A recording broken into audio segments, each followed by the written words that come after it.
with this, we touch everybody who matters through the show.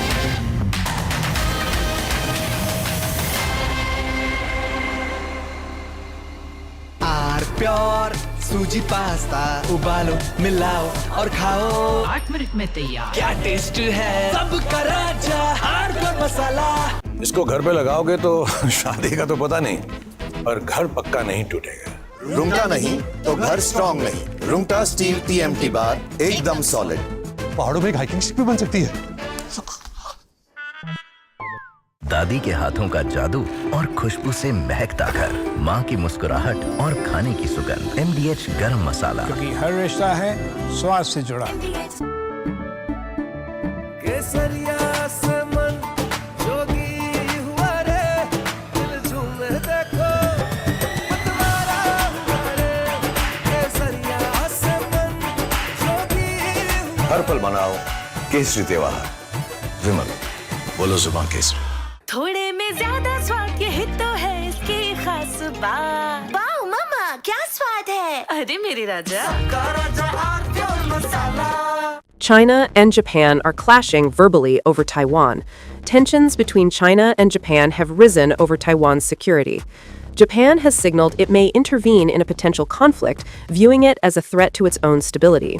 China condemned this as meddling, issuing strong warnings and summoning diplomats. This conflict started when Japan's newly appointed Prime Minister, Sanae Takaichi, issued a direct warning From Asia's largest news headquarters, setting the agenda for Bharat.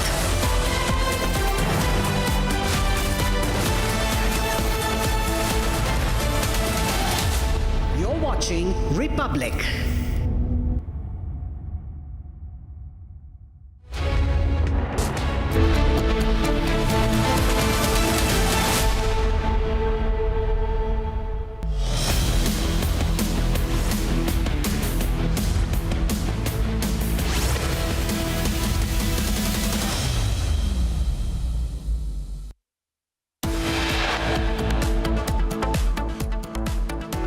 Chilling video comes to spotlight. An unseen clip. Red Fort bomber Umar Nabi talks about misunderstood concept of suicide bombing.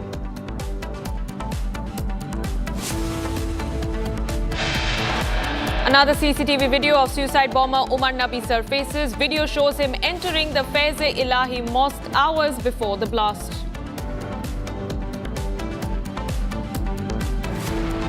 Fresh details emerge on terror Dr. Shaheen. Sources say she targeted young Muslim girls and women to create human bombs.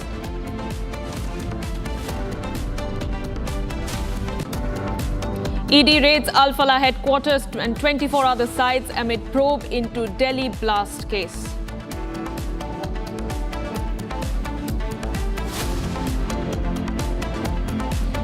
CIK carries out massive raids in Srinagar's cardiologist's home in Budgam.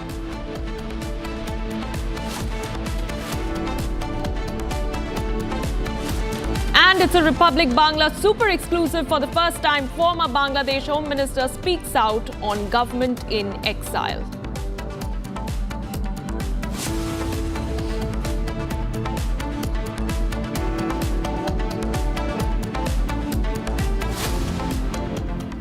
Viewers, thank you for staying with us. You're watching Republic TV. I'm Oyana Mitra with you. Viewers, it's a Republic Bangla super exclusive. The first on-camera interview with Asaduzzaman Khan, the former Bangladesh Home Minister and Deputy to Sheikh Hasina in the government in exile.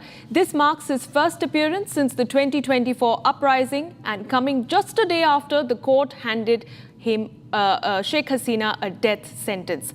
This is the first on-record interaction with Republic Bangla's Deputy Executive Editor, Mayuk Ghosh.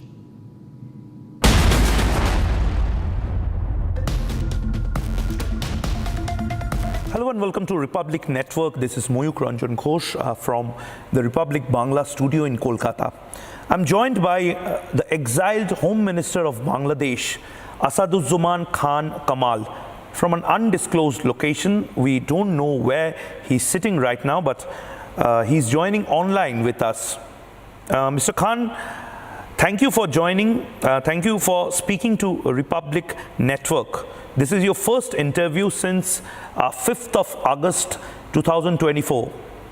The last time you were in public, the last time you were seen in front of the television. 1 year after this entire thing that has unfolded, you were in front of the television, you were in front of the camera, speaking 18 hours after a court in Bangladesh has given you death sentence. Could you explain the verdict that has been announced in Dhaka yesterday, sir? You see, this is a plain verdict. We are ready to hear this verdict because what happened in the court, who run this court? The former Jamaat Islam leadership, they are managing everything, the court, the leader, they appointed everything. So what verdict will come, we know it. And you remember one thing, after August 5th, Pakistani government announced that we have taken the revenge of 71. So it is clear. Mr. Khan, do you believe the verdict was issued by a biased or illegitimate process or a functionary?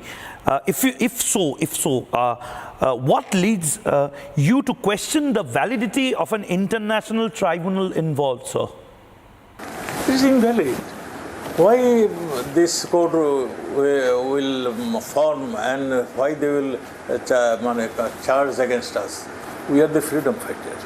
And Sheikh Hasina, our honorable Prime Minister, is the daughter of our father of nation. And we fought against Pakistan. We fought against the supporter of that time. Jamaat Islam is among who formed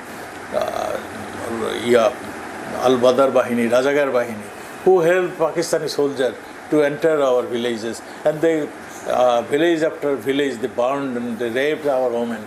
This was the scenario. So the people didn't forget this thing. And they are taking that revenge by this court. Mr. Khan, my third question to you actually is regarding St. Martin's Island.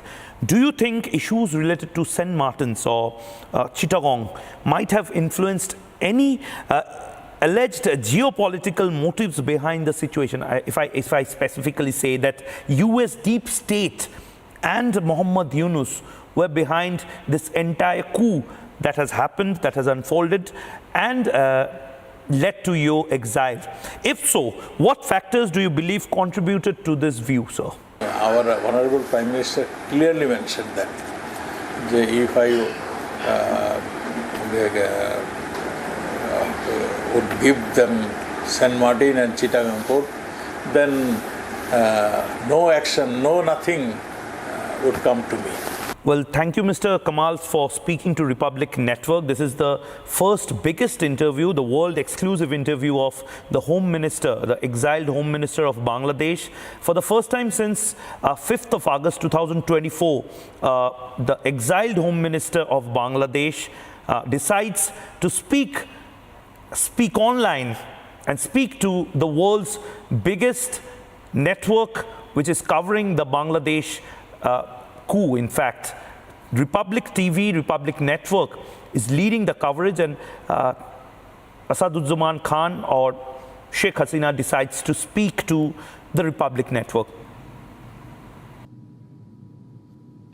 All right, I'm being joined by Mayuk Ghosh from the Bangla newsroom, and also Deputy Executive Editor Shravan Sen joining us from the English newsroom. Mayuk, over to you first. You spoke to the former Bangladesh Home Minister, and he's very categorically stated out how this entire indictment of Sheikh Hasina was, planned. Mayuk, over to you. Well, yes, Asaduzzaman Kamal spoke from an undisclosed location, and this was a purely online interview. We don't know where he was sitting and giving the interview, but the points were very specifically mentioned. One, US deep state is behind this entire coup that has been orchestrated. Asaduzzaman has again spoken of the Yunus model of meticulous design disruption. Secondly, Chittagong and St. Martins were the reasons why this entire thing happened, this power shift, this betrayal happened. And third, it's one of the biggest national security threat that is emerging from this regime in Bangladesh, sitting right now as the interim government there. So basically, it's kind of a threat for the Indian subcontinent also. Mr. Khan also spoke at length regarding the chicken's neck, how Yunus is trying to disrupt the adjoining areas in Chicken's Neck, specifically Rangpur, Chapai Nawabganj and other places where we have a very delicate, sensitive installations. We know that in Lalmonirhat, Chinese installations have been allowed to be formed. And now Mr. Khan is saying that several radical elements, more than 42 radical groups from Pakistan, they have been giving shelter in different parts of Bangladesh. Well, Moyuk, first of all, congratulations for getting this massive interview with the Home Minister who's in exile. And in fact, this is for the first time that he's made that statement. I want to ask you, since you've also done a detailed interview with him in Bangla, what is it that you've essentially picked up in terms of the future course of action of the Awami League? Well, Sharon, specifically, Mr. Khan said on camera that they are going to return back very soon. They are preparing for a grand comeback, and they're saying that Yunus or this group of people who are running the government right now, they will also flee from the country because people are fed up with them. People are frustrated. People are frustrated with the financial irresponsibilities that this government is actually doing, and most importantly, the kind of decisions, the autocratic decisions that are being taken. Mr. Khan spoke at length regarding the kangaroo court decision yesterday, and most importantly, what strike the Indian audience is the fact that he has time and again warned the Indian government during his tenure as the Home Minister of Bangladesh. Right now, as the exiled Home Minister also, he has warned us as Indians that right now, Bangladesh is becoming a hub of terrorists, and India should also take care of that. Earlier, he said that Mr. Khan or Sheikh Hasina as the Prime Minister used to cooperate with the Indian government regarding the extradition of terrorists or taking care of those who are anti-India organizations, eliminating the terrorists from the land of Bangladesh so that that land cannot be used as a harboring ground for terrorism. But right now, everything is in dock. Muhammad Yunus has actually freed dozens and thousands of prisoners who are war prisoners, who are terrorists, and they are actually functioning as anti-India terrorist groups in different parts of Bangladesh. Shawan.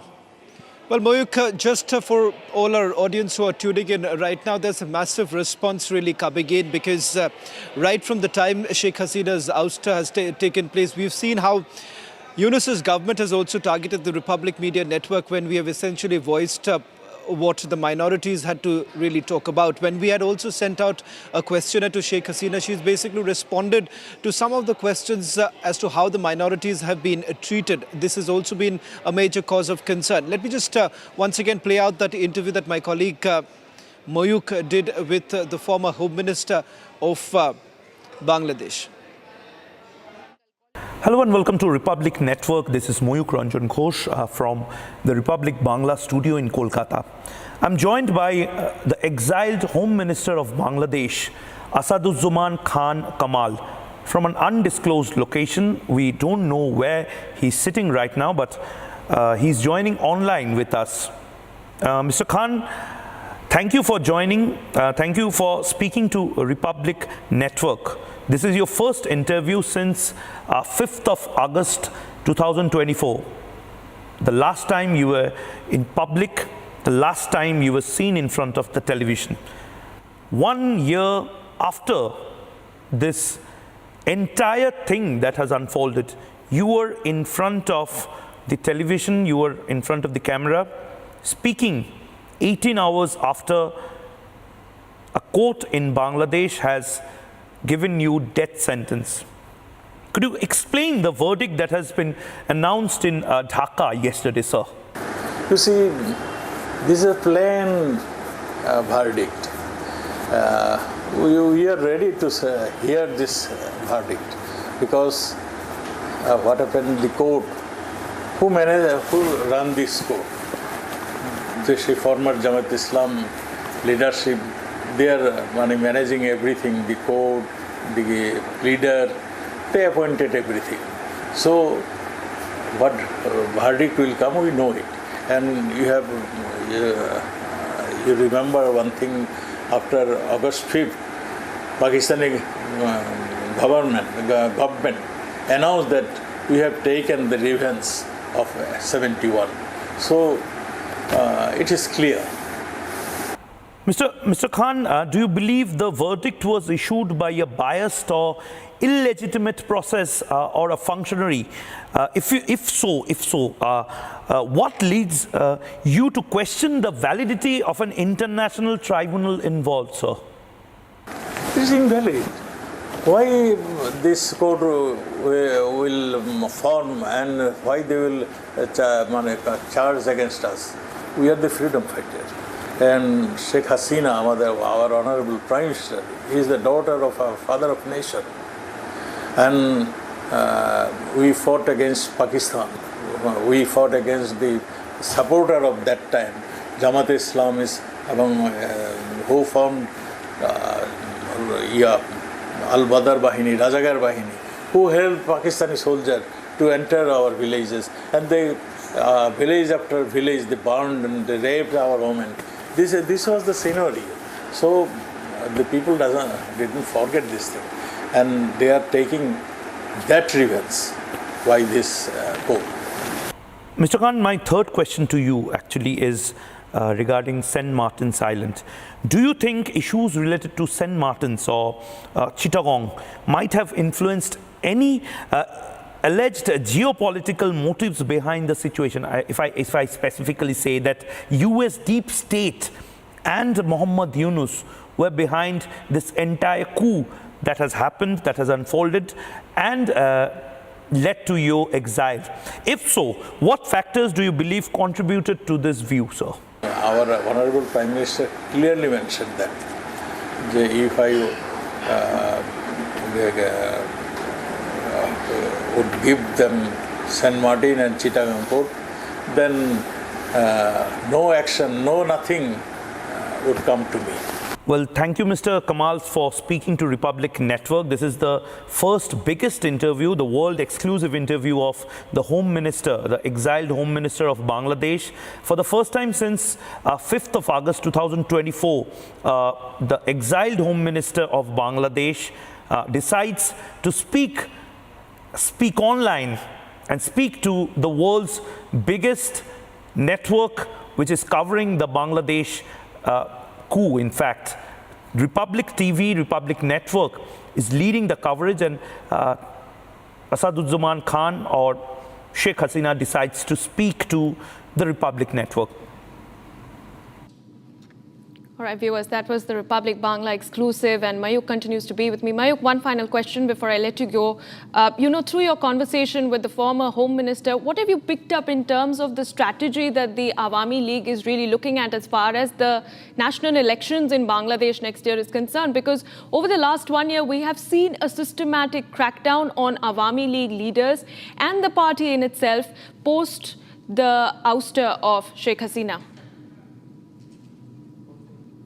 Well, specifically, they are planning for a grand comeback, and two things they are planning. A global narrative building exercise through the entire NRB population, non-residential Bangladeshi population across different countries in the subcontinent and also in Western countries. Secondly, from inside the country, we have seen a lockdown, we have seen strikes, we have seen violence erupting in different parts of Bangladesh. Bangladesh is on boil right now. Several cocktail attacks are being seen in different parts of Dhaka, where Awami League supporters, they have flocked the streets. They demand that they are allowed to participate in the upcoming elections. Right now, there is no information, no confirmation that Awami League will be allowed. But the fact that Awami League is still hopeful that the upcoming election in February, that is going to be conducted by the interim government and the election commission, that will include Awami League also as a major representative party. And in fact, from different surveys also, we are getting this information that more than 40% of the population of Bangladesh is still in support of Awami League. So basically, if Sheikh Hasina from exile announces an election campaign, then it's going to strike the chords. That is what the analysts in Bangladesh are also saying. All right, Mayuk, thank you for giving us those very crucial details as we bring you that exclusive. Viewers, we move on to more breaking news coming in. It's a big one, a crackdown against red terrorism. We are learning that a Maoist Central Committee leader, Hidma, has been shot dead during an encounter in an exchange of fire in the Alluri Aju district in Andhra Pradesh. His wife and followers have also been reportedly killed in an encounter. A fire exchange was reported between the police and the Maoists in the Alluri Aju district, during which he died. And this took place between 6 a.m. and 7 a.m. in the morning, during which 6 other Maoists were killed in the exchange of fire. This is the big breaking news that we are getting in at the moment. This is a big win for the forces, for the armed forces against red terrorism, that is Maoism. One of India's most wanted Maoists has now been eliminated in an encounter that has taken place in Andhra Pradesh. He's the topmost Maoist terrorist, Hidma, who has been shot dead in the encounter. And this is this very man, the very terrorist, who's responsible for 26 attacks. And the initial information that we're picking up on this operation, viewers, suggests that his wife and his followers have also been neutralized in this operation. This likely took place between 6 and 7 a.m. in the morning, during which this topmost Maoist terrorist and 6 others were killed in the exchange of fire. This is the big breaking news that we're tracking in at the moment. On your screens now is the still picture of one of India's most wanted Maoists, responsible for 26 coordinated attacks. He has now been identified, targeted and eliminated in an early morning encounter in the Alluri Sita Ramaraju district of Andhra Pradesh. As we try to connect to our correspondent on ground to get us more information about this operation, let's tell you that a fire exchange was reported early this morning between 6 and 7 a.m. during which this encounter took place. Let's get in more details from my colleague Aishwarya, who joins me on the phone line. Aishwarya, over to you. Give us more details about this operation. What we learned is that this particular operation took place in the tri-junction of Chhattisgarh, Telangana and Andhra Pradesh border, where what we're learning is that the top leader, Hidma, who is responsible for the 26 armed attacks, is also being killed in the fire exchange. Whereas apart from him, his wife and followers, a total number of 6 Maoists have been killed. Is what we are learning in this particular exchange that reportedly took place between 6 a.m. and 7 a.m. Because what we're learning is that the operation is still going on, and only these particular 6 Maoists have been killed. Among them is one of the top leaders, Hidma, is involved. Is what information the police have confirmed to us until now. Because the operation is still going on, we're expected to have more updates, and This particular operation is happening in the border of Telangana, Andhra Pradesh, as well as Chhattisgarh is also is what we are learning, and this is a big success for our police and who are fighting against this red terror, and this is killing one of the most topmost Maoist leader. Hidma is one of the huge success for our police. They have confirmed his death along with his wife and wife. There are total 6 Maoist leaders who have been killed, and the operation is still going on. So we are expected to have more information by the end of the day, or at least in few hours is what expected. Right. All right, Aishwarya, one more answer before I let you go. Since you mentioned that the operation is still ongoing, I'd like you to give us a little more details about how extensive this entire exercise really is. How many Maoists are trapped, if you can give us more information based on your sources, and how many teams of the armed forces are carrying out this operation as we speak? What we're learning is that all the armed forces are probing into this Maoist terror hideouts because in this tri-junction, in the borders of Telangana, Andhra Pradesh and Chhattisgarh, these borders are the very much the high. Almost all the Maoist hideouts are present in and around these areas. So in the morning from 6 a.m. Is what we are learning, that this particular exchanges have begun between armed forces and the Maoists, and in that now we currently learned that 6 of them have been killed, including one of the top Maoist leaders. But the operation is still ongoing. So these hideouts are being busted, and they are trying to either ask the Maoists to surrender, or they are being encountered. So more details are awaited as the operation is still ongoing, but we'll get an update soon in the coming hours. All right, Aishwarya, thank you for giving us those very crucial details, keeping a close eye on that.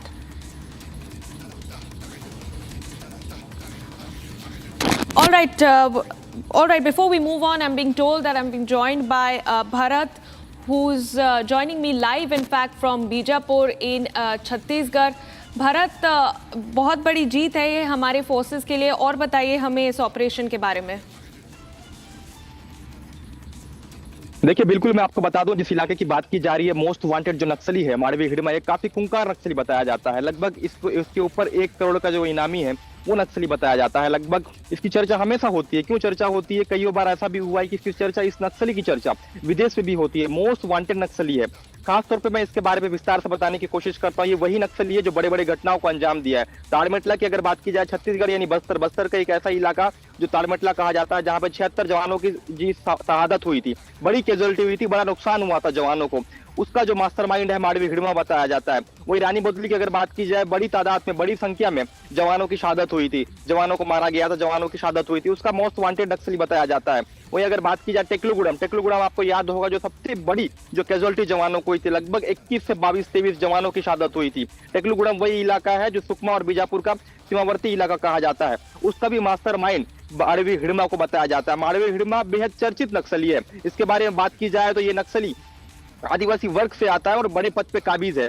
इससे पहले अगर बात की जाए, 1 साल पहले की अगर बात की जाए, कुछ साल पहले की अगर बात की जाए, वो बटालियन नंबर 1 का कमांडर हुआ करता था। उसके बाद ये शीर्ष नेतृत्व पे चले गया। शीर्ष नेतृत्व अर्थात सीसीएम यानी सेंट्रल कमेटी ऑफ मेंबर, जो बड़े पद होते हैं, जहां से जो नेता है, माओवादी जो नेता है, वो निर्णय लेते हैं, जो निर्णायक की भूमिका पे वो रहते हैं। ऐसे में निर्णायक की भूमिका पे अदा कर रहा था माड़वी हिडमा, जिसको आज तेलंगाना के जवान यानी ग्रे हैंड्स के जवानों के द्वारा मारा गया है।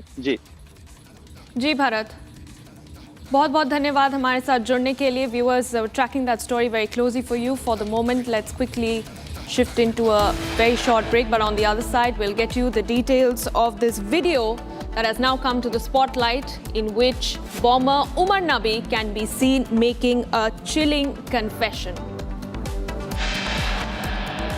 And also on the other side, tracking the latest CCTV footage that has emerged of bomber Umar Nabi hours before the blast. Stay with us.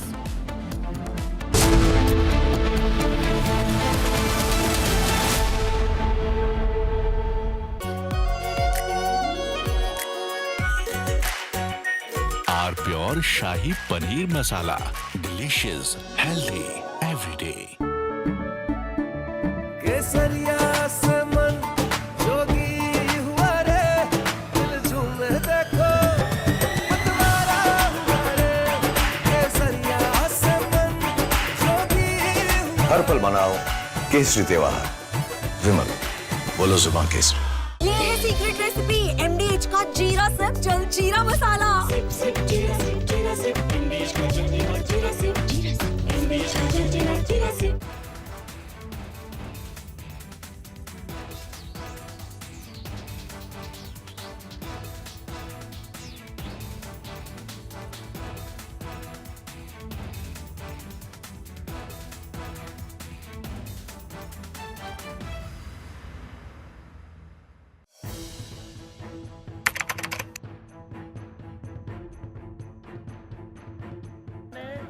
So in the past, we would see most of the terrorists who would get arrested, they would be like the people who would be working at a very low level. But today we have seen the white collar suspect.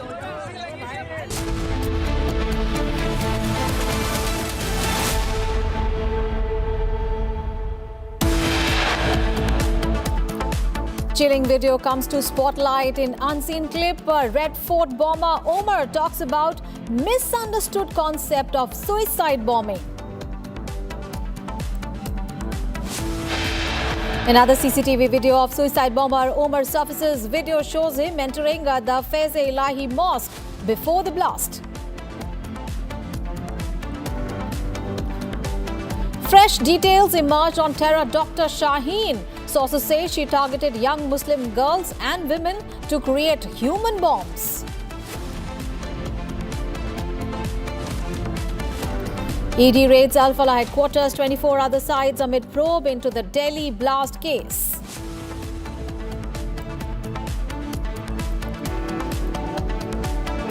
CIK carries out massive raids at Srinagar cardiologist's home in Budgam. And it's a Republic Bangla super exclusive. For the first time, former Bangladesh Home Minister speaks out on government in exile.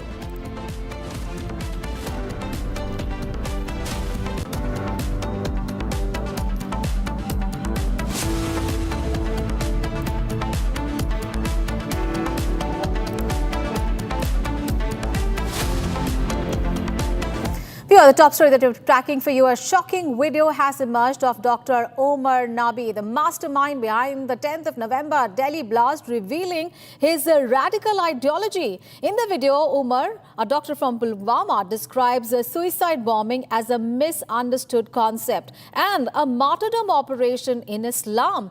He claims that people who carry out such attacks believe that they will die at a specific time and place and are thus acting against the natural presumption of death. Omar's calm and composed demeanor in the video is chilling, showcasing his deep radicalization. Investigators believe that the video was recorded to brainwash others and is a testament to Omar's radicalization. The video has sparked concerns about the growing threat of terrorism in India, particularly among the educated individuals. Omar, an assistant professor at the Alfala University, was part of a white-collar terror module allegedly linked to Pakistan-based Jaish-e-Mohammed. The blast near Delhi's Red Fort killed 15 people and injured over 20, and Omar's DNA was found to match the DNA of his mother, confirming his involvement. All right, let's get all the updates.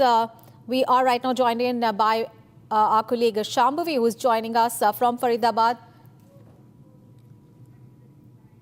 All right, before that, all right, viewers, we have big breaking news coming in right now. Shaheen, a key suspect in the Delhi blast case, was reportedly planning to create Muslim girls and women as human bombs, according to the investigative agencies. Now, sources reveal that Shaheen had ordered explosives and was targeting divorced Muslim women living away from their families, as well as girls between 14 to 18 years of age who could be easily brainwashed. Her WhatsApp chats have provided crucial information, and she had taken full responsibility for finding targets. The operation was codenamed Mission Kafir. with the human bombs referred to as Mujahid Jangju. And Shaheen's plans have raised concerns about the radicalization of vulnerable individuals. So that was the big plan. She was reportedly planning to create Muslim girls and women as human bombs. And she had ordered explosives as well. And what she was looking at was all the divorced Muslim women who were living away from their families, also Muslim girls aged 14 to 18 years of age who could be easily brainwashed. All right, our colleagues are on the ground tracking all those developments. We are right now joined in by Shambhavi, who's joining us live from the Alfala University in Faridabad. Also, Chandrakala is also joining us from the Alfala office campus in Okhla. Also, Zinat continues to join us from Srinagar. Let's go across first to Shambhavi, who's joining us. Shambhavi, if you can give us more details of, this now the number of developments, of course, have taken place. The video of Omar Nabi has come to the fore, where he's talking about martyrdom and he's talking about suicide bombing, and also now there are details of the modus operandi of Dr. Shaheen, what her plan was, looking at gullible Muslim girls who are young and looking and radicalization and making them human bombs. What more can you tell us?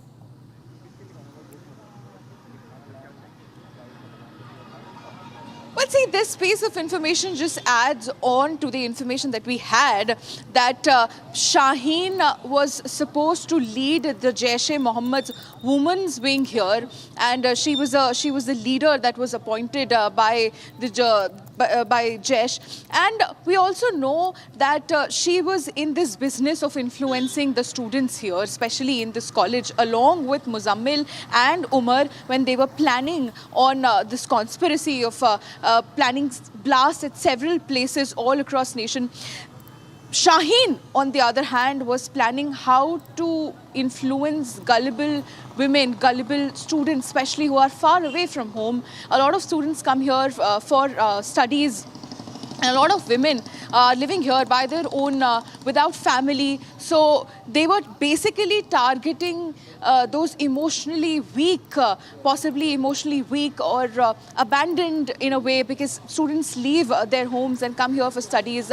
They go through several emotional stages. So this was the master plan of Shaheen, because this woman, let me reiterate for our viewers, this woman came up in this entire investigation earlier just as the name of a doctor on whom the first car, the Swift, that was recovered after intel from Muzammil, from which explosive just stay with us, stay with us. So we have breaking news coming in, Shambhavi. 2 CRPF schools in the national capital have received bomb threats. The CRPF school in Dwarka and the CRPF school in Prashant Vihar have received bomb threats. Delhi's Saket and Teasers courts have also received threats. The court premises have been evacuated, and right now, even as we speak, searches are underway at both the schools as well as courts. So this is the big breaking news that we are getting from the national capital. 2 CRPF schools in the national capital have received bomb threats, one in Dwarka, the other in Prashant Vihar. And 2 courts in the national capital have also received bomb threats. This is Teasers court and the Saket court. And we understand that even as we are speaking, the court premises have been evacuated, as well as the searches are also going on at the schools that we are talking about in the national capital. These are the 2 CRPF schools in the national capital, one at Dwarka and the other at Prashant Vihar. Remember, this is not the first time that such bomb threats have been received in the schools in the national capital. There have been multiple cases where such bomb threats have been received through mails, and eventually they turn out to be hoaxes. Shambhavi, if you can give us more details on this particular development as far as national capital is concerned. Well, definitely this comes as a huge development after Delhi just witnessed one of its very severe blast just few days ago, and now two more major CRPF schools have received the bomb threat, and definitely it's being looked after. It's been investigated currently. There will be teams shortly reaching the said location which has received the bomb threats, and this is a huge development in relation to what Delhi has witnessed. Delhi has witnessed one of its worst blasts where more than 12 people, around 13 people have lost their lives, several are injured, and now schools have been getting bomb threats for the past couple of months. There have been active bomb threats being received by several schools all across Delhi. And a threat so close to the blast that Delhi has still not recovered from. There are still investigations going on. There are still searches going on. We are constantly reporting from several locations, be it Alfala University, be it the Alfala Okla office, be it several other locations where ED and other security agencies have been conducting raids for the past days. And now this is definitely a concerning matter that the schools have started receiving this bomb threat so close to the blast incident. Back to you. Absolutely. These are major developments as far as national capital is concerned. Remember, it was on 10th of November that the Delhi blast had taken place, and it is 16th of November. That means just a week, and we are getting this big breaking news. 2 CRPF schools in the national capital receiving bomb threats, and also the Saket court and the Tees Hazari courts receiving bomb threats, and both of these courts as well as the CRPF schools have been evacuated. Searches are currently underway at both of these places. And remember, this is earlier also there were several schools in the national capital that had received hoax bomb threats. But remember, these developments are taking place in the aftermath of the Delhi blast that took place on 10th of November. And hence, the gravity of the situation even gets. Iona, my colleague, is now joining us for more details. Iona, give us more details. Yes, Aishwarya, like Shambhavi was mentioning on the ground, the situation over the last 1.5 weeks in the national capital has been very critical in the aftermath of the 10/11 conspiracy case. And what we're learning at this point in time, this is very initial information that we're picking up, is that 2 CRPF schools in Delhi and 2 courts, that is the Delhi Saket court and the Tees Hazari court, has now received bomb threats. All right, Aishwarya, before I come back to you with more information, I'm being told Jatin... और इस पूरे campus को, चाहे वो school का हो या उसके अलावा एक तरीके से कोर्ट परिसर हो, उन सभी को जो सर्च ऑपरेशन है वो किया जा रहा है। हालांकि इससे पहले भी इस तरीके के कॉल्स किए गए, कुछ भी संदेहास्पद उस समय नहीं मिला था, क्योंकि मामला बच्चों की सिक्योरिटी को लेकर है, मामला स्कूल की सिक्योरिटी को लेकर है, इसलिए सिक्योरिटी फोर्सेस कोई भी कोताही नहीं बरतना चाहती और यही कारण है कि फायर की जो गाड़ियां हैं उनको स्टैंड बाय पर रखा गया है, सर्च ऑपरेशन में शामिल किया गया है, बम निरोधक जो दस्ता है उसको मौके पर भेजा गया और उसके अलावा जो दिल्ली पुलिस की अलग-अलग जो टीमें हैं वो भी मौके पर पहुंची हैं और पूरे स्कूल परिसर को इवैक्यूएट करने का काम और उसका सर्च का जो काम है वो किया जा रहा है। लेकिन अभी तक जो जानकारी मिली है हमें, किसी भी तरीके का सस्पिशियस ऑब्जेक्ट ना ही कोर्ट परिसर से मिला, ना ही स्कूल से मिला।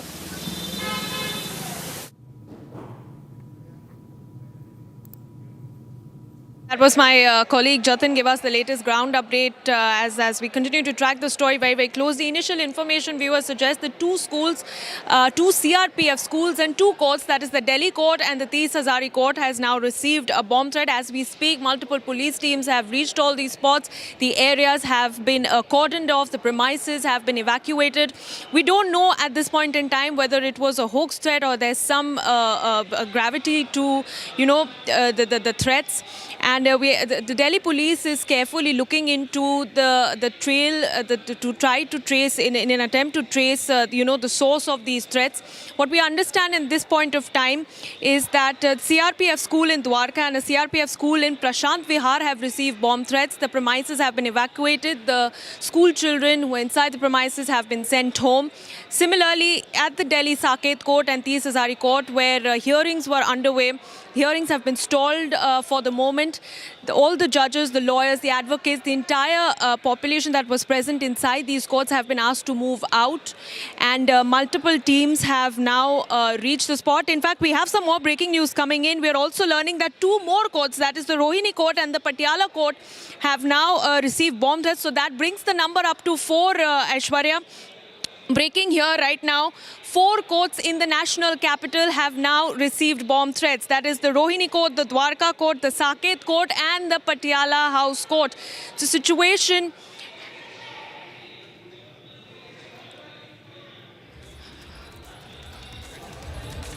All right, so yes, that is the big breaking news at the moment. 4 courts in Delhi have received bomb threats. Searches are currently underway in at least 7 premises across the national capital.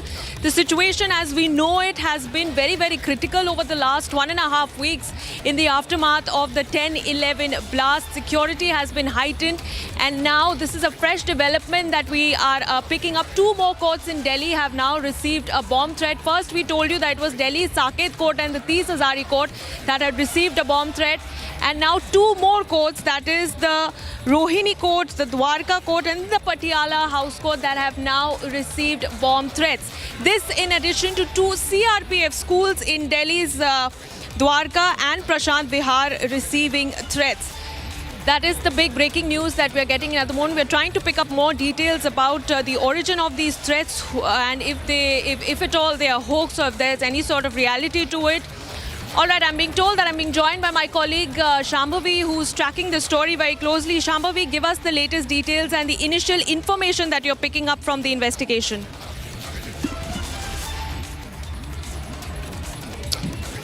As of now, there are 4 courts, Dwarka, Rohini, Saket and Patiala, who have received bomb threats. Bomb squad is there. The entire court premises have been evacuated. And in addition, 2 CRPF schools, one in Prashant Vihar, another in Dwarka, have also received bomb threats. As of now, several teams, several forces are there. Security personnel are there. Police, Delhi police has also responded to the calls there. And the bomb squad is currently investigating, and they're going through the security checks, making sure that every nook and corner of both the court premises for district courts of New Delhi and the CRPF schools is checked, and to make sure that whether this bomb threat that has been received is a hoax, because this has been the pattern for several months, past couple of months especially. There has been several schools, more than 15 schools at one point of time has received bomb threat through email. But this incident being so close to the blast that actually happened, that is just few days ago on 10th of November outside the Red Fort metro station, this makes it way more severe, and that is why you can see the forces, the police personnel immediately responding at the location, making sure that the students from the school, they are taken out, that the schools are evacuated, the court is evacuated, so that just in case there is a chance that a bomb is found, nobody gets hurt. And especially in the school, you can see there are a lot of teachers. If we are playing the visuals, you can see that the teachers, they're waiting in the compound. The children are being rushed outside in a manner. They are asking to evacuate the school. And also in respect of the 4 courts that have received, Dwarka, Rohini, Saket and Patiala, 4 district courts, the bomb threats that have been received, the security personnel are there evacuating the court premises as well, which again would lead to halting of the court proceedings for some time. But we are seeing that there has been quick response from the team, and currently investigations and security clearance is underway. Back to you.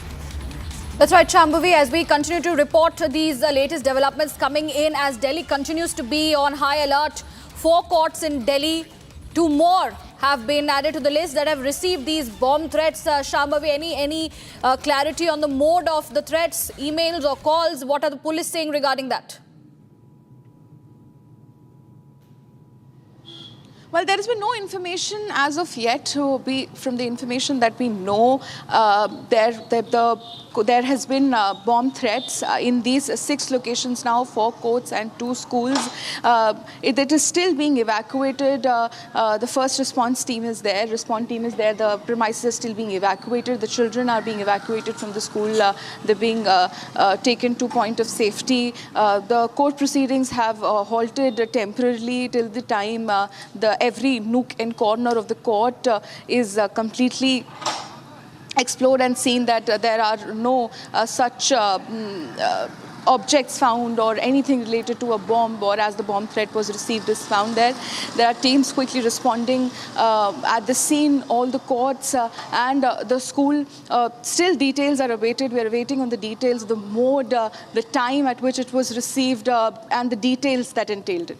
Okay, Shambhavi, an update coming in. The emails, it was an email thread that was being received by the schools, the two CRPF schools as well as the courts. The 4 courts that have received these bomb threats, it was in the form of email. That is what we are given to understand, Shambhavi. So that is clear via email. In fact, for the last few months, more than few months, we have seen several schools receiving bomb threats which ultimately turned out to be hoax. But at a point in time when there is already an alert, a security alert in the national capital after the bomb blast that took place, it is indeed causing immense panic amongst the people, the children, the families, the parents as well as the lawyers.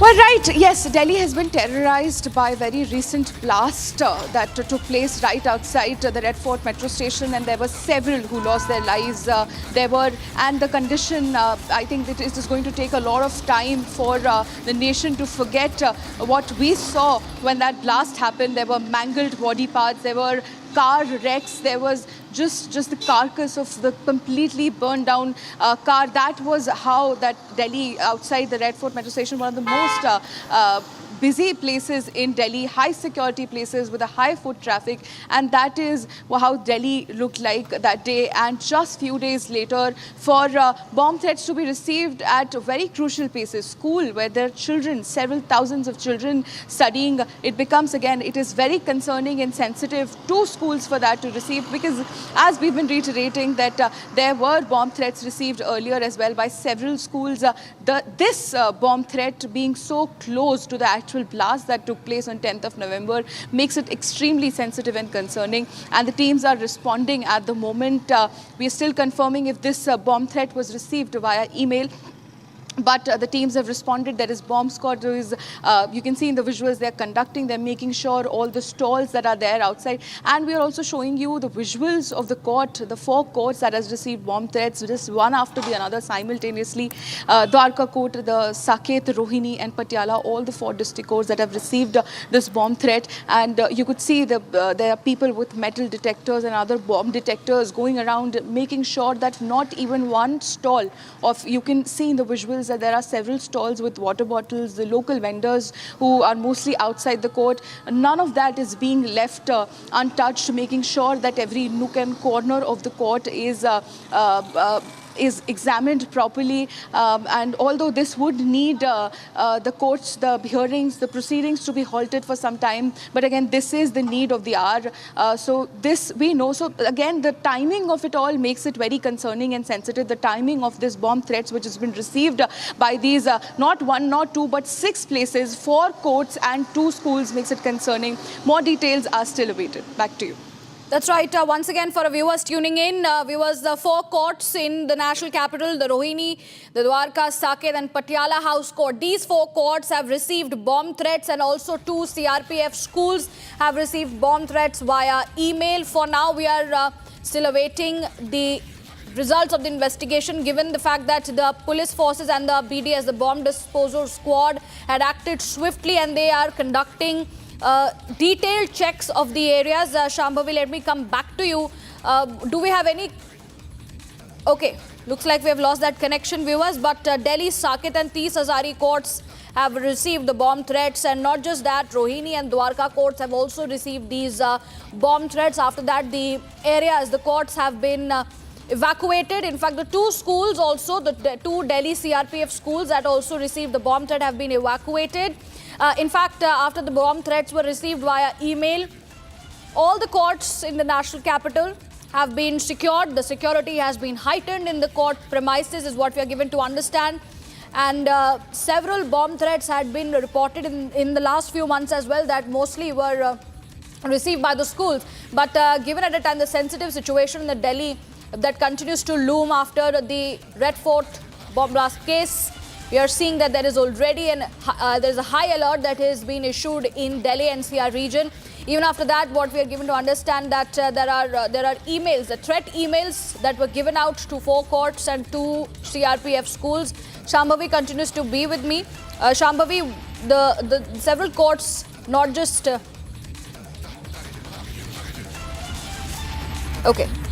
Okay, looks like we've lost that connection. But as you can see, viewers, we are also showing you the videos, these exclusive videos from inside the court premises, where all the litigants, the lawyers, can be seen in outside as they all prepare to evacuate the court. And this is the Saket court that we are showing you at the moment, as the bomb threat was received in the Saket court as well. Very, very posh area, Saket in South Delhi, received bomb threat via email. And the entire panic-gripped Saket court can be seen, and all the litigants, the lawyers, district judge and the other judicial officers, we had a security checkup and we had a thorough inquiry about the security arrangements. Until from that day only, we are continuously vigilant and things are under control. Is there a fear among lawyers and judges, or are you satisfied with the kind of security being provided by the authorities? No, right now there is no element of fear, because in fact this has been done to create a dilemma and delusion amongst the legal fraternity, but we are very firm and there is no kind of fear, and the courts are functioning in a smooth manner. Thank you so much. Thank you. And we slip into a short commercial break, but coming up on the other side are more details regarding the bomb threat.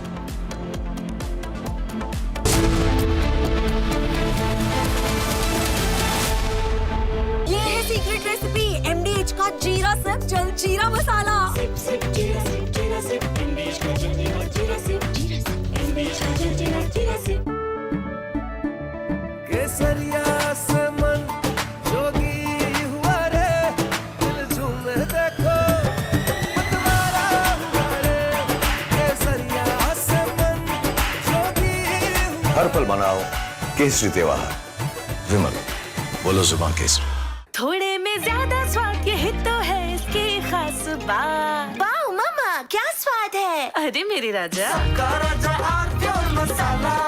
China and Japan are clashing verbally over Taiwan. Tensions between China and Japan have risen over Taiwan's security. Japan has signaled it may intervene in a potential conflict, viewing it as a threat to its own stability. China condemned this as meddling, issuing strong warnings and summoning diplomats. This conflict started when Japan's newly appointed Prime Minister, Sanae Takaichi, issued a direct warning to China during a session of the country's parliament. She stated that a conflict in the Taiwan Strait could represent a survival-threatening situation for Japan, implying that Tokyo might need to intervene militarily to protect its interests. This marked a bold escalation in Japan's stance on the Taiwan issue, signaling readiness to support Taiwan against potential Chinese action. Takaichi's comments, delivered amid rising regional tensions, prompted an immediate and sharp rebuke from Beijing, highlighting the fragile balance.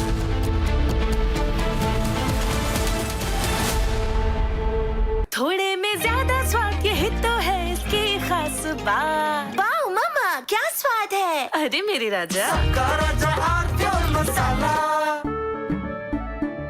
केसरिया से मन जोगी हुआ रे, दिल झूमे देखो मतवारा हुआ रे। केसरिया से मन जोगी हुआ। हर पल मनाओ केसरी त्योहार। विमल, बोलो जुबान केसरी। आधे बाउल दही में 4 चम्मच MDH चटनी पुदीना मसाला डाला, स्टर करो, पुदीना चटनी तैयार। MDH चटनी पुदीना मसाला। MDH।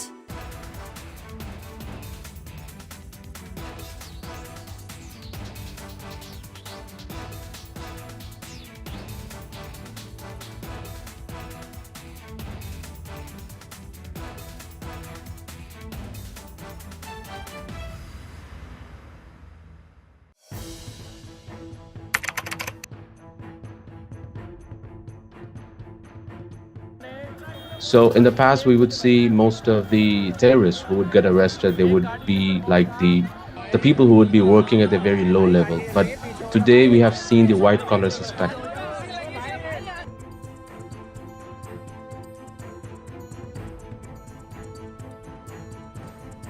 कश्मीर घाटी में डॉक्टर्स एक बहुत अल्टीमेट ड्रीम होता है वहां के लड़के लड़कियों का। उस बनने के बावजूद अगर आप रेडिकलाइज होकर अपने ही देशवासियों को मारने के लिए और अपने देश को तोड़ने के लिए तैयार हो सकते हैं, तो आप अंदाजा लगाइए किस तरह की रेडिकलाइजेशन हो रही है और इस फ्रंट पे हम क्या काम कर रहे हैं।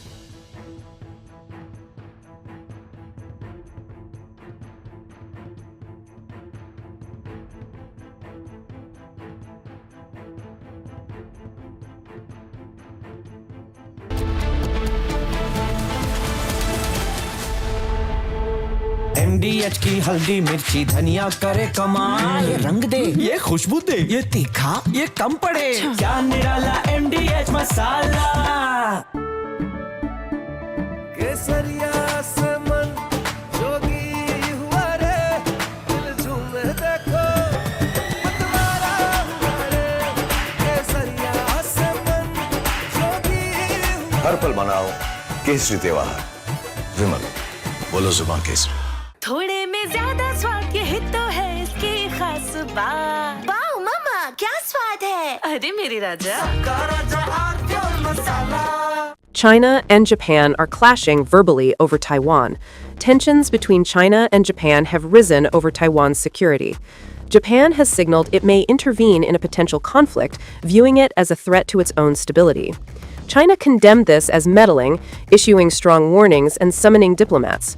This conflict started when Japan's newly appointed Prime Minister, Sanae Takaichi, issued a direct warning to China during a session of the country's parliament.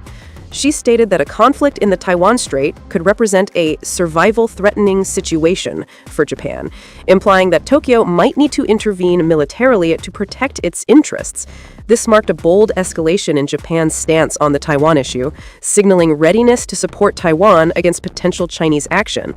Takaichi's comments, delivered amid rising regional tensions, prompted an immediate and sharp rebuke from Beijing, highlighting the fragile balance in East Asia and the risk of broader confrontation.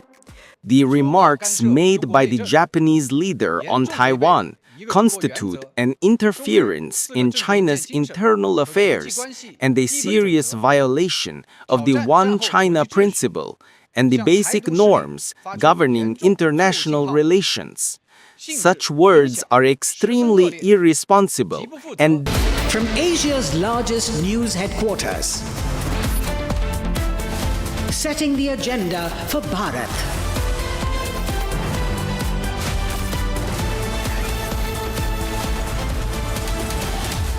You're watching Republic.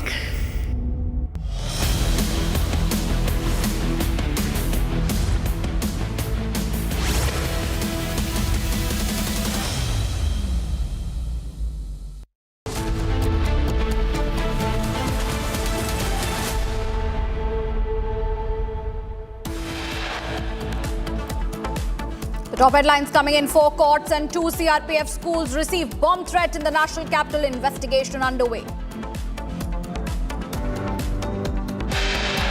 Chilling video comes to spotlight in unseen clip. Red Fort bomber Umar talks about misunderstood concept of suicide bombing. Another CCTV video of a suicide bomber Umar surfaces. Video shows him entering the Faiz-e-Ilahi Mosque before the blast. Fresh details emerge on terror Dr. Shaheen. Sources say she targeted young Muslim girls and women to create human bombs. Enforcement Directorate raids Alfala headquarters. 24 other sites amid probe into the Delhi blast case. CIK carries out massive searches at Srinagar cardiologist's home in Budgam. It's a Republic Bangla super exclusive. For the first time, former Bangladesh Home Minister speaks out on government in exile.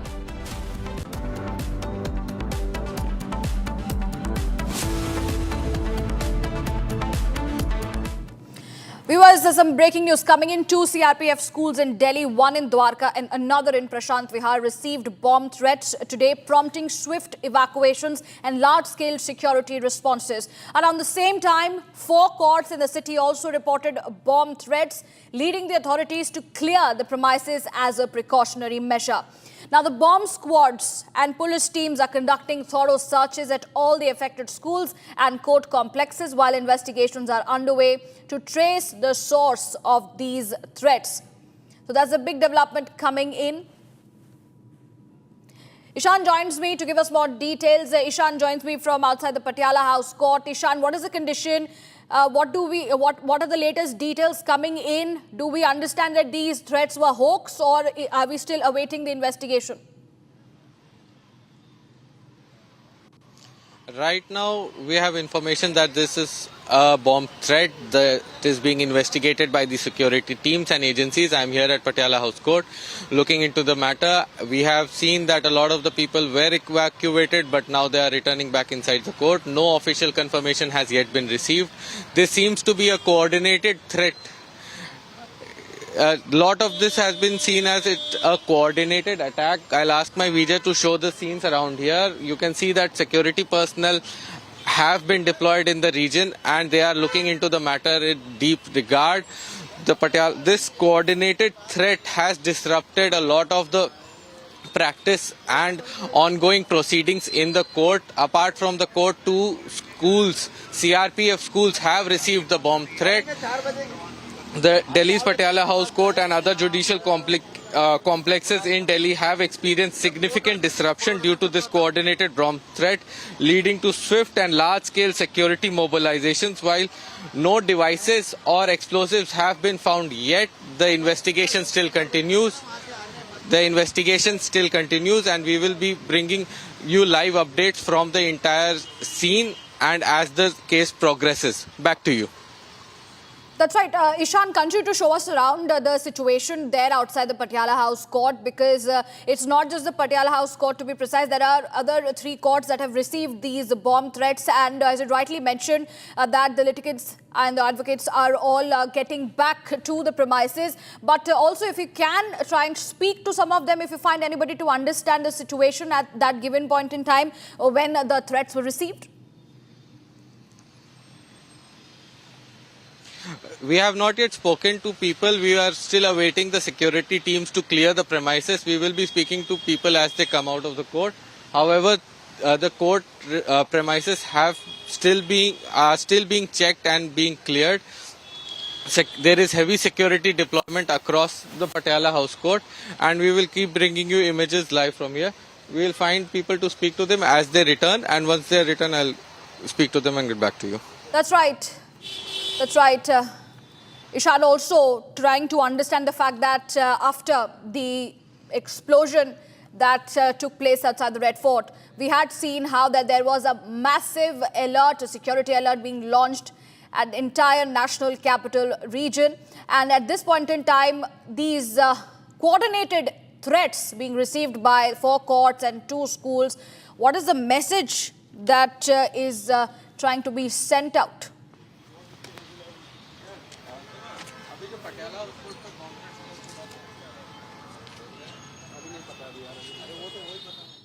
Okay, we've lost that connection. We will come back with those details, viewers, on that story. But for now, we shift our focus to more news and updates coming in.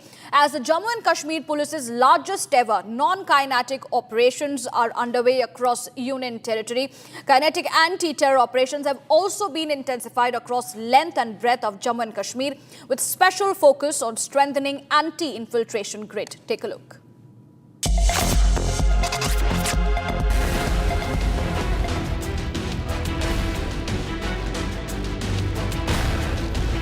After the Delhi bombing, an alert has been sounded all over the international border and the line of control, with the possible threat of Pakistan pushing terrorists into the Indian territory. Here you will see in the border area of the Samba district, the security forces have launched a massive cordon and the search operation, and the senior officials, including the deputy SP rank officer of the operations group, they are also here trying to gather the details from the houses that are in the remote areas or very close to the Indo-Pakistan international border. And these areas can be used used by the anti-social elements. And here you will see the troops of the Special Operations Group carrying out the intensified searches. These searches are being carried out. They are looking into every nook and corner of these establishments that are here, because it becomes really very important at a time when there lies a threat from across the border. We have seen in the past also that how the security forces, they were targeted, and there have been several incidents when the terrorists have sneaked into the Indian territory from this very area.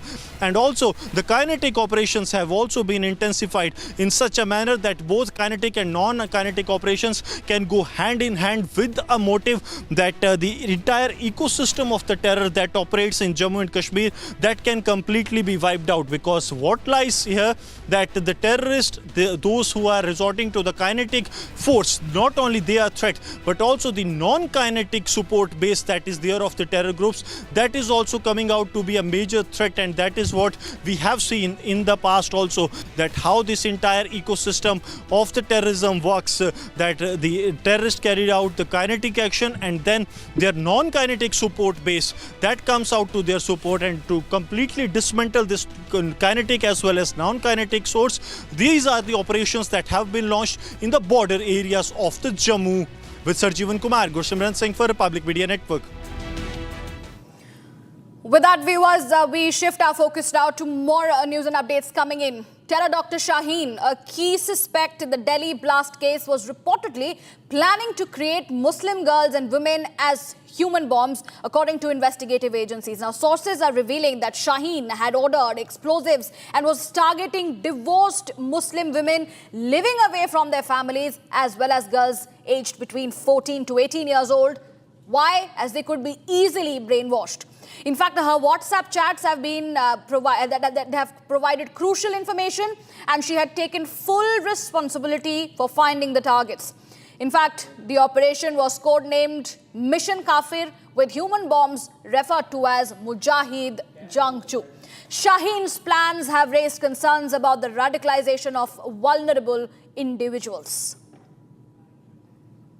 We have more details coming in on this, as several huge revelations are coming to light as the investigation progresses as far as the Delhi blast case is concerned. And as per sources, Terror Dr. Shaheen was preparing to create human bombs with the operation codenamed Mission Kafir. Meanwhile, more updates have been coming in. As per the sources, they revealed that there were information coming in from WhatsApp chats of Shaheen that have been accessed by the investigating agencies. It revealed disturbing conversation about her mission codenamed as Operation Kafir. In fact, she had ordered explosives and began preparing to create human bombs, even giving them a code named as Mujahid Jangchu. Shambhavi joins me to give us more details. Shambhavi, you have been very closely, covering the entire nexus of the Alfala University and these terror doctors who are currently arrested, the associates of Umar Nabi. Terror Dr. Shaheen had planned to create human bombs, and she was recruiting young girls and divorced Muslim women for Operation Kafir, as she has named, and these information are coming in from the sources. Help us elaborate more on this. Give us more details regarding the huge revelations that are coming out.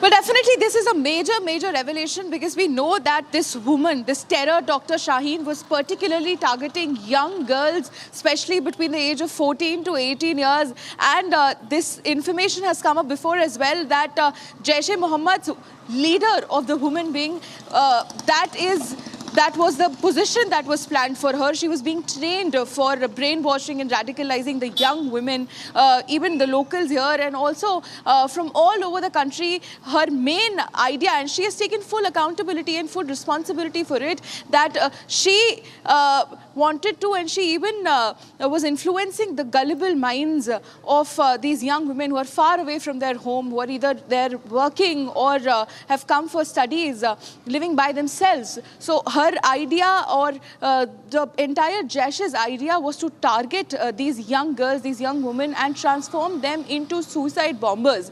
And we have been also showing you another terrorist doctor who is seen advocating for suicide bombing and this Fidain style bombing, that is the Umar, this terrorist Dr. Umar's video. that has surfaced, in which he is seen advocating that it is a great act and it is often misunderstood. It is one of the most misunderstood act is what he says in that video. And now from the investigations, new information has come up where we know that Shaheen was indeed planning on targeting the young girls, the young women of 14 to 18 years, into turning them and wanted to turn them into suicide bombers. And this mission had a name called Mission Kafir. So this is how radicalized, this is how brainwashed they themselves were. These terrorist doctors of this entire doctor module were. And apart from being so educated, they are so educated. They were doctors, but they were still so brainwashed, they were still too radicalized that they were also planning on hunting down the gullible women, the gullible girls. And as she was being trained by other set of people for leading this entire women wing, she was we have information that she was also going around Western UP. Okay. Shambhavi, stay on with us. We have some more breaking news coming in on the broadcast. Interrogation on Jasir Bilal Wani, also known as Danish, has revealed that his terror module was plotting a major attack in India by attempting to build weaponized drones and small rockets modeled on tactics used by Hamas. Investigators found that the group was working to modify drones with cameras, batteries and small explosive devices, aiming to fly them over crowded public places or sensitive security locations to trigger targeted blast. Shambhavi continues to stay with me. Shambhavi, that is also coming in as a huge revelation, you know, in terms of investigation and interrogation of Jasir Bilal Wani, also known as Danish. He has revealed that this particular terror module was plotting a major attack in India by attempting to build weaponized drones and small rocket, and they modeled around the tactics used by Hamas. So very, very concerning situation as to how these radicalized people, the radicalized terror associates rather of Dr. Omar Nabi, how they were planning. The group was working to modify drones with cameras and batteries and fly them over crowded places which were sensitive security zones. Well, the security agencies have definitely made sure that it is known that he was just not another side character. Now, this Danish person cannot be considered as just a side character or a fringe player. He is coming off as one of the key conspirators, the key players in this entire module. He was a technical support. He was a technical spine of the team who used to make test runs of the drones, help in building up the drones. He also attempted to make rockets ahead of the bombs. So he was the technical spine, because we know that these terrorist doctors who were planning to carry out this huge blast, because this Red Fort blast is of course luckily an isolated accident, or an isolated incident. They were planning this on a huge level. There was several information that was gathered by the agencies, where it was mentioned that they were targeting several other religious places all across the country, and they were planning on this blast at all these 4 or 5 places simultaneously. So this man arrested yesterday, Danish, the picture of whom I'm sure we are showing right now, he is the man who was responsible for the technical support of the team. Among all these doctors, he was a technical spine who used to offer his assistance in building of bombs and drones and rockets and other such devices, IEDs, and also he was the one who was responsible for making sure that there are test runs and also make sure that their act that they were planning, the sinister act of blast that they were planning, would go off smoothly. Back to you.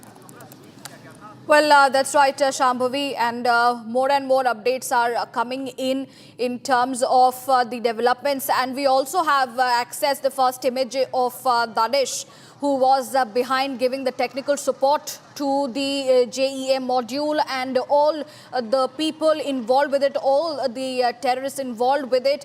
In fact, Shambhavi, if we talk about this particular module which was giving technical support, they also must have received the funding from somewhere, and that is also something which is a part of the investigation.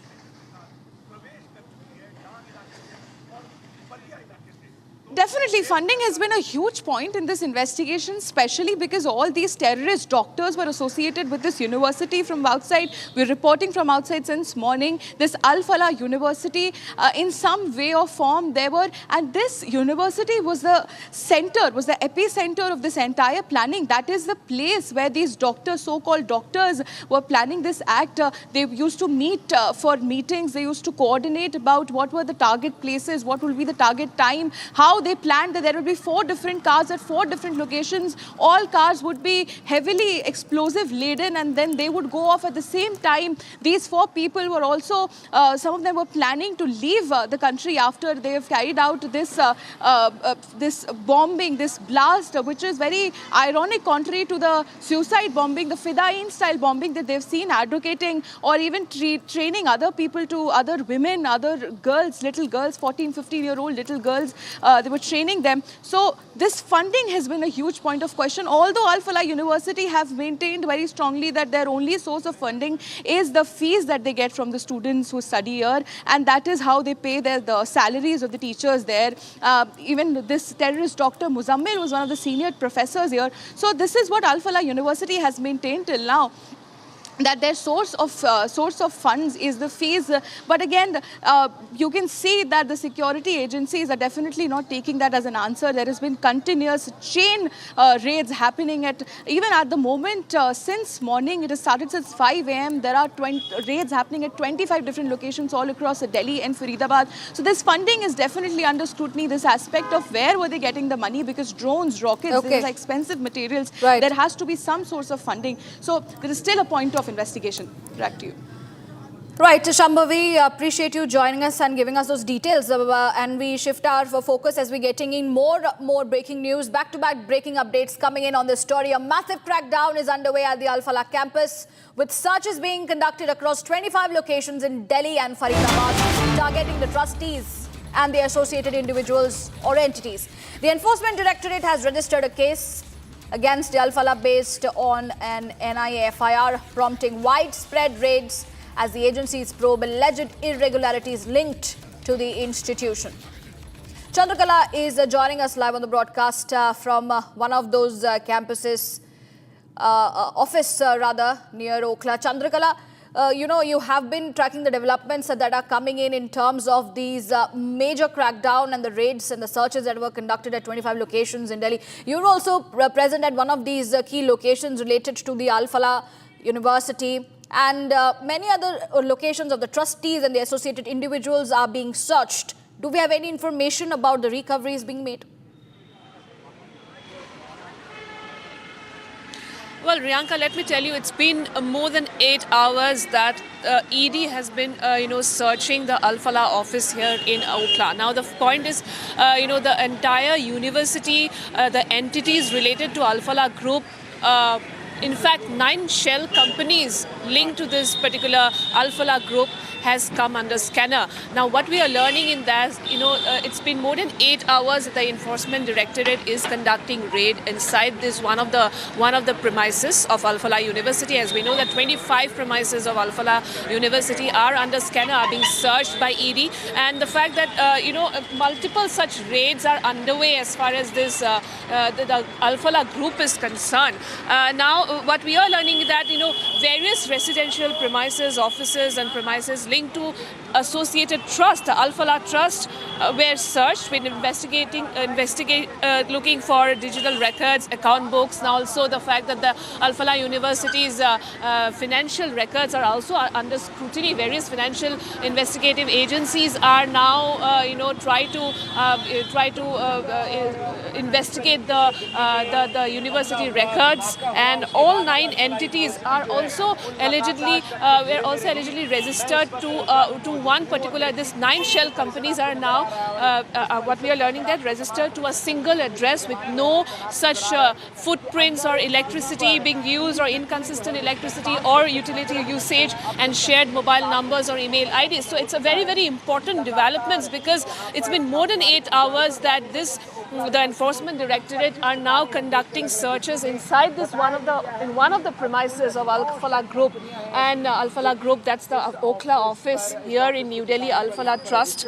And now the fact that the chairman, the Alfala University's founder, that's Javed Siddiqui, is also being questioned. His brother also being, he was apprehended. The university is already under scrutiny after its alleged links to an accused in the recent Red Fort blast. As we know that Dr. Umar Nabi and several other doctors were a part of Alfala University, which has been the epicenter of this entire terror module being carried out. Now it remains to be seen as to what would be the latest lead as far as this bomb blast is concerned. As we know that Delhi is completely on high alert. We can see the situation in the national capital is completely volatile. Different bomb threat has been received, of course, as far as in 2 CRPF schools and in 4 courts. So yes, a very, very crucial situation for the entire nation right at this moment. All eyes on the investigating angle, because as we know, several other angles are also being probed by the NIA. Right, Chandrakala, in fact, these raids were majorly to understand the terror funding and the role of Alfala University, and the video also of Terror Dr. Omar that had come to light. It looks like he was speaking to the youth and probably others who were attending kind of a session. In fact, the crackdown will now also build upon those people who were part of the sessions that was addressed by Terror Dr. Umar, and the entire crackdown on the funding of the particular module that was all planning to be extended is all coming together piece by piece, being put together by the agency. Yes, absolutely. Financial irregularities is something which is very much on focus right at this moment, because as we know, the Alfala University is now being probed as far as, different financial records of the university are now under scanner. Also, we are learning that, different 9 shell companies are also associated with Alfala Group with no such footprints. Of course, that, we are also learning that investigators are also suggesting overlapping of directors, weak KYC compliance, minimal salary disbursals, because there could be huge financial irregularities, and of course the fact that there could be some the reason why the financial investigative agencies are now trying to probe the university's financial records, because we could see that a lot of such angle has come to the fore of how money has been funded by Jaish, how Hawala, via Hawala networks. So yes, a very, very crucial development right at this moment, and because as we know that financial discrepancies has also come to the fore as far as the university chairman is concerned. So yes, the very focus is on the Alfala Group, the Alfala Trust, which is very much under the scanner, and also the entities related to the group, and also 9 shell companies are also taken into consideration. Of course, it's completely being probed right at this moment, and a very crucial development as far as this entire terror funding is concerned, which has carried out this Red Fort blast, of course, in the national capital for that reason. Thank you, Chandrakala, for giving us the details. We will now shift our focus and get you a roundup of news coming in 1 minute.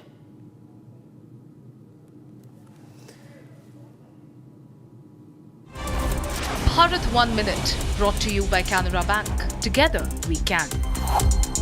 The Enforcement Directorate is conducting searches in the Alfala University case involving its trustees, related persons and entities. Since 5 a.m. today, the raids are being conducted at 25 locations across Delhi and other places. The central agency's action follows the government's orders to probe the university's funding. A forensic audit of the university's account has also been ordered.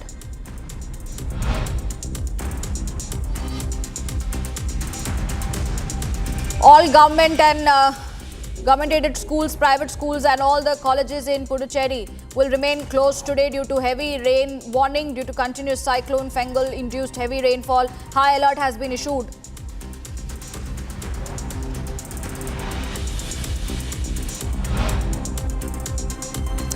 A layer of toxic smog blanketed the national capital as the air quality index remained very poor in several areas as per the Central Pollution Control Board.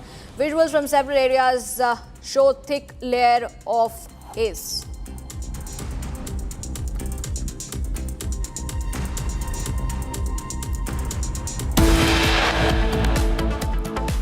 It's time for a break, but we come back on the other side with details coming in as 4 courts and 2 CRPF schools receive bomb threats in the national capital. Investigation underway.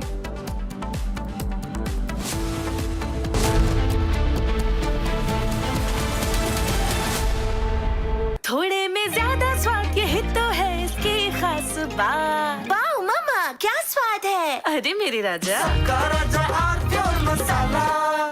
13,000 placements last year. At Amity, we are committed to nurturing passionate, hardworking and proactive professionals. अब छोलिया हो या लोबिया, सफेद चने या काले चने, सब कुछ मजेदार बने।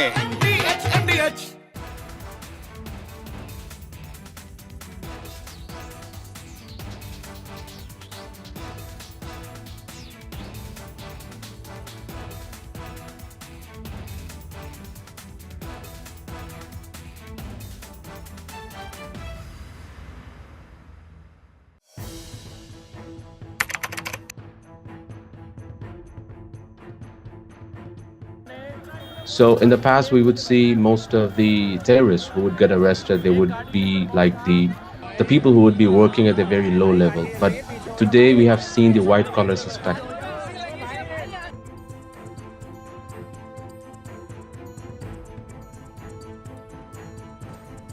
कश्मीर घाटी में डॉक्टर्स एक बहुत अल्टीमेट ड्रीम होता है वहां के लड़के लड़कियों का। उस बनने के बावजूद अगर आप रेडिकलाइज होकर अपने ही देशवासियों को मारने के लिए और अपने देश को तोड़ने के लिए तैयार हो सकते हैं, तो आप अंदाजा लगाइए किस तरह की रेडिकलाइजेशन हो रही है और इस फ्रंट पे हम क्या काम कर रहे हैं।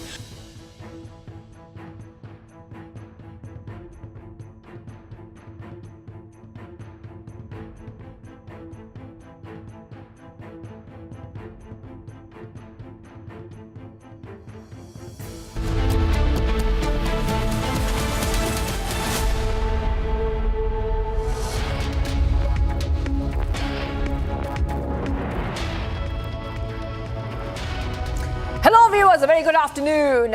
We are live and breaking. I'm Shivangi Shukla getting you the latest coming in. Top updates in the Delhi blast investigation continues. Fresh details, fresh videos out. We'll get to everything you need to know, but the headlines that we're tracking. Let's get started.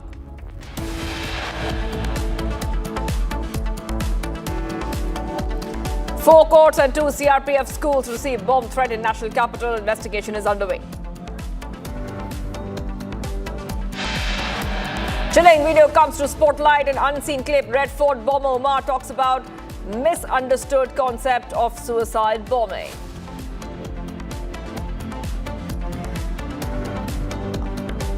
Another CCTV video of suicide bomber Omar has surfaced. Video shows him entering the Faiz-e-Ilahi mosque before the blast.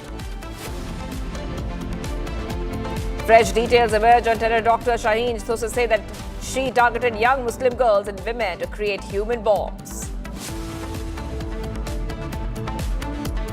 ED raids Alfala headquarters, 24 at the sites amid probe into Delhi blast case. CIK carries out mass raids at Srinagar cardiologist's home in Bargaon. It's Republic, Bangladesh super exclusive for the first time. Former Bangladesh Home Minister speaks out on government in exile.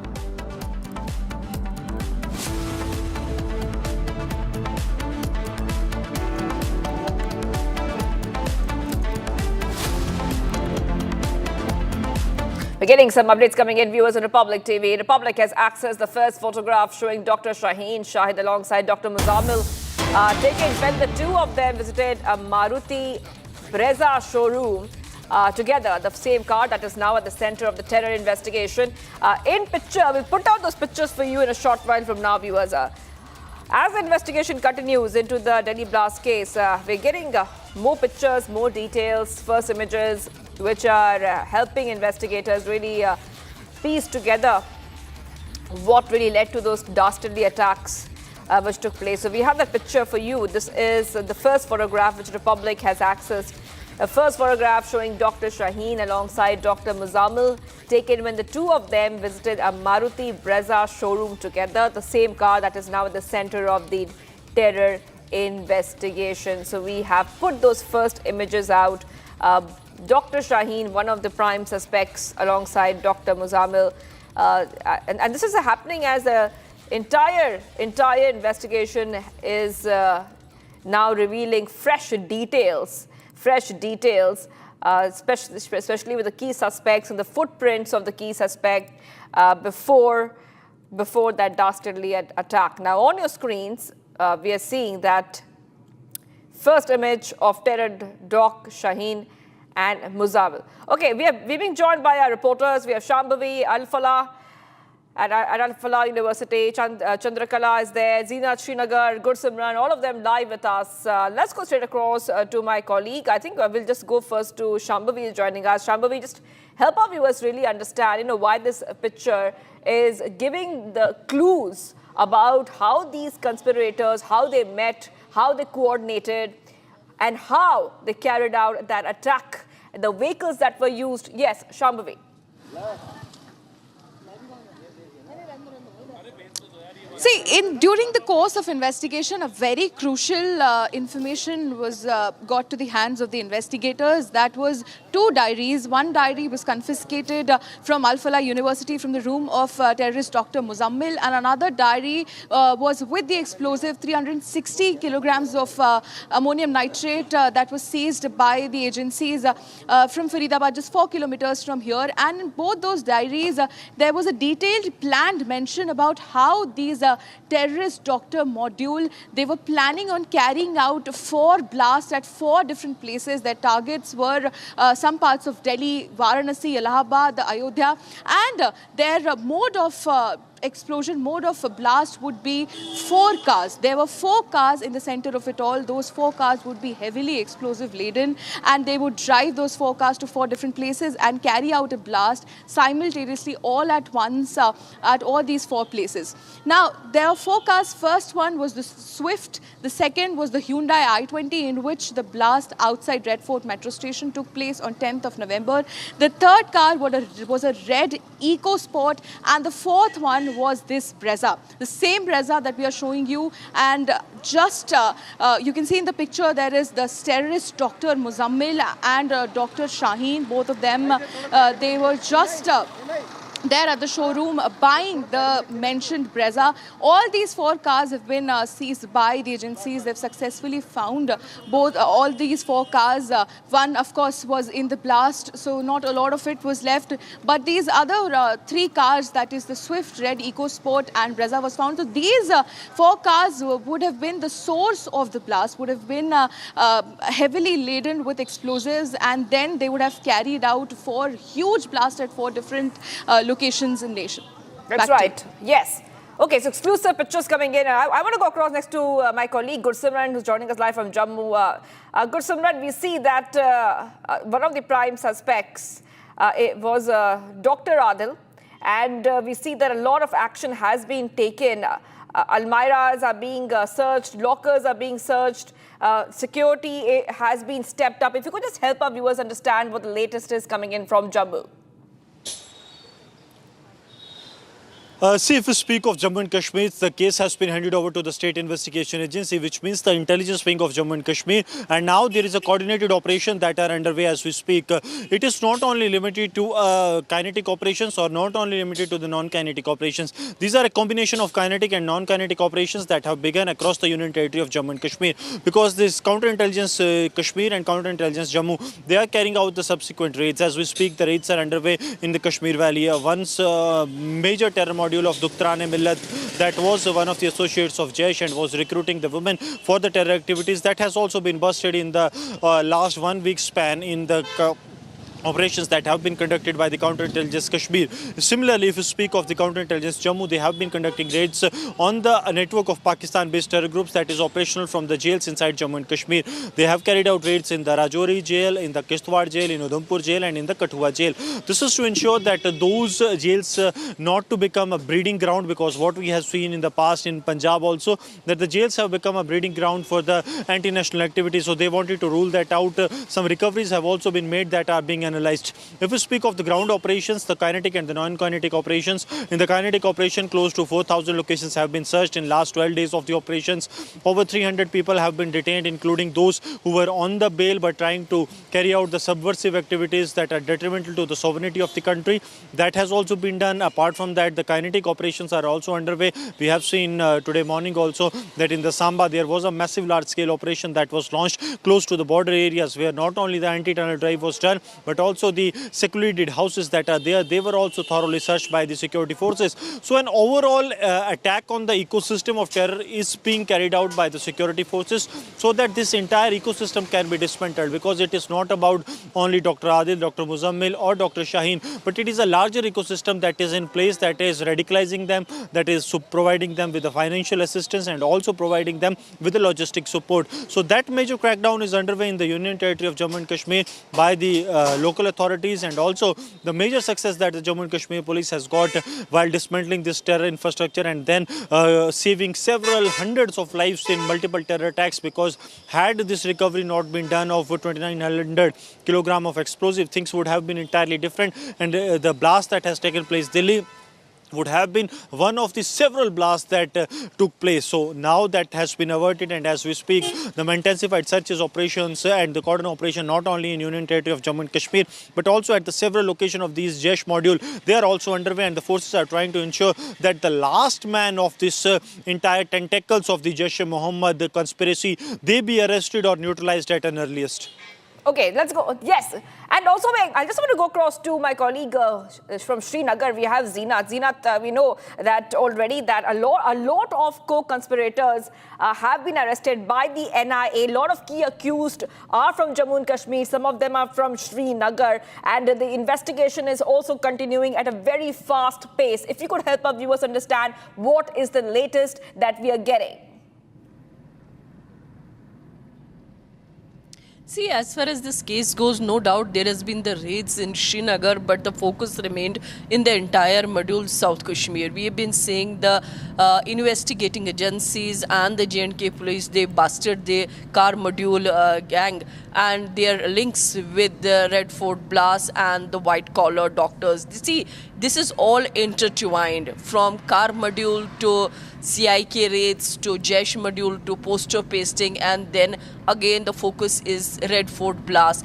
The videos that have surfaced shows you that they come within extremist policies, the kind of a radical mind that they have, the kind of, they say that once you blew yourself or you carry the fidain, they have their different meaning. So that tells you that mind is polarized, it is radicalized, and they were trying to get more people on the board with the kind of ideologies. As far as the photographs of the lady with Muzammil shows that they have been conspiring together as far as the photo depicts. Then the focus comes that the why is it that despite there has been a body blow being given to these terror outfits, but why the Pakistan now changed the strategy and chose to have those white collar ones, and how many such more are there? Because right now the focus, as far as this case goes, the focus is there that how many more are they, more from the doctor fraternity, or they more from the fraternity of the education, the shopkeepers, or there are more that is yet to come on forth. So there are angles that are being scanned and searched as far as the doctors is concerned. Today also we witnessed the raids in South Kashmir, in Srinagar itself, when we carry the visuals in the morning from the Shireen Bagh SMHS hospital, a doctor working at the cardiology of SMHS hospital. It's being scanned, his documents scanned, then his relations with the doctors, because he too comes from South Kashmir's Kulgam. See, yesterday, the another aide of Omar, he was arrested by the NIA. Although he was arrested earlier by the Srinagar police, he has gone through a different drill along with his brother, and then now the custody being handed over to NIA, because this case at the Union Territory level is being dealt now by the SIA, which is again an investigating wing of the J&K police only, because SIA again is being assisted by J&K police, the Srinagar police in focus, and then at the national level, because the case is spread across different at different levels with different stages. So NIA is looking after the entire module. There is an arrest of the Jasir. He's a neighbor of Dr. Adil and the Muzaffar, who is still on run because Srinagar police approached the Interpol for the lookout notice. So this is, again, as I've been saying, this is a very challenging situation for the security agencies, for the J&K police, for the entire country, for the Ministry of Home Affairs itself, where now we are seeing the educated youth, the younger lot, those who have made their families earlier proud with the kind of accolades that they have managed in their life, but now choosing terror. So which is a challenge for the people on the ground and also society, because nobody expected that this is coming from this kind of lot. So focus remains that more revelations will be there, more people will get identified, more arrests will be there, more raids will be there, because ultimately they are trying to dig as deep as they can to take this issue at a logical conclusions. Right. And I just want to also go across to my colleague. We have Chandra Kala joining us live from Alfala, Okla. And all our reporters are in different locations because viewers, we see that the story is moving and the investigation is moving at such a fast pace in multiple states, in multiple locations. So we have our reporters in every place. I will go to Chandrakala now because the ED is conducting searches at 25 locations linked to the Alfala University in Delhi NCR. I just want to help our viewers understand, Chandrakala, help our viewers understand what is the latest that we are getting on this new development. Yes, in fact, as the investigation on this particular case is pacing up right at this moment, the Alfala group, which, and their related entities are now under scanner. Now, 25 premises all across Delhi are being now searched by the Enforcement Directorate. We are right in the front of one of the office that's in Okla in New Delhi. That's Alfala office here in Okla, where the investigation is still underway. The searches are still being conducted by ED right at this moment. It's been more than 8 hours since 5 a.m. It started at 5 a.m. and that searches are still going on. But we are learning that various other angles have come to the fore. We are also learning that 9 shell companies related to the group, which is under the scanner, and this 9 companies which is under the scanner right at this moment are to be. We are learning is they were registered to a single address with no operational footprint, inconsistent electricity or utility usage, and shared mobile numbers and email ID. And this is a very crucial development because the terror funding. The funding of terror is also one such angle which is very crucial to understand, because as we know that rupees 20 lakh has been somehow routed by Jaish handlers as far as this probe is concerned, as far as the Delhi blast is concerned and the Red Fort, and that particular amount of money is being used by these terror doctors, be it Dr. Shaheen or Dr. Umar Nabi or Dr. Muzammil. But we are learning that there was also a dispute between Dr. Umar Nabi and Dr. Shaheen over this amount of money, that's rupees 20 lakh, which was used to buy various other fertilizers. Of course, a car, as far as the investigation is pacing up, we know that 4 cars have come under scanner. We have seen different CCTV footages. Now, of course, we have seen the image of Dr. Shaheen and Dr. Muzammil when they went to buy this the Brezza car, which was recovered. Of course, so yes, a very, very important development as far as terror funding is concerned. This entire terror network terror module being carried on in the heart of the national capital. Now, the investigating agencies are taking up this matter very seriously. The investigating is pacing up, and now the Enforcement Directorate is also trying to understand, of course, now investigating the university's records as far as the financial irregularities is also concerned. The money being funded from the university, there could be very much possibility that money was funded from the university, because as we know that these terror doctors are related to Alfala.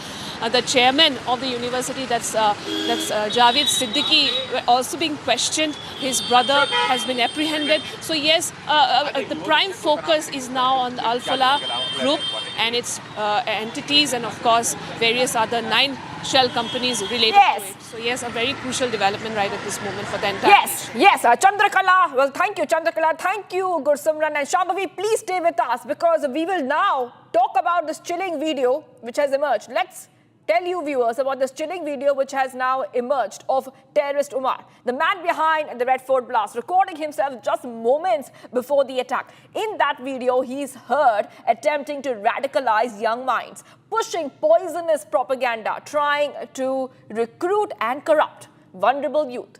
But let's be clear, Republic will not air his message. We will not amplify the words of a terrorist. What we will show you is the truth, the extent of the radical network, the mindset of a man who tried to wage war on India, and the danger he posed before he triggered the blast.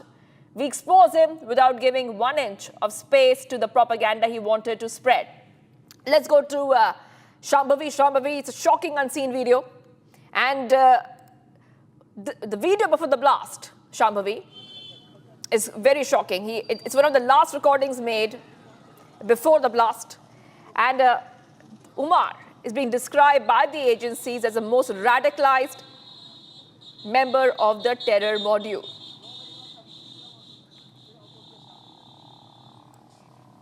Definitely, it has come up in the investigation where Shaheen has mentioned that quite a number of times, that among all these 4 faces that have come up, these 4 terrorist doctors, Adil, Muzammil, Shaheen and Umar. Umar was the most radicalized one. He was the one who was very influenced, and you can clearly see that in the video. You can clearly see that for somebody who is about to carry out a blast that will potentially kill so many people, will injure so many people, he is oddly calm and composed. He is oddly confident. He's so convicted in what he's speaking. He believes, you can see the belief in his eyes, you can see the belief in his face when he's talking about normalizing, about the fact that suicide bombing is one of the very misunderstood notions. And he also proceeds to explain how and what this Fidain style or suicide style bombing is. That when you decide to give your life at a particular place, at a particular time, and how this is one of the most misunderstood notions. You can see the conviction in him. And there is not a shred, a single shred of fear, of uneasiness, of agitation, of any amount of him being uncomfortable. The fact that he was about to carry out this blast, the fact that he drove around Delhi for 11 hours, for several parts of the Delhi, even went to masjid just few moments before he moved to the parking zone of the Red Fort area, was stationary there for 3 hours. He was stationary there for 3 hours, and as per investigation, we know that it just took him 5 to 10 minutes to actually assemble the bomb and for it to actually blast in the zone. So we know in this video just reaffirms the information that we had and the investigators had on Umar about how in spite of being so educated, you can see the accent in his English, you can see how confidently he speaks. He can be seen radicalizing the youth, and there are reports, there are investigating agencies are suggesting that even Shaheen has accepted that she was also looking at radicalizing the young women, the young girls from the age of 14 to 18 years. That is a very young age, to transform them into human bombs in a mission named Mission Kafir. So a lot of things have been cleared by this video. Back to you. Yes, Shambhavi, also, we also have to help our viewers understand, Shambhavi, why we are talking about the bomber Umar, because we have seen that across many days now, last few days, a lot of his aides have been arrested. They have been produced in court. He was coordinating with some key conspirators, and the entire web and the footprints of Umar are being specifically tracked by the agencies, including the fresh CCTV footages. Yes, Shambhavi. Definitely. The CCTV footages, we've been reiterating that has come as the backbone of this entire investigation, that has helped the investigators to track the route that he took, what was he actually doing in the hours before he carried out the blast, and the fact that how extended this module, this terrorist doctor module is, because initially there were just two faces. Initially there was just one arrest, and that too in relation to an absolutely different angle of the story. Adil was arrested just few days ago from Saharanpur, and that is what helped unfurl a lot of angles, a lot of people, how their families are also involved in it. Shaheen's brother also played an active part. He was constantly in touch with the cross-border handlers in Pakistan and Afghanistan, how these people went to Afghanistan, went to Turkey, and they were planning this for a couple of years now. This was not,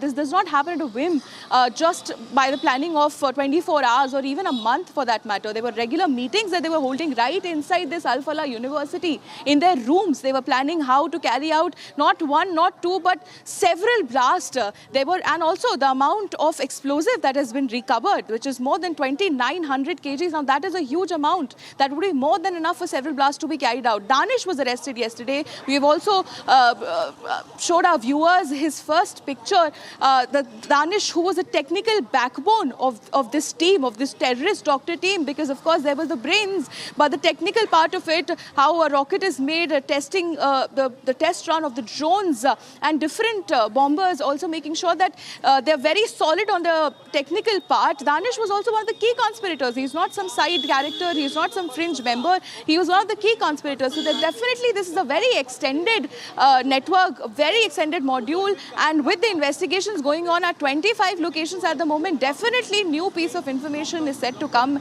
and even the doctors, these terrorist doctors, are being constantly interrogated. So definitely new crucial key pieces of information are likely to come back to you. Okay, thank you for joining us with all those details, Shambhavi. I'll be coming back to you as the investigation continues in the Delhi blast case. Let's move ahead, viewers. We see that the ED is conducting searches in the Alfala University case involving its trustees, which is related to persons and the persons and the entities since 5 a.m. today. Now, the raids are being conducted at 25 locations across Delhi and other places. Take a look.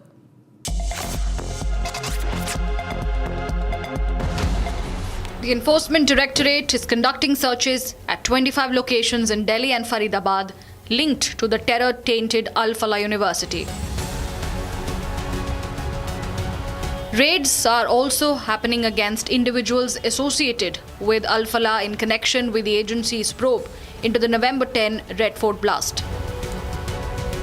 The probe agency has also registered a PMLA case over financial irregularities involving the university, where the Red Fort bomber, terror Dr. Umarun Nabi and others accused. The raids, which began at 5 a.m. this morning, are currently underway at the university's headquarters in Delhi, as well as the premises of the institute's trustees. The ED action comes days after the Delhi police registered 2 separate FIRs against Alfala University, whose membership has already been revoked by the Association of Indian Universities after the connections to the terror module emerged. Bharat 1 Minute, brought to you by Canara Bank. Together we can. Getting your moments coming in, UAE Air Force Air Defense Aerobatics team, Boeing 777X and the Indian Air Force's Surya Kiran team performed at the Dubai Air Show held at Al Maktoum International Airport. Sanjay Seth, Minister of State for Defence, also met his UAE counterpart Mohammed Mubarak Al Mazrui on Monday during the Dubai Air Show. Election Commission has ordered a special revision of electoral rules in Assam with 1st January 2026 as a qualifying date. In a letter to the Chief Electoral Officer of Assam, the EC said that the date of publication of the integrated draft electoral rule will be the 27th of next month. Date of final publication of the electoral rule will be 10th February 2026. Fans gathered outside the residence of late singer Zubeen Garg and celebrated its 53rd birthday today on November 18th. All Assam Students Union has also announced a 3-day celebration of Garg's 53rd birthday and Asaduzzaman Kamal died while swimming off an island in Singapore on September 19, hours before he was scheduled to perform at the Northeast India Festival.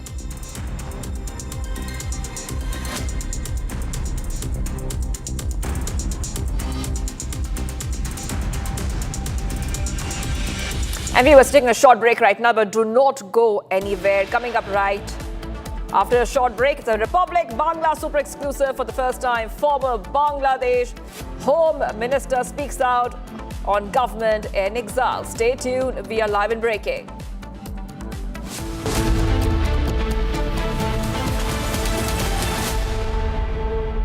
आधे bowl दही में 4 चम्मच MDH चटनी पुदीना मसाला डाला, stir करो, पुदीना चटनी तैयार। MDH चटनी पुदीना मसाला।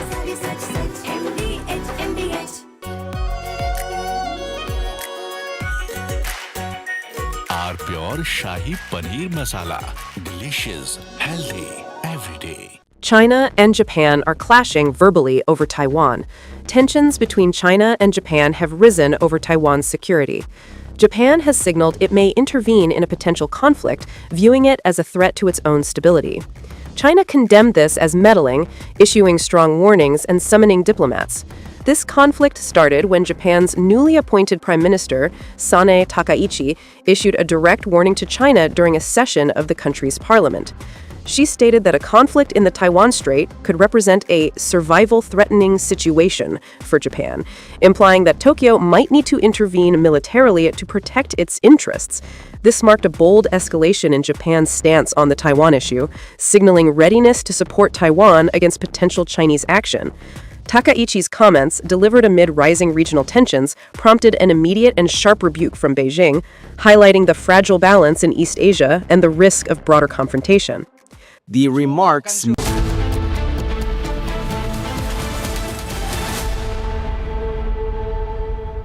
13,000 placements last year. At Amity, we are committed to nurturing passionate, hardworking and proactive professionals. MDH की हल्दी मिर्ची धनिया करे कमाल, ये रंग दे, ये खुशबू दे, ये तीखा, ये कम पड़े, क्या निराला MDH मसाला।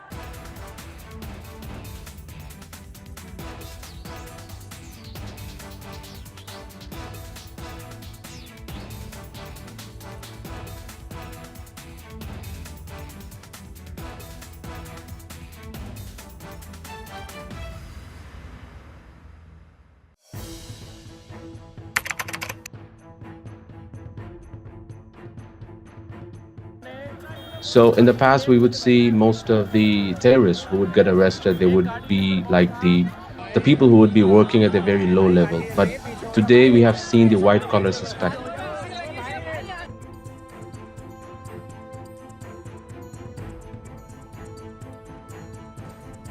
कश्मीर घाटी में डॉक्टर्स एक बहुत अल्टीमेट ड्रीम होता है वहां के लड़के लड़कियों का। उस बनने के बावजूद अगर आप रेडिकलाइज होकर अपने ही देशवासियों को मारने के लिए और अपने देश को तोड़ने के लिए तैयार हो सकते हैं, तो आप अंदाजा लगाइए किस तरह की रेडिकलाइजेशन हो रही है और इस फ्रंट पे हम क्या काम कर रहे हैं।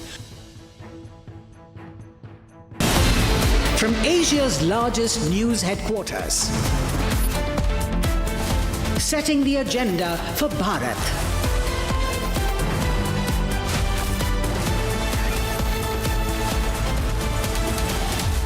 You're watching Republic.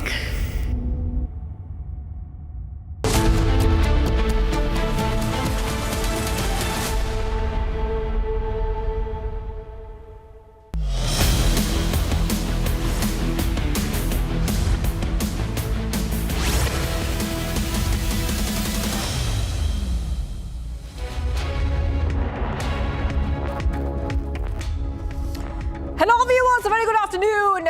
We are live and breaking. I'm Shivangi Shukla getting you the latest coming in. We are seeing that after we saw the Sheikh Hasina was given death sentence by a tribunal court in Bangladesh, Republic is getting first reactions from Sheikh Hasina's deputy. That's one of our top stories tracking right now. We'll play out that interview in a short while, but the headlines first. Let's get started.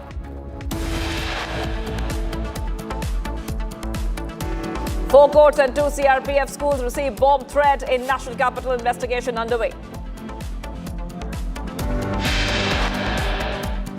Chilling video comes to spotlight in unseen clip. Red Fort terrorist openly justifies suicide bombing. Another CCTV video of suicide bomber Umar surfaces. Video shows him entering the Faiz-e-Ilahi mosque before the blast. Fresh details emerge on terror. Dr. Shaheen sources say that she targeted young Muslim girls and women to create human bombs. ED raids Alfala headquarters, 24 other sites amid probe into Delhi blast case. CIK is carrying out massive raids at Srinagar cardiologist home in being raided as well. The Republic, Bangla super exclusive for the first time. Former Bangladesh Home Minister speaks out on government in exile.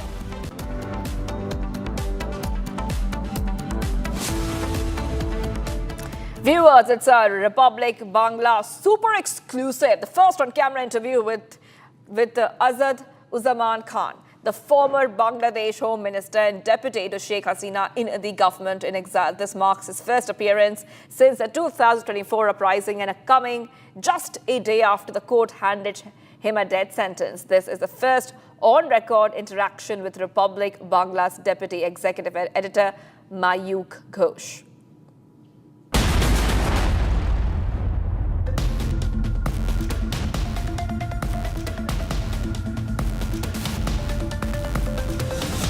Hello and welcome to Republic Network. This is Mayuk Ranjan Ghosh from the Republic Bangla studio in Kolkata. I'm joined by the exiled Home Minister of Bangladesh, Asaduzzaman Kamal, from an undisclosed location. We don't know where he's sitting right now, but he's joining online with us. Mr. Khan, thank you for joining. Thank you for speaking to Republic Network. This is your first interview since 5th of August 2024. The last time you were in public, the last time you were seen in front of the television. 1 year after this entire thing that has unfolded, you were in front of the television, you were in front of the camera, speaking 18 hours after a court in Bangladesh has given you death sentence. Could you explain the verdict that has been announced in Dhaka yesterday, sir? You see, this is a plain verdict. We are ready to hear this verdict because what happened in the court, who ran this court? The former Jamaat Islam leadership, they are managing everything, the court, the leader, they appointed everything. So what verdict will come, we know it. And you remember one thing, after August 5th, Pakistani government announced that we have taken the revenge of 71. So it is clear.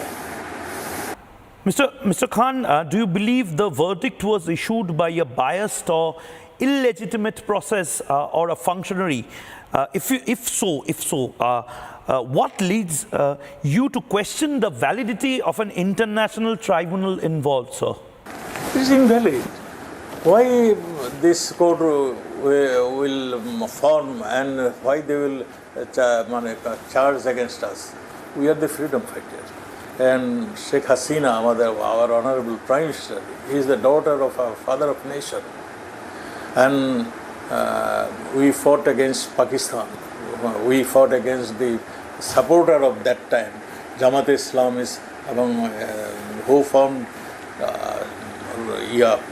Al-Badr Bahini, Rajagar Bahini, who helped Pakistani soldiers to enter our villages. And they, village after village, they burned and they raped our women. This was the scenario. So the people didn't forget this thing. And they are taking that revenge by this court. Mr. Khan, my third question to you actually is regarding St. Martin's Island. Do you think issues related to St. Martin's or Chittagong might have influenced any alleged geopolitical motives behind the situation. If I specifically say that US deep state and Muhammad Yunus were behind this entire coup that has happened, that has unfolded, and led to your exile. If so, what factors do you believe contributed to this view, sir? Our Honorable Prime Minister clearly mentioned that if I would give them San Martin and Chittagong port, then no action, no nothing would come to me. Well, thank you, Mr. Kamal, for speaking to Republic Network. This is the first biggest interview, the world exclusive interview of the Home Minister, the exiled Home Minister of Bangladesh. For the first time since 5th of August 2024, the exiled Home Minister of Bangladesh decides to speak online and speak to the world's biggest network, which is covering the Bangladesh coup. In fact, Republic TV, Republic Network is leading the coverage, and Asaduzzaman Khan or Sheikh Hasina decides to speak to the Republic Network. All right, let's go straight across to Mayuk. Mayuk spoke to the former Home Minister who has been sentenced to death. He is saying that the verdict, Mayuk, and you spoke to him, you could help our viewers understand a little bit more about it. He's saying it's a politically motivated verdict against the Awami League leadership. They have also questioned the legitimacy of the tribunal and warned that there could be more protests soon. Well, actually, there could be more protest. That is what is Asaduzzaman Khan hinting at. Specifically, when we are seeing several cocktail bombs that have been thrown in several places, the advisors' home are being targeted. While there are protests by Awami Leagues in different districts, Dhaka was out of the bound of Awami League for a long time. But from yesterday, we are seeing that in Dhaka also several protests are being conducted, and specifically in the name of Awami League. Mind you, Awami League is a banned entity right now in Bangladesh. But the fact is that a banned entity like Awami League is still getting its due credibility, and the dominance is actually a good sign for Awami League and a bad reputation for Muhammad Yunus, because Muhammad Yunus time and again said that they will not let Awami League or its conspirators to settle in Bangladesh or to do anything against Bangladesh. But the fact is, Awami League, one of the key members of Awami League, Asaduzzaman Khan, who is also the exiled Home Minister of Bangladesh, he's saying that actually the anti-India propaganda, the deep state conspiracies are being hatched by Muhammad Yunus only. Muhammad Yunus is actually trying to destabilize the entire geopolitics of Asia, Southeast Asia specifically. And here, Asaduzzaman Khan, while giving me this interview, specifically said that chicken snake is the target. Time and again, Muhammad Yunus has commented on the chicken snake, the Siliguri corridor, and this is the prime target of Muhammad Yunus, is what Asaduzzaman Khan, the deputy of Sheikh Hasina, said. After 1 year, 3 months and 14 days, they have chosen Republic Bangla to speak for the first time on record. Nothing off record. Everything is on camera. Everything is uncut. We don't know the location. We are conducting the interview online, and we assume that he is in some country, in some place where probably he is organizing this entire thing from the back end. And Sheikh Hasina has also, I asked him whether Sheikh Hasina knows about this interview. He said that I do nothing without the instruction of the Honorable Prime Minister Sheikh Hasina.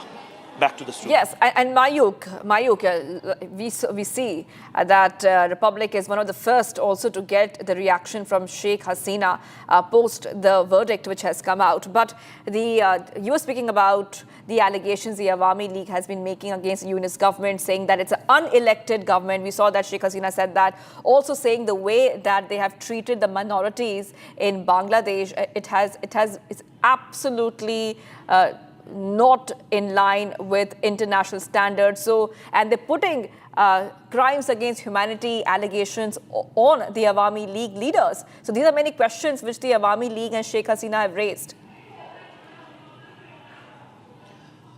Very specifically, Sheikh Hasina time and again has raised how Chittagong, not giving Chittagong to the US deep state and not giving Cox's Bazar, St. Martin's Island to the US deep state has entirely hatched this coup. Sheikh Hasina, from the very first day in 2024, has said that there are people, there are forces who are trying to dominate the Bay of Bengal. They are not Indians, they are not Chinese, but someone from outside our continent who are trying to dominate the Bay of Bengal, the waters of the Bay of Bengal. But the fact is that Sheikh Hasina has said that why should we give our piece of land that is in Cox's Bazar or St. Martin Island to someone, and specifically someone from the US deep state, to make them their colony. Sheikh Hasina has always been Sheikh Hasina has always been pro-Indian, and right now the Yunus government, who is an anti-Indian government, according to the Awami League, is seen to be giving the entire stretch of land in Cox's Bazar and Chattogram to the Americans as well as to the Chinese. So basically it's a threat perception that has been created in India, and specifically for our national interest, national security also.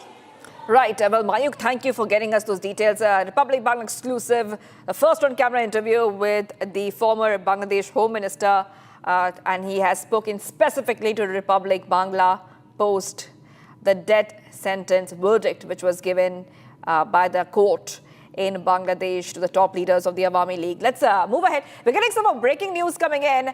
CIK has identified a strong operational link between Jaish Mohammed and the Ban Women group, Duktaran-e-Millat. Duktaran-e-Millat was led by Asia Andrabi, who has been jailed since 2018. Investigators believe Dr. Umar Farooq and his wife Shehzada were involved in motivating and recruiting women in Kashmir on instructions from JEM. Sources indicate Shehzada was being used to revive Duktaran-e-Millat's network despite Andrabi's incarceration. And the nexus was focused on mobilizing female recruits and building organizational influence in the valley. So CIK raids are continuing, viewers. Let's go straight across to Zeenat, who's joining us live. Zeenat, just take our viewers to latest coming in. There's some updates, a link which has emerged, Zeenat, between Jaish-e-Mohammed and the Ban Women's group. Investigators are trying to connect the dots in this latest update. Yes, Zeenat.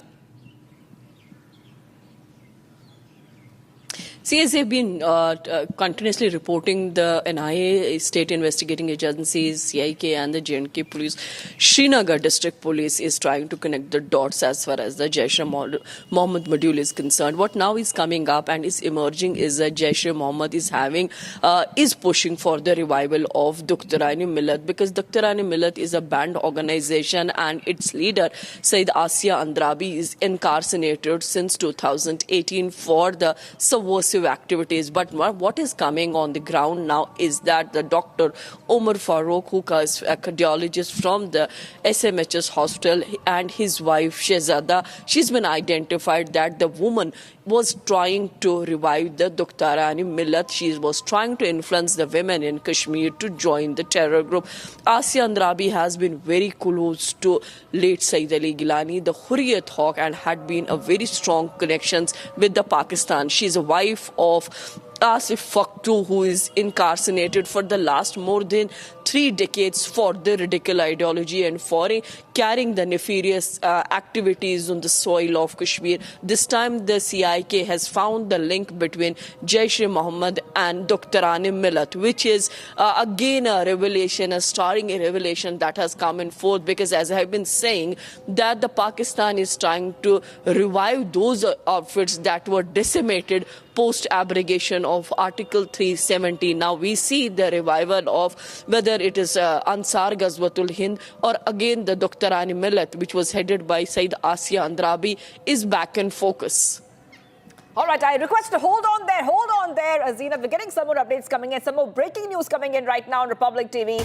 Let's go to the next set of breaking updates for our viewers. The UP Medical Council has now cancelled the registration of Dr. Shaheen, who was involved in the conspiracy behind the Delhi bombings. Previously, Indian Medical Association had also cancelled Dr. Shaheen's membership on the recommendation of the Kanpur branch. Meanwhile, registration of Dr. Mohammad Arif Mir, a senior resident of Lakshmi Pat Singhania Institute of Cardiology, may also be cancelled soon. Dr. Arif was involved in the entire conspiracy of the bombings and was a classmate of the slain terrorist Dr. Umar. I really want to go back to...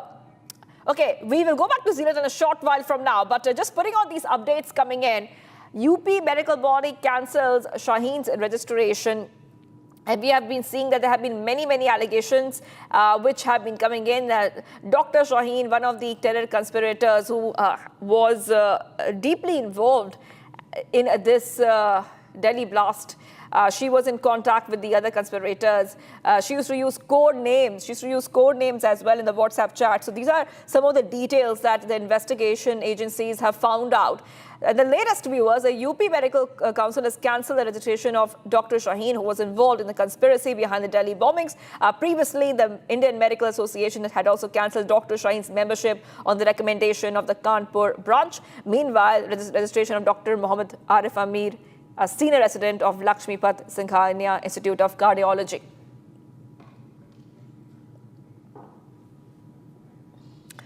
And viewers, a blast near Delhi's Red Fort has shaken the nation. Days after the Indian Army released two powerful videos, time-charged and loaded with a message of readiness. Arrests, demolitions, and intelligence raids point to coordinated counter-strike posture. Is this the clearest signal that we're seeing that India's patience is running out? Take a look.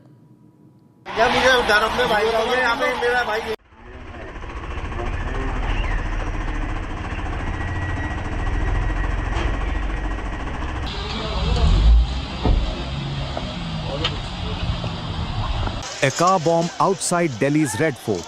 8 killed, many more injured. A chilling reminder of how terror networks still operate inside India's capital.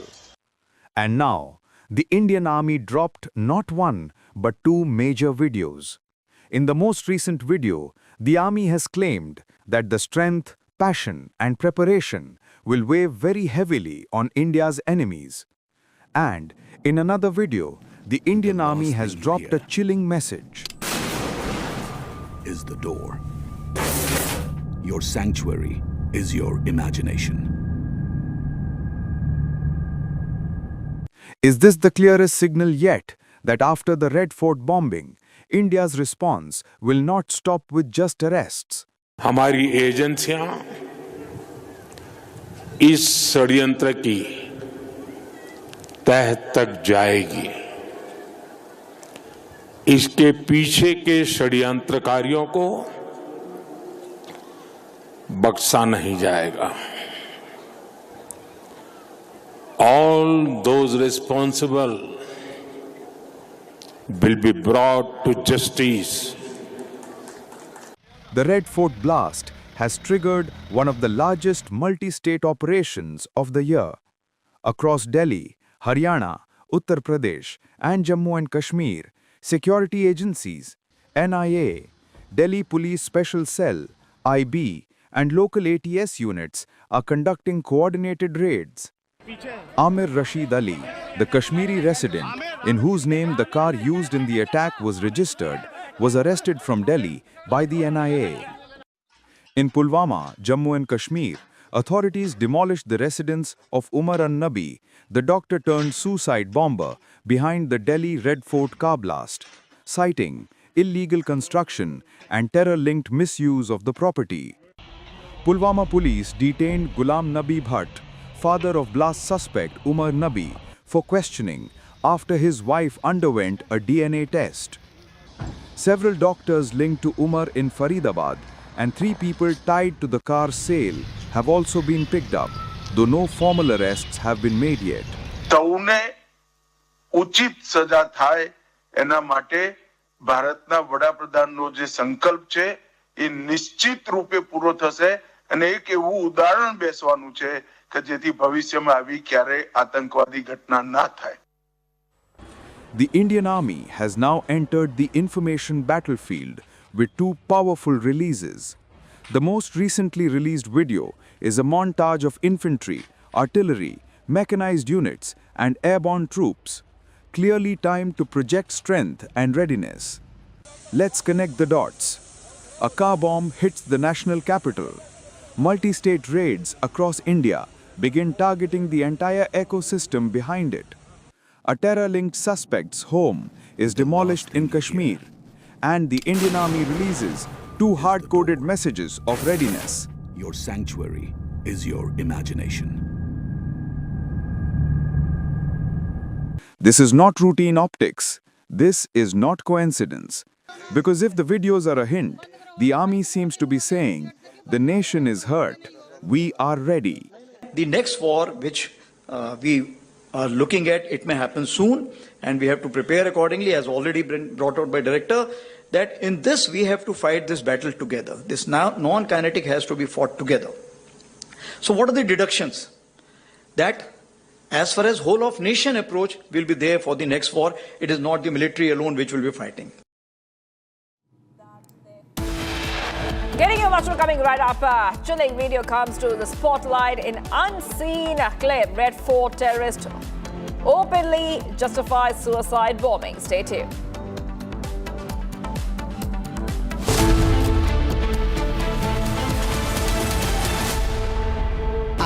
Pure सूजी pasta उबालो मिलाओ और खाओ 8 minute में तैयार. क्या taste है सबका राजा आर प्योर मसाला केसरिया से मन जोगी हुआ रे दिल झूमे देखो मतवारा हुआ रे केसरिया से मन जोगी हर पल मनाओ केसरी त्योहार. विमल बोलो जुबान केसरी. आधे बाउल दही में 4 चम्मच MDH चटनी पुदीना मसाला डाला. स्टर करो. पुदीना चटनी तैयार. MDH चटनी पुदीना मसाला. China and Japan are clashing verbally over Taiwan. Tensions between China and Japan have risen over Taiwan's security. Japan has signaled it may intervene in a potential conflict, viewing it as a threat to its own stability. China condemned this as meddling, issuing strong warnings and summoning diplomats. This conflict started. Pro-Pakistan Mehbooba Mufti, a lady who should be in jail, not in politics, because she is as dangerous as a terrorist. The supporter of white-collar jihad, the supporter of terrorism and terrorists on multiple occasions. And the problem in our country today is instead of becoming a harder country, instead of becoming a tougher country, instead we have this evergreen terror sympathizing lobby openly talking. The country is under attack. Every citizen of India is under attack. Political leaders and public figures are framing killers and terrorists as victims. Mehbooba Mufti on the loose is a dangerous person. Not acting against her is a big chance, a danger we, the people of India, cannot afford.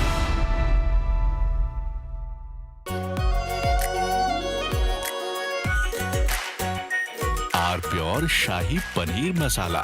Delicious, healthy, everyday. ये है secret recipe MDH का जीरा SIP जल जीरा मसाला. SIP SIP जीरा SIP MDH का जल जीरा सिप MDH का जल जीरा सिप.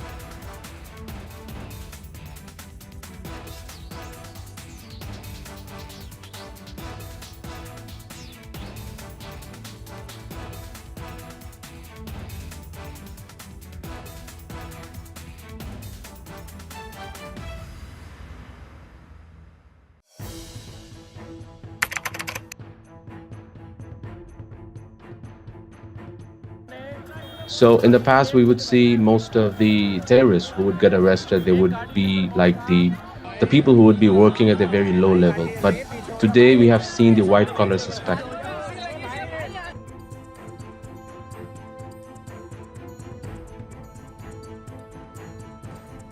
कश्मीर घाटी में डॉक्टर्स एक बहुत Pakistan Mehbooba Mufti, a lady who should be in jail, not in politics, because she is as dangerous as a terrorist. The supporter of white-collar jihad, the supporter of terrorism and terrorists on multiple occasions. And the problem in our country today is instead of becoming a harder country, instead of becoming a tougher country, instead we have this evergreen terror sympathizing lobby openly talking. The country is under attack.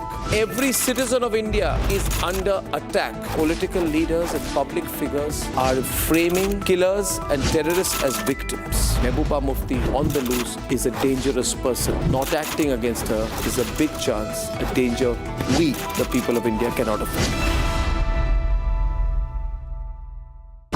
Pure सूजी pasta उबालो मिलाओ और खाओ 8 minute में तैयार क्या taste है सबका राजा hardcore masala 13,000 placements last year.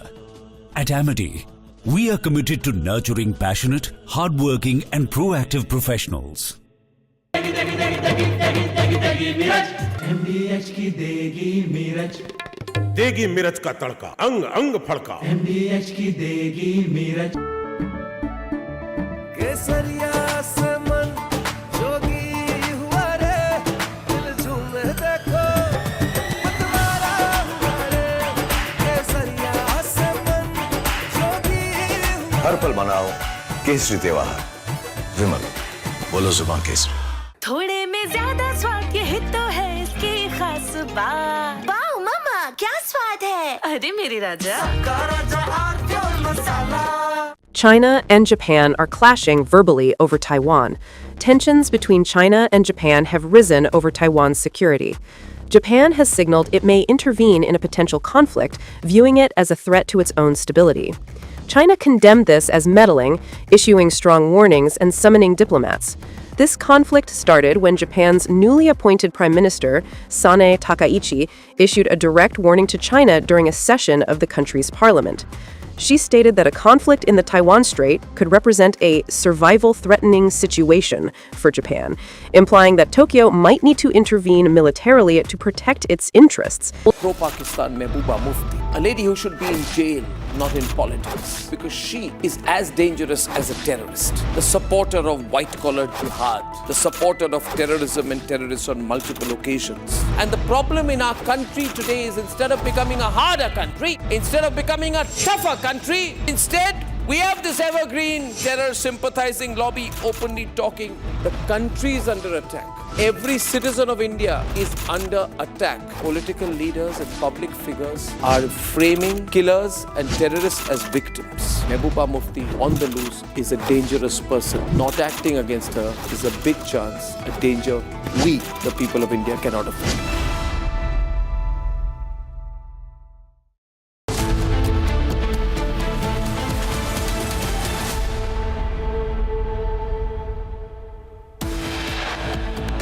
Top headlines coming in. 4 courts and 2 CRPF schools receive bomb threat in the national capital. Investigation underway. Chilling video comes to spotlight in unseen clip. Red Fort terrorist openly justifies suicide bombing.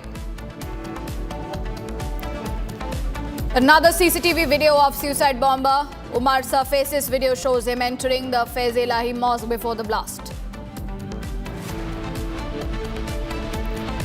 Fresh details emerge on terror Dr. Shaheen. Sources say she targeted young Muslim girls and women to create human bombs. ED raids Alfala headquarters, 24 other sites amid probe into the Delhi blast case. CIK carries out massive raids at Srinagar cardiologist's home in Budgam. It's a Republic Bangla super exclusive. For the first time, former Bangladesh Home Minister speaks out on government in exile.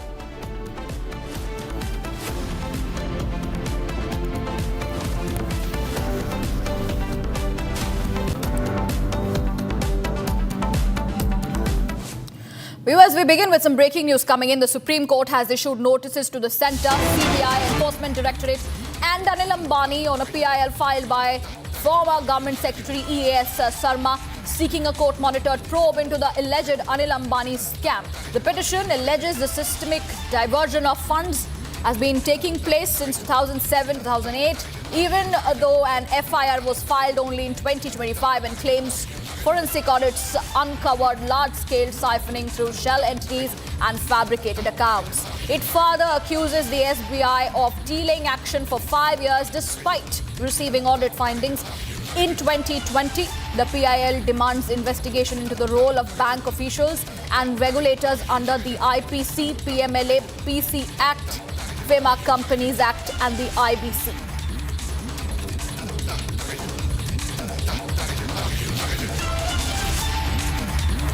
More developments coming in, viewers. Crackdown on Anil Ambani, back-to-back updates. The Supreme Court has issued notices to the centre, to the CBI, Enforcement Directorate and Anil Ambani as well. And this is regarding a PIL filed by the former Government Secretary A.S. Sarma.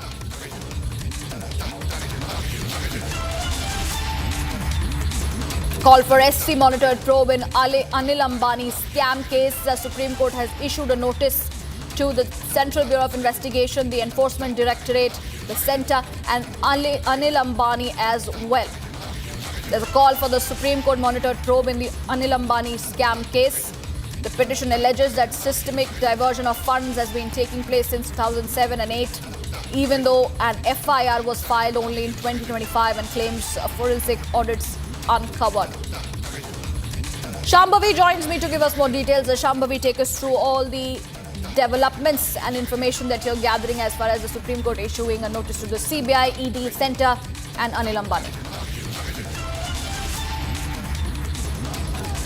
Well, this notice is in relation to a PIL which was filed by the former Government Secretary S. Sarma.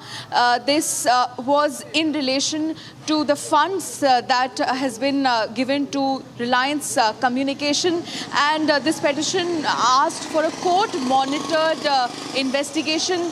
According to the petition, they're claiming that only a small part of the wrongdoing is being seen by the agencies and that there is a huge part which is still not being looked into. There are several allegations of the amount being more than 31,500 crores and that there were several transactions with closed account. There was a lot of movement in illegal parties, between illegal parties, and that the amount of loan that was taken that was being used inappropriately. These are the major allegations. They've also alleged that this wrongdoing has been going on for quite some time now. It's been years since 2007 and 8. They have this movement of money has been going on, but the agencies have only registered an FIR this year itself. So what the PIL was seeking, that there should be a detailed, intensive court-monitored investigation into the loans that was given to the Reliance Communication, and in relation to that, now the Supreme Court has issued a notice to the central government, the CBI, ED and Anil Ambani, so which is basically, so Supreme Court has acknowledged the PIL and asked all these four parties to come and participate in the proceedings, and they've been given a 3 weeks time to file their responses. Back to you. That's right, Shambhavi, appreciate you giving us those details on that story. We will be keeping a close eye on the developments that come in. But now we shift our focus. There is some more breaking news that we are gathering. Viewers, Republic has accessed the first photograph showing Terror Dr. Shaheen alongside Terror Dr. Muzammil, taken when the two of them visited the Maruti Brezza showroom together. The same car that is now at the center of the terror investigation. First pictures coming in. We have accessed exclusively the first photograph showing Terror Dr. Shaheen alongside Terror Dr. Muzammil, taken when the two of them visited a Maruti Brezza showroom together. The same car that is now at the center of the terror investigation. The Terror Dr. seen buying a Brezza car. This is the first image coming in of the Terror Dr. Shaheen and Muzammil, who are currently being questioned. We continue to be joined by my colleague Shambhavi on this. Shambhavi, a very, very exclusive picture coming in of, or rather the first image of Terror Dr. Shaheen and Muzammil coming, where they are seen happily buying a Brezza car, which comes under or rather is now the center of the terror investigation. Shambhavi. Well, yes, when you look at the picture, they're very happy about buying a new car. But again, if after the incident, after the blast and after the investigation, several crucial pieces of information has come up. We know that the idea behind that car, the idea behind buying that Brezza was indeed sinister. And they were planning on something very huge. And why this image is very significant for several reasons. First being that both these doctors, these terror doctors, are still being interrogated at the moment. And with each passing hour, new piece of information is coming up. A new man who is associated with this entire terror doctor module, be it Shaheen's brother, be it Muzammil's brother-in-law, be it Danish, the technical backbone. There were several new faces that have come up during the interrogation and even the investigation. There are currently searches going on in 25 different locations in relation to this and their association with Alfala. And this Brezza that you see in the picture, that was supposedly one of the 4 cars that had to be used in their grand plan. They had a plan. These 4 terror doctors had a plan of using 4 cars. First one being the Swift, second the Hyundai i20, in which the blast was carried out outside the Red Fort metro station. Third one was the red EcoSport, which was again seized from Khandawali village here itself in Faridabad. It is just few kilometers away from here. And the 4th one is the Brezza, which was found parked right here in the very same university, which has come up as the epicenter of this entire investigation. So again, this image marks a very crucial point of their planning, where they must have been planning the places, the time, and which vehicle they'll be using to completely be packed with explosives and then carry out their blast. Back to you. That's right. My colleagues Chandrakala and Zeenat are also joining us on the broadcast. Chandrakala is, of course, tracking the Enforcement Directorate raids at locations related to Alfala University. Chandrakala, you know, we have been bringing in all the developments that surround Alfala University, and the terror doctors who were, you know, hatching the entire plot from the rooms of that particular university. And the first images of terror Dr. Shaheen and Muzammil have come to light, where they are seen buying the particular Brezza car. You know, take us through a bit of details that had come in regarding the Brezza car, which the police were also looking for soon after the blast took place.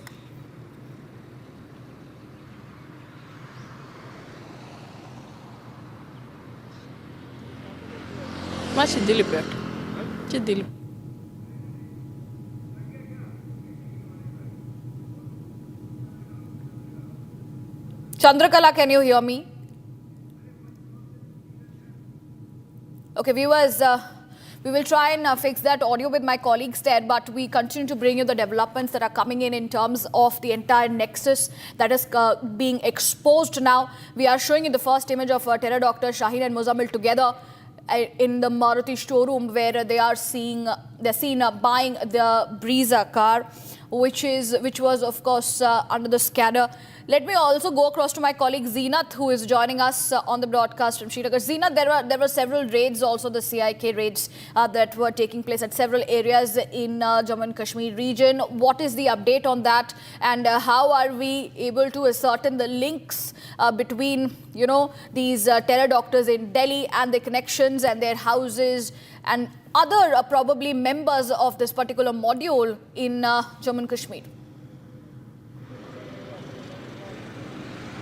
See, now we are seeing the another link that is emerging when the security agencies and the J&K police is investigating the terror module, Jaish-e-Mohammed module, Ansar Ghazwatul Hind module in the Kashmir Valley. Now the another link that is emerging or resurfacing here is the role of Doktorani Millat, which is headed by Sayyid Asiya Andrabi.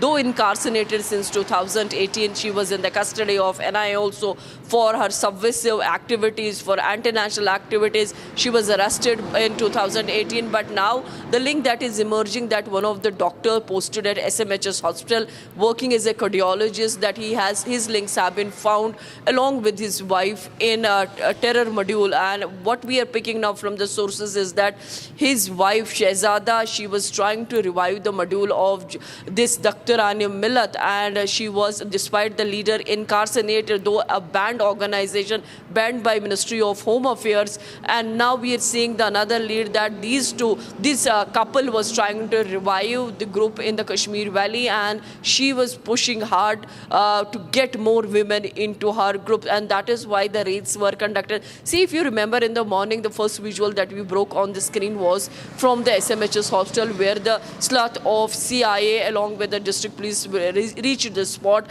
and they started investigating, and then the focus shifted to Bugam in Kulgam, South Kashmir, where the doctor's residence is. He hails from Bugam, Kulgam, where again the search were carried by the investigating agency. This all tells you that how the investigating agencies are trying to connect the dots as far as the module of Jaish-e-Mohammed or Dr. Awami League is concerned.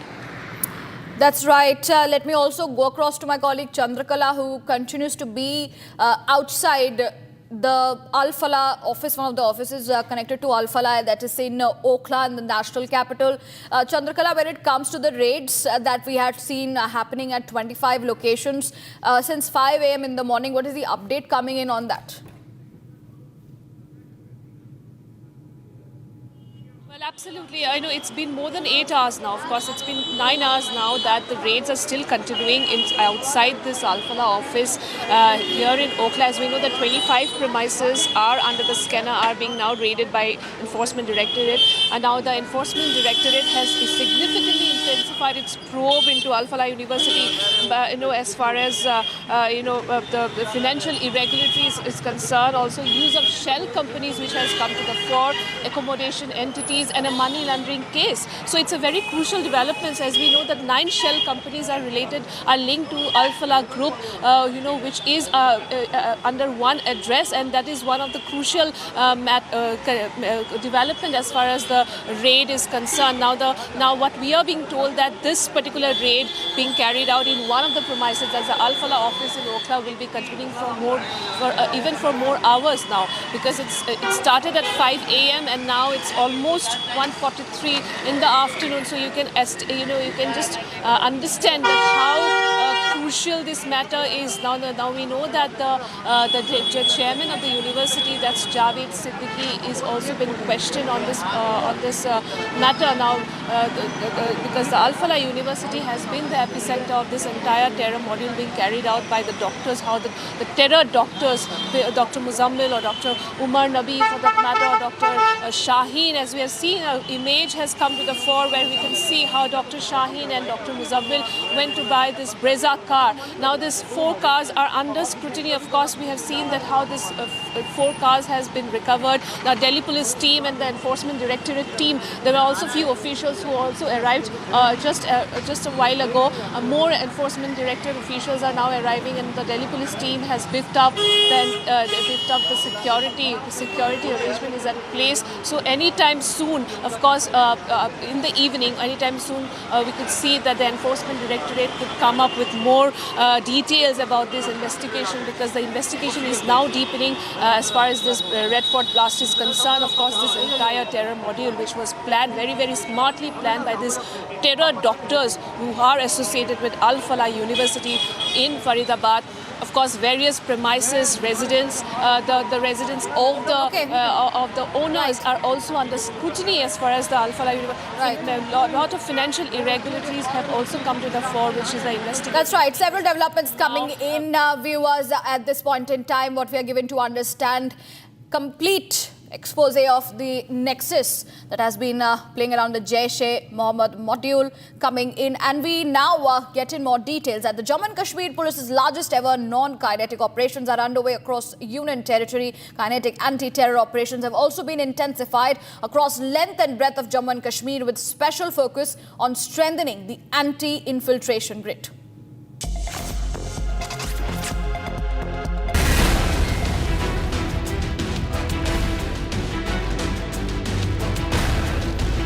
After the Delhi bombing, an alert has been sounded all over the international border and the line of control with the possible threat of Pakistan pushing terrorists into the Indian territory. Here you will see in the border area of the Samba district, the security forces have launched a massive cordon and the search operation, and the senior officials, including the Deputy SP rank officer of the operations group, they are also here trying to gather the details from the houses that are in the remote areas or very close to the Indo-Pakistan international border, and these areas can be used by the antisocial elements. And here you will see the troops of the special operations group carrying out the intensified searches. These searches are being carried out. They are looking into every nook and corner of these establishments that are here, because it becomes really very important at a time when there lies a threat from across the border. We have seen in the past also that how the security forces, they were targeted, and there have been several incidents when the terrorists have sneaked into the Indian territory from this very area.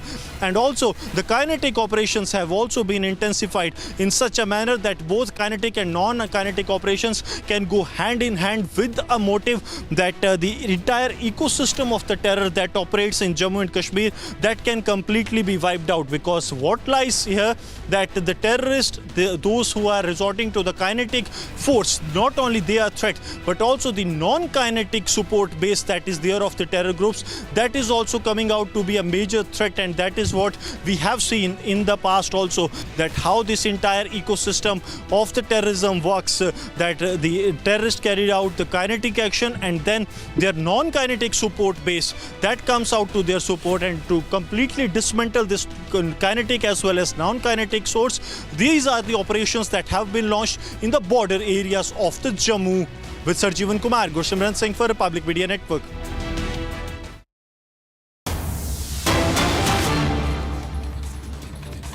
Here's breaking news coming in on the broadcast. It's a big breaking news coming in. Umar's aide Bilal is at the Patiala House Court. Several developments coming in, and we have cut across to those live visuals. And this is the huge crackdown coming in when it comes to terrorism in our country. And we can see Bilal at Patiala House Court, and he is a close associate of terror doctor Umar Nabi. These are live visuals. He's also known as Danish, and he has been produced in the court, and terrorist Danish is currently in the court. This is the NIA court where Danish is being produced at. Several developments coming in, viewers, back-to-back updates. Terror doctor Umar Nabi's aide has been taken to the Patiala House Court for proceedings. Ishan joins me to give us more detail. Ishan, Danish is being produced at the Patiala House Court. Take us through the developments. Danish has just been taken inside Patiala House Court. He was taken inside under heavy security deployment. Earlier, we had seen that a bomb threat was also received at Patiala House Court. But this did not derail the production of Danish before the Metropolitan Magistrate. He will be produced before court, and he will seek his remand. We have seen that it's very... And the bomb squad team had earlier cleared the entire court, and RAF teams have been deployed. Delhi police is constantly taking the matter under vigilance, and we will be sharing the live visuals of Danish being taken inside the court. Once Danish is inside, he will be produced before a magistrate, wherein the security agencies will request for his remand. Once remand is granted, he will be made to participate in the investigation, and revelations being made by him will be used to unravel the terror plot that rocked Delhi a few days ago. So many people have been killed, and this is all because of the terrorist plot that was hatched by these people. We'll be bringing you live updates from Patiala House Court. Ishan, back to you. That's right. This is, of course, a huge revelation by the NIA. The bomber's aide has been arrested. The Kashmiri resident Danish was modifying drones for a big attack. You know, he is the person who was giving in these technical support, and he was modifying drones, and he was also trying to make rockets. The resident of Anantnag and a co-conspirator in this case, and it was second arrest made by the NIA. providing support to modify drones and rockets before the attack. And these terrorists were planning to carry out huge attack, and they were planning to carry out bombings via drones at several areas, sensitive areas in the national capital. Ishan continues to be with us. Ishan, also we are trying to understand the role of Danish. He's a resident of Anantnag. His role is very, very crucial. He's a co-conspirator in this case. He was providing Omar with drones. He was modifying drones and rockets before the attack. Yes, Danish was the technical expert who was providing drone and rocket technology to the entire module. Danish was the key conspirator of Omar, and he was providing information and technical know-how on how drones can be modified and used for doing attacks across India. Now, this is a very crucial development because the technical expertise provided by Danish would have enabled him not only to attack civilian targets, but this could have been done to attack higher targets with higher sensitivity, such as military bases and others, as we have seen done across the world. Now, this drone technology that Danish was providing to Umar could have been used in multiple nefarious means. The apprehension of this particular terror subsect will be a definite deterrent to any such activities in the future, and him being produced before Patiala House Court will grant him NIA custody. Now, this judicial custody may extend up to 14 days. Initially, the other terror suspect of 10 days. Now, let's see how many days this particular suspect is granted custody of. Back to you. That's right. Ishan is continuing to bring us the details from the ground, and we are with these live visuals coming in from the Patiala House Court as Umar Nabi's associate Danish has been taken. Second arrest made by the NIA. We continue to stay with these visuals and the developments coming in, but for now, we dip into a short commercial break. Stay tuned.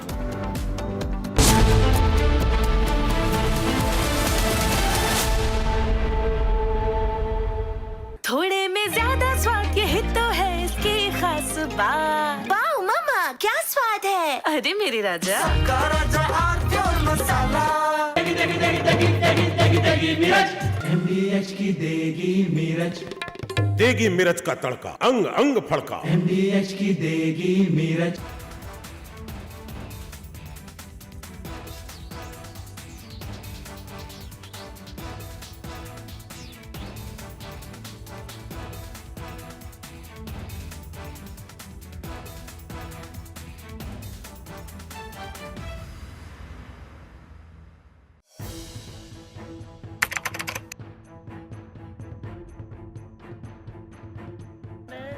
So in the past, we would see most of the terrorists who would get arrested, they would be like the people who would be working at a very low level. But today we have seen the white collar suspect.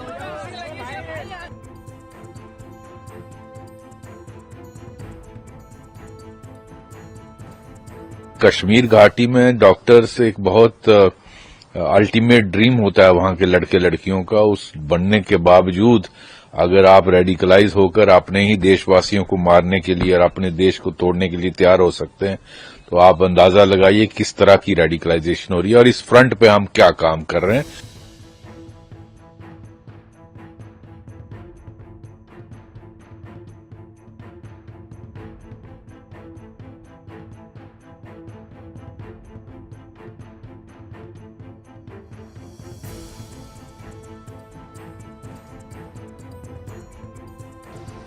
Investigators have identified Maulvi Irfan Wagha, also known as Imam Irfan, from Shopian in South Kashmir, as the mastermind who blended his dual identity, that of a preacher and healthcare worker, to influence and radicalize the educated youth.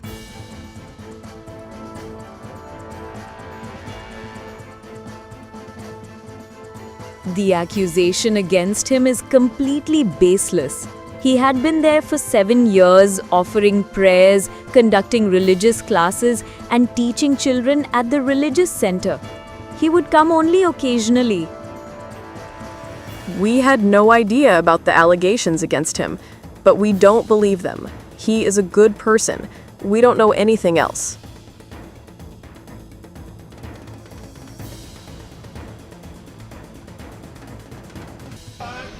According to the ongoing investigation, Maulvi used his access at GMC Srinagar and his sermons in Naugam's local mosques to identify and influence those he saw as easy targets, pushing them towards radicalization. He used social media to radicalize highly qualified professionals. During the questioning, Irfan admitted to the police that he had radicalized Dr. Muzammil Shakil, who is the key accused of Faridabad Arms Hall. According to the officials, Imam Irfan allegedly built and expanded a white-collar terror network with the help of Pak-based Jaish handler Umar bin Khattab, alias Harjula. The police found improvised explosive devices materials, electronic gadgets during raid at his residence, providing leads to a wider nexus. The investigation continues, with agencies coordinating across Delhi, Haryana, and Jammu and Kashmir to uncover how this white-collar network expanded under the guise of faith and medicine.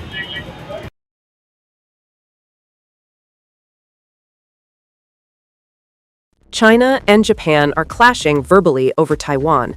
Tensions between China and Japan have risen over Taiwan's security. Japan has signaled it may intervene in a potential conflict, viewing it as a threat to its own stability. China condemned this as meddling, issuing strong warnings and summoning diplomats. This conflict started when Japan's newly appointed Prime Minister, Sanae Takaichi, issued a direct warning to China during a session of the country's parliament. She stated that a conflict in the Taiwan Strait could represent a survival-threatening situation for Japan, implying that Tokyo might need to intervene militarily to protect its interests. This marked a bold escalation in Japan's stance on the Taiwan issue, signaling readiness to support Taiwan against potential Chinese action. Takaichi's comments, delivered amid rising regional tensions, prompted an immediate and sharp rebuke from Beijing, highlighting the fragile balance in East Asia and the risk of broader confrontation. The remarks made by the... From Asia's largest news headquarters, setting the agenda for Bharat.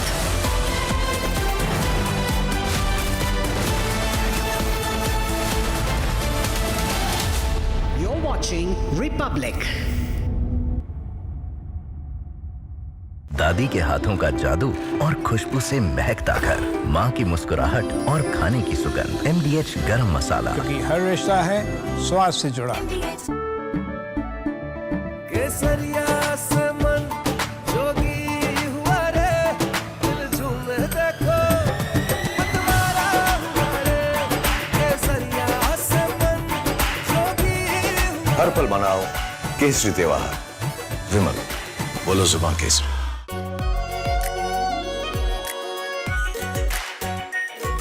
Pure Shahi Paneer Masala. Delicious, healthy, every day. China and Japan are clashing verbally over Taiwan. Tensions between China and Japan have risen over Taiwan's security. Japan has signaled it may intervene in a potential conflict, viewing it as a threat to its own stability.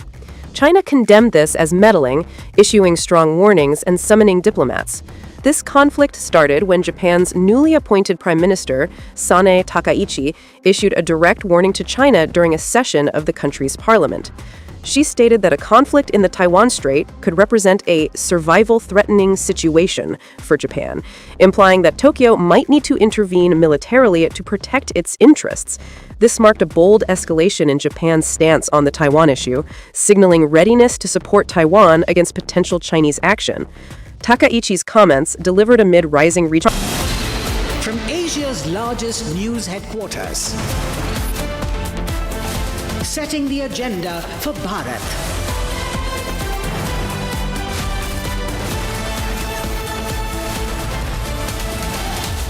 You're watching Republic.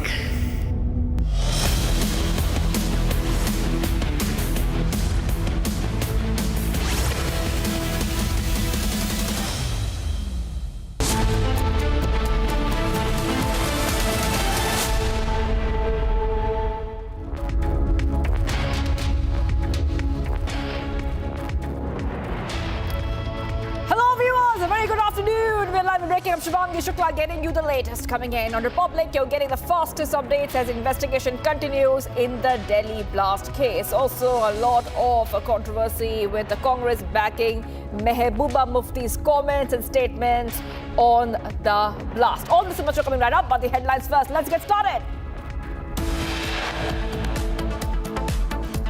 4 courts and 2 CRPF schools receive bomb threats and national capital investigation is underway. Chilling video comes to spotlight in unseen claim. Red Fort terrorist openly justifies suicide bombing.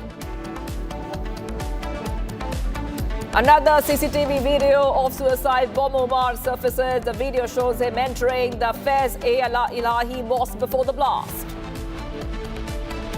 Fresh details emerge on terror Dr. Shaheen. Sources say that she targeted young Muslim girls and women to create human bombs. ED raids Alfala headquarters, 24 other sites amid probe into Delhi blast case. CID carries out massive raids at Srinagar cardiologist home. So Republic Bangla super exclusive. For the first time, former Bangladesh Home Minister speaks out on government in exile.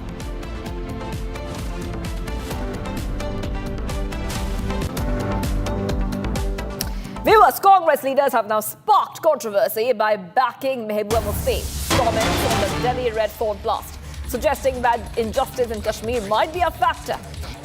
There is one Congress leader who has questioned why highly qualified individuals are turning to terrorism, implying that the government's approach is driving them towards extremism. He emphasized the need for dialogue in reducing mistrust rather than targeting a particular community. So, what we see right now, viewers, after Mehbooba's controversial statements, now we see that the Congress is saying that why are highly qualified persons becoming terrorists?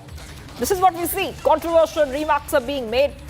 Oh, the BJP has slammed Mehbooba Mufti already for the remarks which are linked to the blast, viewers. And right now we see that the Congress leaders are also backing Mehbooba Mufti's comments. The BJP has lambasted Mufti for linking with the Delhi blast and has termed her comments irresponsible and dangerous. However, now we see that the Congress, at least 2 Congress leaders are defending Mufti's comments and the terrorists. Let's go ahead and play out those reactions. Matter of concern है कि पहले इस तरह के activities में कम पढ़े लिखे लोग, नासमझ लोग इन्वॉल्व होते थे. ये पहला मौका है जिसमें ये देखा जा रहा है कि हाईली क्वालिफाइड लोग और अच्छे घरानों से, जिन्होंने लाखों करोड़ रुपए इन्वेस्ट किया है बच्चों को पढ़ाने में, अब उस तरह के बच्चे अगर इसमें इन्वॉल्व हो रहे हैं, ये देश के लिए एक मैटर ऑफ कंसर्न है. तो इसको डिटेलिंग के साथ में इन्वेस्टिगेट किया जाना चाहिए. ये कहां से और किस वजह से इतने एजुकेटेड लोग, क्वालिफाइड लोग इन्वॉल्व हो रहे हैं, ये हम सब के लिए कंसर्न है. बिल्कुल नहीं करते, ये बिल्कुल गलत बात है. एक तो राम कदम आरएसएस में कभी नहीं थे, उनको आरएसएस क्या है वो मालूम भी नहीं है. काय के लिए ये आरएसएस का समर्थन करते रहते हैं? आरएसएस को बोलने दो ना. हमारा कहना है कि दिल्ली में बम कांड हुआ, ऐसे 2014 में मोदी जी आए, उसके बाद 26 जगह गड़बड़ी हो गई है. बम कांड हुआ है, लोगों को मारा है, क्या क्या हुआ है. ये क्या पहली बार हुआ? नहीं. जब भी इलेक्शन आता है तब होता है. ये क्यों होता है? ये लोगों के दिमाग में सवाल है. ये हम लोगों ने उठाया.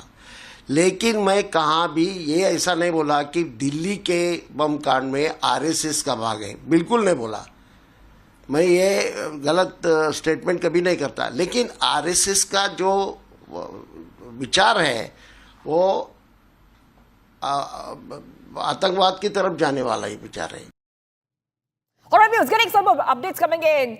Jasir Bilal Wani, the person who was arrested by the NIA, is also a close aide of the terrorist remand that has now he has been brought to the Patiala House Court. This is the latest update that we see.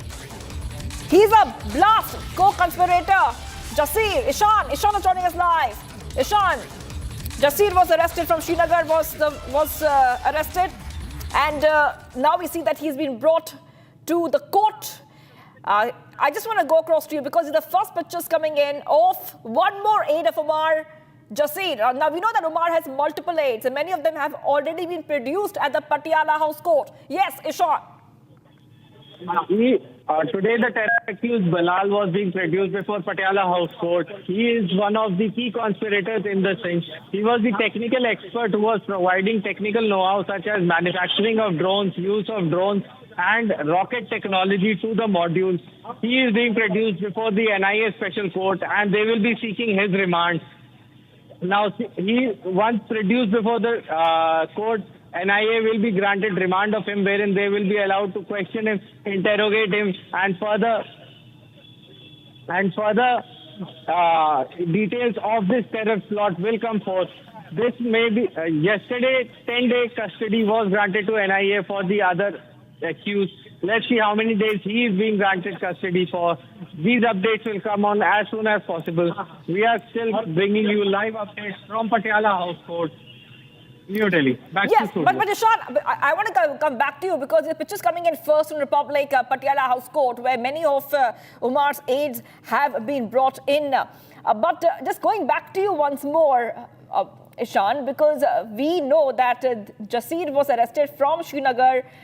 He was radicalized, but the authorities are saying that Omar was the most extremist among the group. He has these aides like Jasir, but Omar was the most extremist among that group.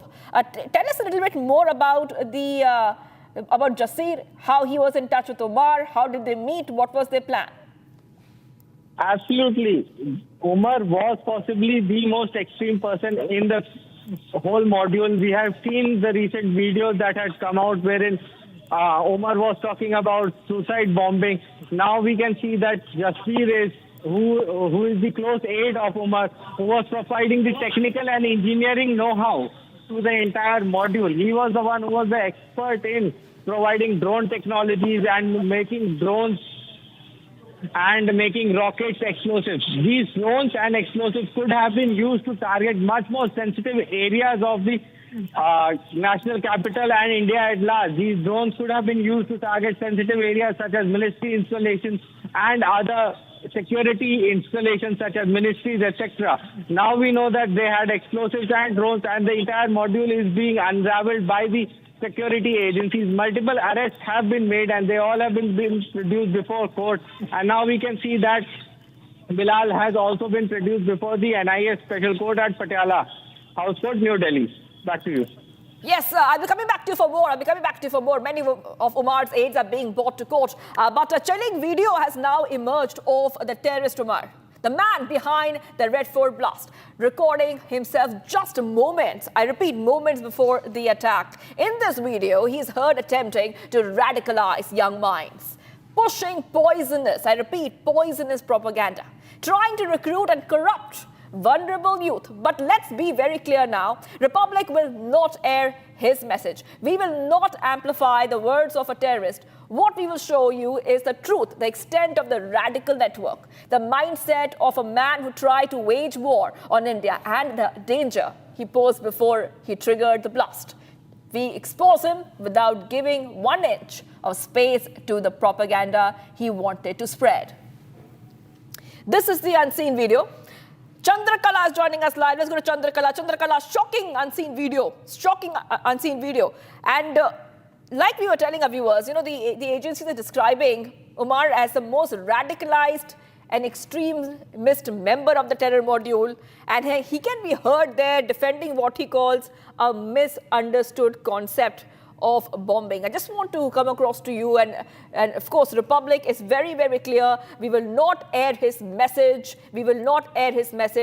And we will not give any inch to propaganda of these conspirators. By the way, this is a message which is very clear from us.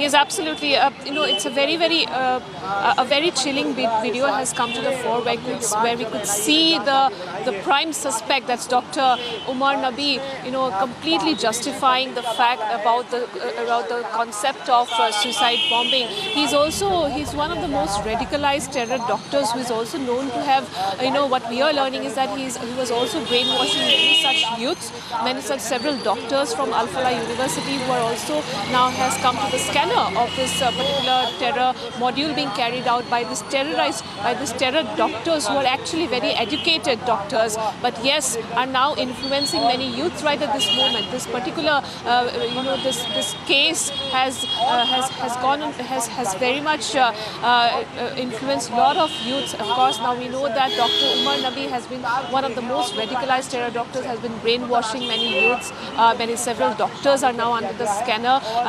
Also, the fact that Dr. Shaheen, who was heading the Jaish-e-Mohammed's women wing, was also trying to influence many young Muslim girls. So yes, a very important development. This is happening right at the national capital. Is something very concerning for the entire nation. And now the investigating agencies are going deep into this case. They are going to find out as to how this blast happened. Of course, the entire terror model has been busted. Of course, there are a lot of such. It was a very planned attack, not only just in one location, across the nation. In fact, across India.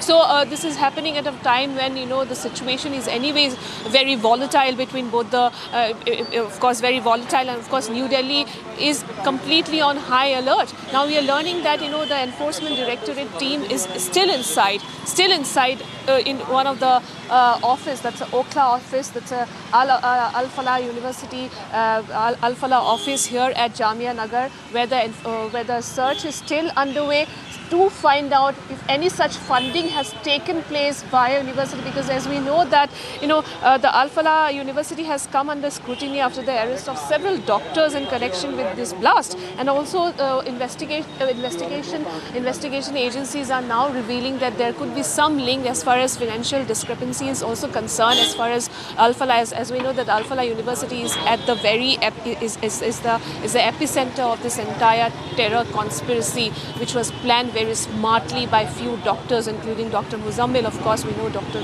Umar Nabi, Dr. Shaheen for that matter. So yes, a very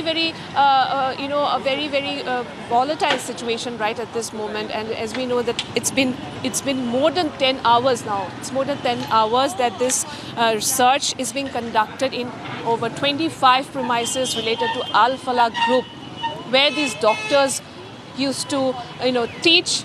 As we know that Dr. Umar Nabi, Dr. Muzammil, Dr. Shaheen, all are a part of this Alfala University, which is completely under scanner. And now we can see multiple footages, multiple CCTV footages. Various pictures have also come out where you could see that Dr. Shaheen and Dr. Muzammil going to buy that, has gone out, how they went to buy the Brezza car. 4 cars are under scrutiny, which has been recovered by this investigating agencies, and multiple angles are coming out right at this moment. We have to wait and watch what ED is going to tell us about the investigation, because it's been more than 10 hours that the investigation is still underway. Searches are still underway. Different residents of the owners. There are 9 shell companies which are also related to this Alfala Group. All right. Yes, Chandrakala, thank you for getting us all those details. I will have to move ahead because we will go to this next angle.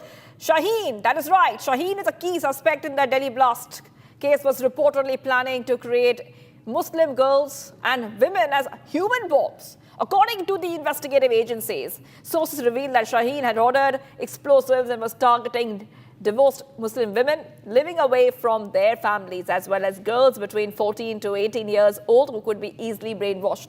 Her WhatsApp chats had provided crucial information, and she had taken full responsibility for finding targets. Operation was codenamed Mission Kafir, with the human bombs referred to as Mujahid Jangju. Now, Shaheen's plans have raised concerns about the radicalization of vulnerable individuals. I want to go across to my colleague, if we have with us Zeenat. Let's go to Zeenat. Zeenat, You know, this is not the first time we've heard about code names which have been used.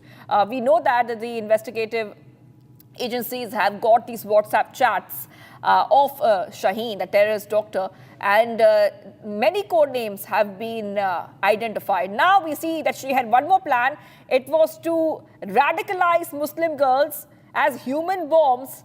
This is the big update that we're tracking, very, very shocking updates. Yes. See, this is the leads that are being generated by the investigating agencies who are dealing with this case for the last more than 10 days now. Whether it was the links of Dr. Adil or the Muzaffar, or then to the Muzammil or Dr. Omar and his key aide, Amir, who was arrested by the NIA, and then the name of Dr. Shaheen, who actually comes from Lucknow, was with Dr. Muzammil at Alfala Institute in Faridabad. From his vehicle, the weapon and other incriminated material was recovered by the Faridabad police, by ATS and by the team of Srinagar police that was assisting this entire case. This also tells the mindset and also the plans of the Pakistan or the ISI, that how they are trying to get in touch with those people who doesn't have any criminal background, have no separatist links. Some of them even are being used from outside Kashmir Valley, where you hardly get these people noticed because of their profile and everything. But that tells you the change of their strategy, because if you see the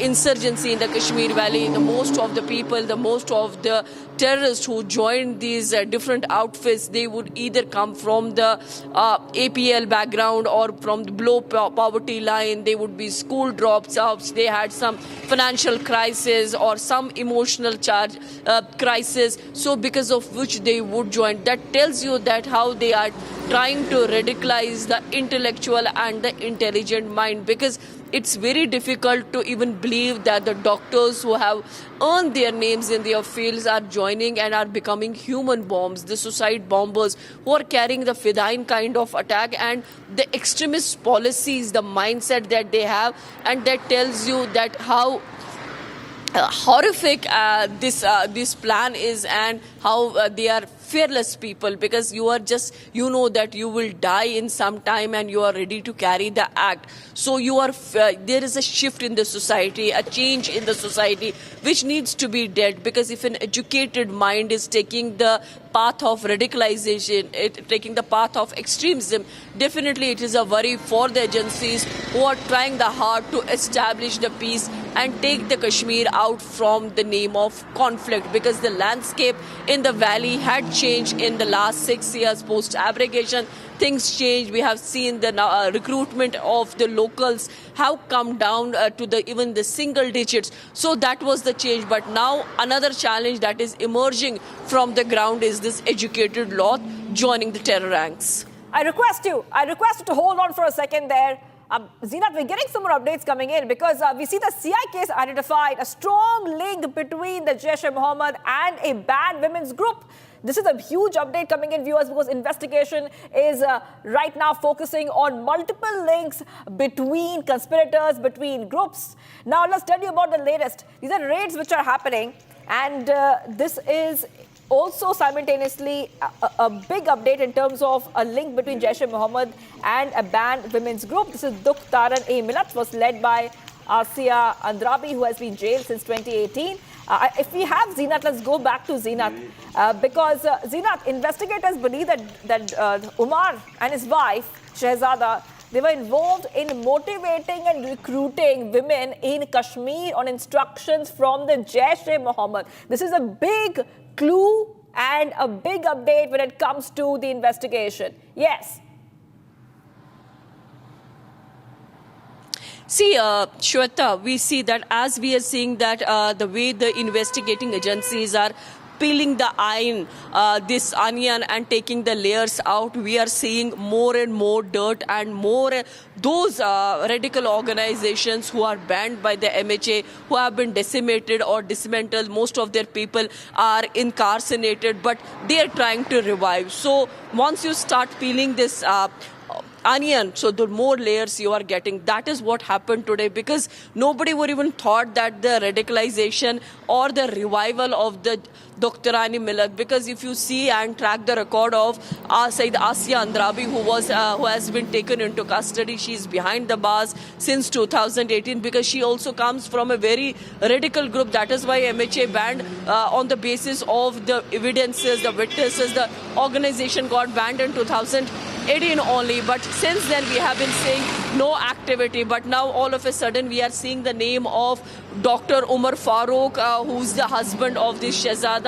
She was trying to revive Dr. Awami League. She was pushing women more into this terror business. That is what the investigating agencies are saying. And since they are cracking this case, so the sources within the organization or the agencies say that more arrests are likely to take place as far as the Dr. Awami League link is concerned. Yes, I'm coming back to you. I'm coming back to you in a moment, Zeenat, because we're getting some more updates coming in. We see, viewers, that the ED is conducting searches at 25 locations which are linked to the Alfala University. This is huge coming in, viewers. Now, this is happening in Delhi, in Faridabad, and this is a terror-tainted Alfala University. Multiple FIR have already been filed against Alfala University. There are individuals also who are being, as we speak, being investigated in connection with these raids. Now, the probe agencies also registered a PMLA case over financial irregularities involving the university, where the Red Fort bomber Umar Nabi and others accused in the Jaish-e-Mohammed linked white-collar Faridabad terror module worked, as well as the owners of the institute. So, massive crackdown on Alfala University. Raids happening, PMLA case.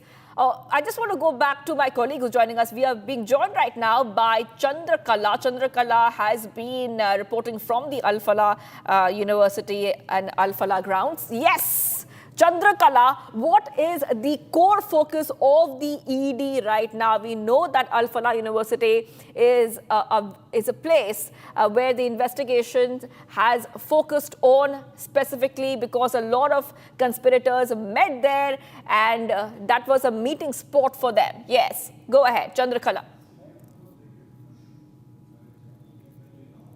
Well, the prime focus, as you have mentioned, that why you're asking me what would be the prime focus of this particular, raid being conducted. Well, it's all on the financial irregularities of the Alfala University Trust. Of course, apart from probing the Alfala University, they are also probing the financial, they're trying to expand the investigation to the financial operations of the Alfala Trust, the members of the trust, of course,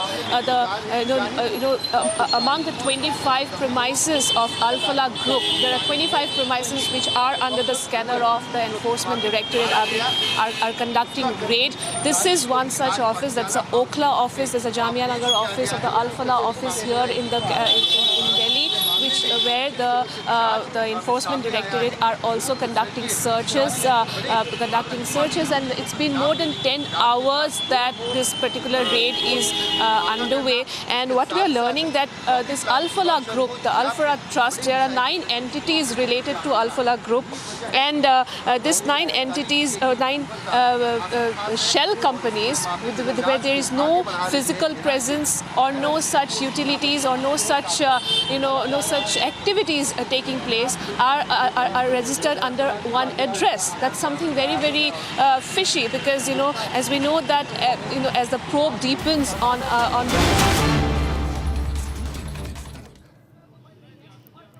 All right, getting pictures coming in right now, viewers, because we just see that multiple aides of the main suspect, the bomber Umar, have been brought to the Patiala House Court. So this is Jasir Bilal Wani, the person who was arrested by the NIA and is also a close aide of the terrorist Umar, has now been brought to the Patiala House Court. Those are the pictures that we are getting for our viewers, because like we told you, a lot of aides have been brought off Umar. Jasir was arrested from Srinagar, and he was in close coordination with Umar. He was providing technical support to him. He was providing technology to him. And right now we see that these are pictures coming in. ये बड़ी update जो है वो इस वक्त Republic Bharat आप तक पहुंचा रहा है और लाइव तस्वीरें जो है वो हमने आपको दिखाई क्योंकि देखिए अब जांच बेहद ज्यादा महत्वपूर्ण जो है वो मानी जा रही है। सुबह से ही हम देख रहे थे कि कोर्ट परिसर के बाद जो है वो पूरी तैयारी जो है वो की गई, फिर उसके बाद बम थ्रेट का आना, लगातार तार जो है वो जुड़ रहे हैं, डॉट्स जो है वो कनेक्ट हो रहे हैं कि एक गिरफ्तारी से दूसरी गिरफ्तारी, फिर उसके बाद क्या अब और गिरफ्तारियां होंगी, इसे ट्रेनिंग कैसे मिलती थी, अगर इसने पॉलिटिकल साइंस की पढ़ाई की थी तो इसे ट्रेनिंग कौन दे रहा था, क्या अलग अलग तरीके से कोई हब बनाए हुए थे जहां पर इन्हें एक ट्रेनिंग जो है वो दी जाती थी, और डॉक्टर्स का होना जिन्हें केमिकल नॉलेज जो है वो हो सकती है। तो बहुत सारे डॉट्स अभी कनेक्ट हो रहे हैं क्योंकि दिल्ली ब्लास्ट की अगर हम बात करें, टीएटीपी का मिलना, अब टीएटीपी की अगर हम बात करें तो हाईली सेंसिटिव ये केमिकल जो है वो माना जाता है, उसको लेकर फोरेंसिक जो है वो जांच कर रही है। अलग अलग लेवल पर हम देख रहे हैं अलग अलग जांच जो है वो चल रही है। एक तरफ जम्मू कश्मीर में जांच चल रही है, दूसरी तरफ हम देख रहे हैं दिल्ली पुलिस भी लगातार जांच कर रहा है, एनआईए जो है वो जांच कर रहा है, ईडी फंडिंग को लेकर जांच कर रही है। तो कुल मिलाकर हम देख सकते हैं अलग अलग एजेंसियों के पास एक बड़ी जिम्मेदारी जो है वो ये, दानिश का रोल जो है वो बहुत ज्यादा अहम माना जा रहा है इस पूरे, अगर हम व्हाइट कॉलर टेरर नेटवर्क की बात करें कि ये एक ड्रोन अटैक की प्लानिंग जो है वो कर रहा था। अब सोचने वाली बात ये है कि पॉलिटिकल साइंस की पढ़ाई किया हुआ दानिश जो है इसे कैसे ड्रोन बनाने की जानकारी जो है वो मिल जाती है। हमास स्टाइल की यानी कि हमास स्टाइल का अटैक जो है वो प्लान किया जा रहा था, तो उसको लेकर बहुत सारे सवाल जो है वो खड़े हो रहे हैं क्योंकि देखिए आज से फरवरी महीने की बात करें तो जैश ए मोहम्मद के पाकिस्तान में हेडक्वार्टर में हमास का स्वागत जो है वो किया गया था, यानी कि कुछ प्लानिंग जो है वो चल रही थी। बहुत सारे देखिए इस वक्त सवाल है, लेकिन आगे की जांच में ही निकलकर साफ हो पाएगा कि क्या दानिश की और साथ में जो ये डॉक्टर्स अब तक गिरफ्तार हुए हैं इस पूरे नेटवर्क में क्या कोई बड़ी प्लानिंग हो रही थी, और अगर ड्रोन अटैक जो है प्लान किया जा रहा था तो वो शिफ्ट कैसे हुआ। बहुत सारे सवाल है। नेशनल इन्वेस्टिगेशन एजेंसी जो है वो लगातार ये जांच कर रही है। लगातार जतिन मेरे साथ जुड़े हुए हैं। जतिन देखिए बड़ा सवाल ये है कि अगर ड्रोन अटैक प्लान किया जा रहा था और पॉलिटिकल साइंस की पढ़ाई इसने की थी तो इसे इतनी टेक्निकल नॉलेज जो है वो कैसे आ गई? Yes. Okay. I think we have Ishan too. Ishan is at the Patiala House Court. Ishan, coming across to you, one of the aides, the person who was arrested by the NIA, also close aide of Umar, now brought to Patiala House Court. What is happening at the Patiala House Court? Exclusive pictures only on Republic TV. Ishan.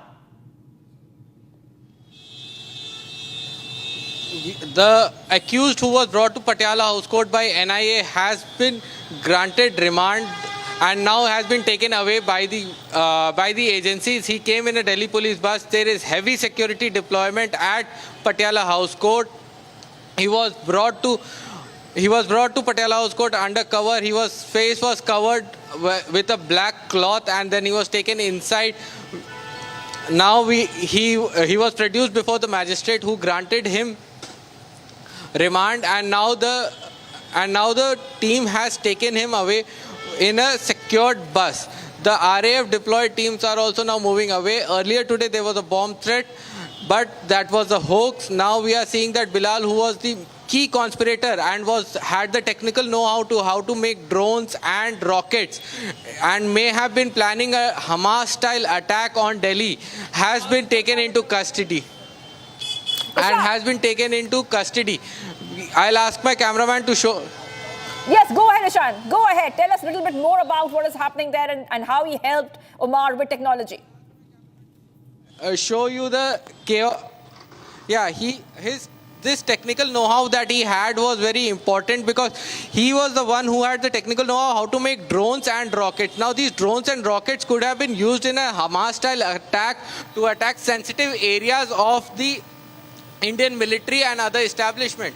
However, this plan was foiled by the security agencies with their prompt action and alertness. Now these terror suspects who have been taken into custody comes out to be very highly educated and trained. Now these terror handlers were also aware of the people to recruit. Umar, who was the main bomber and the main culprit, who did the attack in Delhi Red Fort. Now his conspirators are being brought to justice and are being taken to Patiala House Court, wherein remand of theirs have been given. Now this particular suspect is one of the most dangerous ones because he had the ability to make drones and he has the ability to take rockets. Now these rockets and drone style attacks have become very common in global conflicts, wherein Hamas has constantly been using such attacks across at Israel. Now we are seeing that the similar ideology is being exported elsewhere also, wherein are saying that Hamas style attacks may have been planned but was foiled by the alertness of our agencies, and now we can see that they are being brought to justice, have been produced before court, and we hope that justice ensues soon. Back to studio. Right, Ishan getting us these pictures and the information which is coming in. Ishan, I'm coming back to you right now. We're getting pictures from the Patiala House Court. Also speaking a little bit more about the other aides who were arrested by the NIA, and they were brought to the Patiala House Court. The NIA is even talking to witnesses. They are getting statements from them. They are in coordination with other agencies, with the police on this. This is not the first aid. This is not the first aid. There are many other aids, and we believe that NIA is looking for more aids.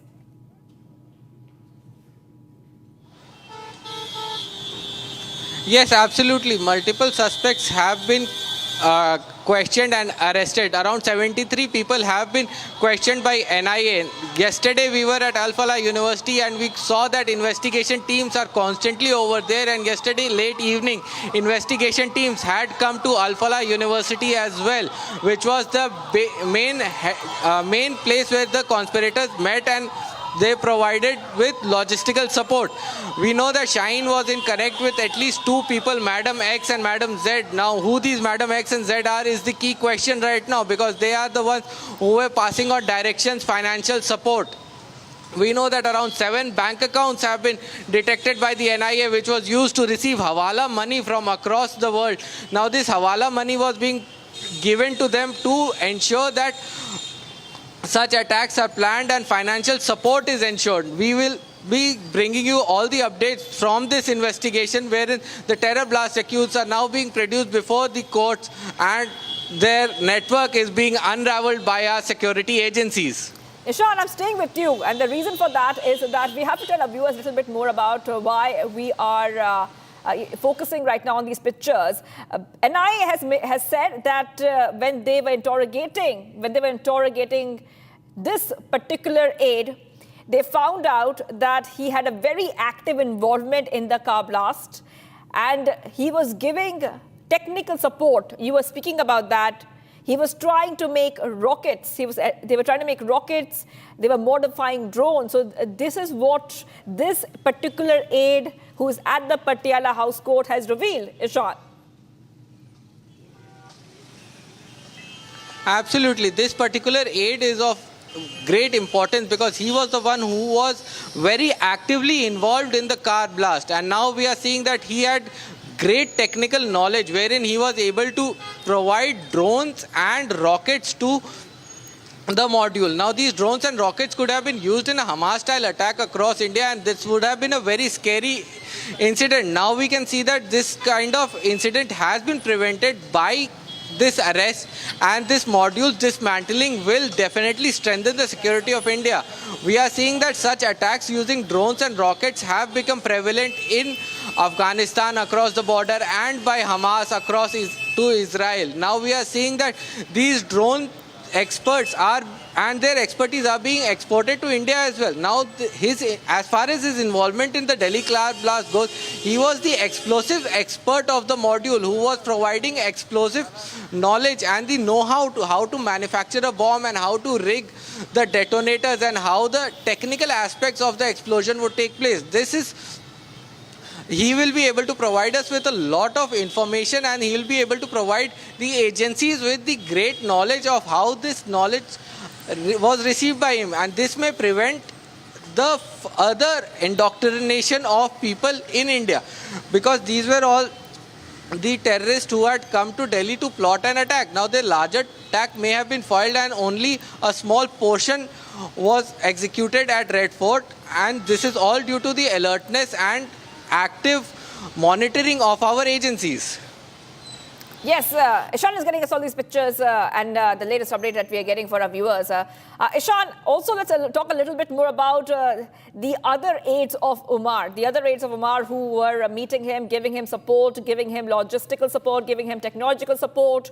But, you know, the investigation agencies are saying that even though Umar had all these aides, he was the most radicalized and extremist of them all.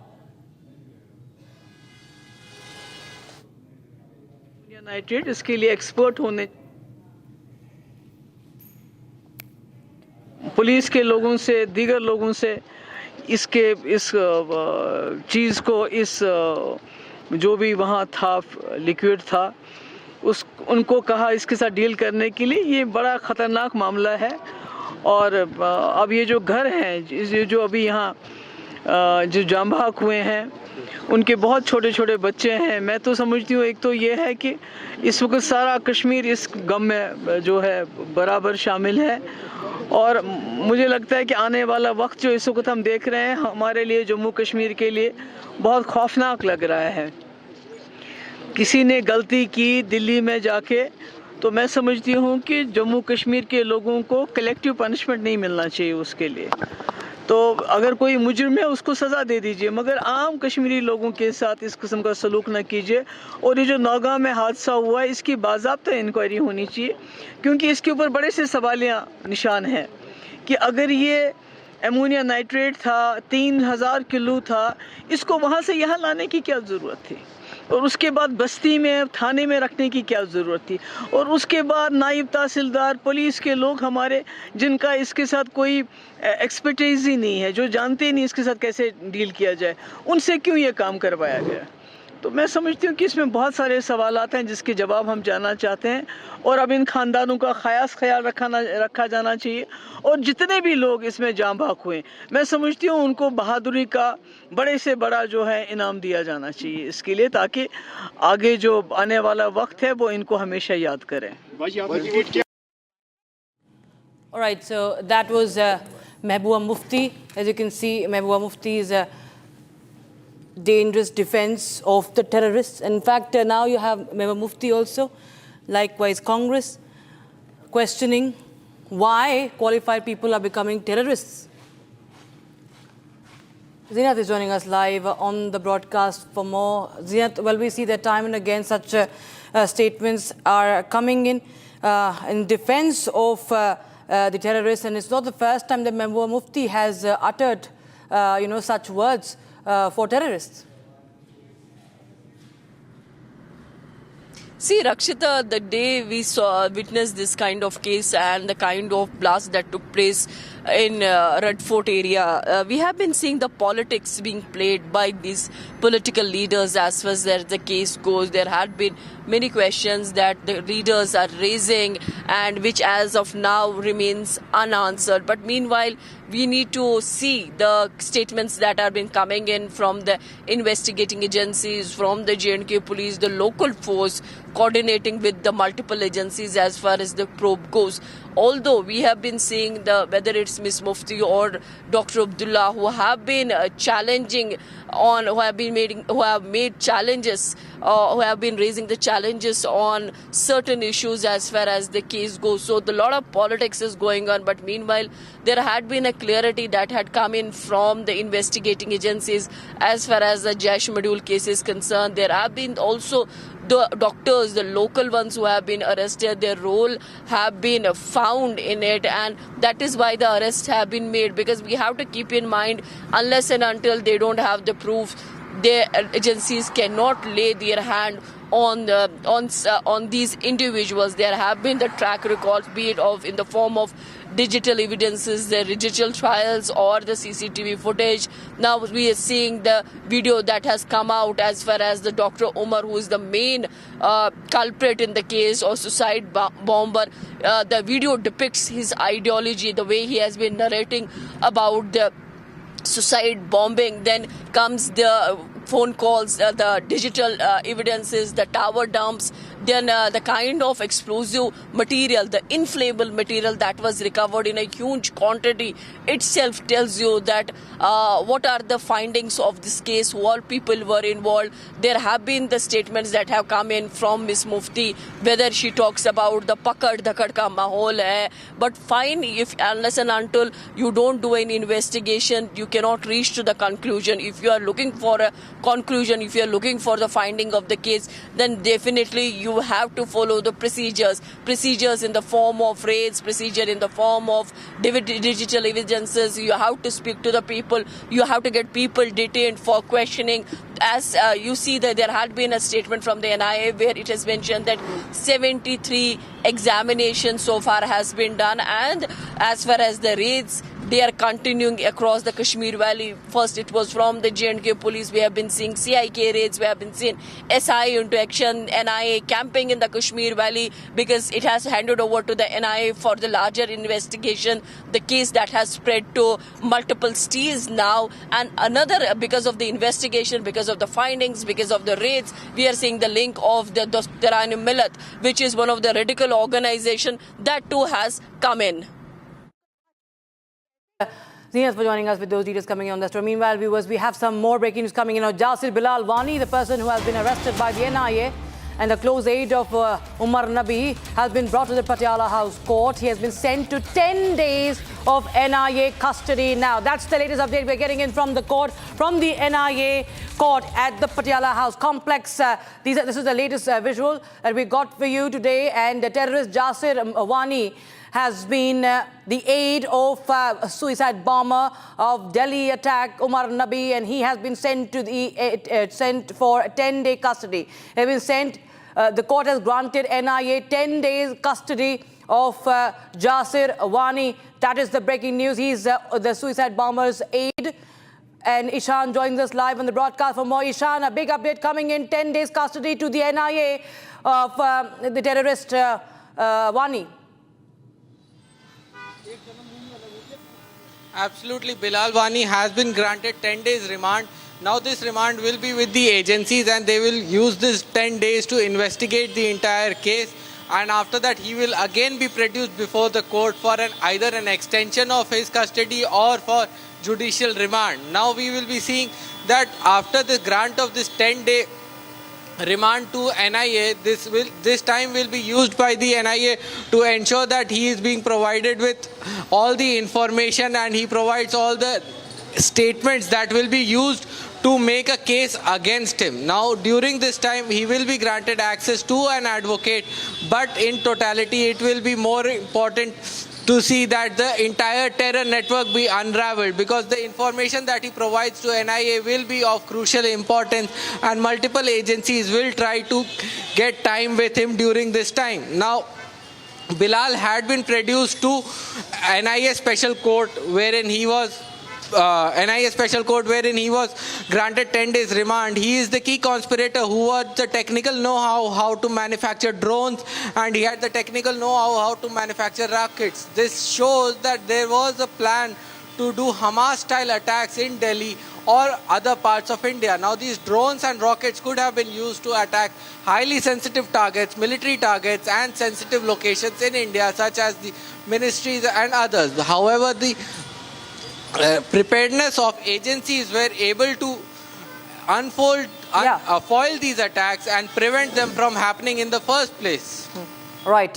Many thanks, Ishan, for getting us the details coming in. We'll keep a close eye and keep coming back to you for more updates, viewers. So that's the breaking news we have. 10-day custody to the NIA. Meanwhile, the Alfala University, this epicenter of white-collar jihad, is under immense scrutiny. There are more raids that continue, with the ED conducting several searches in Alfala University involving the trustees, the related persons and the entities since 5 a.m. today. The raids are being conducted in 25 locations in total. That includes the national capital and several other areas. Here's more. The Enforcement Directorate is conducting searches at 25 locations in Delhi and Faridabad linked to the terror-tainted Alfala University. Raids are also happening against individuals associated with Alfala in connection with the agency's probe into the November 10 Red Fort blast. The probe agency has also registered a PMLA case over financial irregularities involving the university, where the Red Fort bomber, terror Dr. Umarun Nabi and others accused. The raids, which began at 5 a.m. this morning, are currently underway at the university's headquarters in Delhi, as well as the premises of the institute's trustees. The ED action comes days after the Delhi police registered 2 separate FIRs against Alfala University, whose membership has already been revoked by the Association of Indian Universities after the connections to the terror module emerged. In fact, viewers, we have some more breaking news coming in right now, and this is in connection with the Delhi riots case. Now, Supreme Court is hearing the bail petition by Umar Khalid and other accused in the 2020 Delhi riots conspiracy case. Now, Solicitor General of India, Tushar Mehta, appearing for Delhi police, has said in the court that there has been a narrative which is built on social media. If we total up the number, it will run into a few weeks. And every counsel took 5 to 10 minutes. We will have to show the fact. All right, so the hearing is underway on the bail plea. Delhi police continues to expose the conspiracy during the Delhi riots. And they emphasize how the narrative is completely different to what it is, what has been, what are the facts. So that's the breaking news we have right now. Viewers, we will show you the images.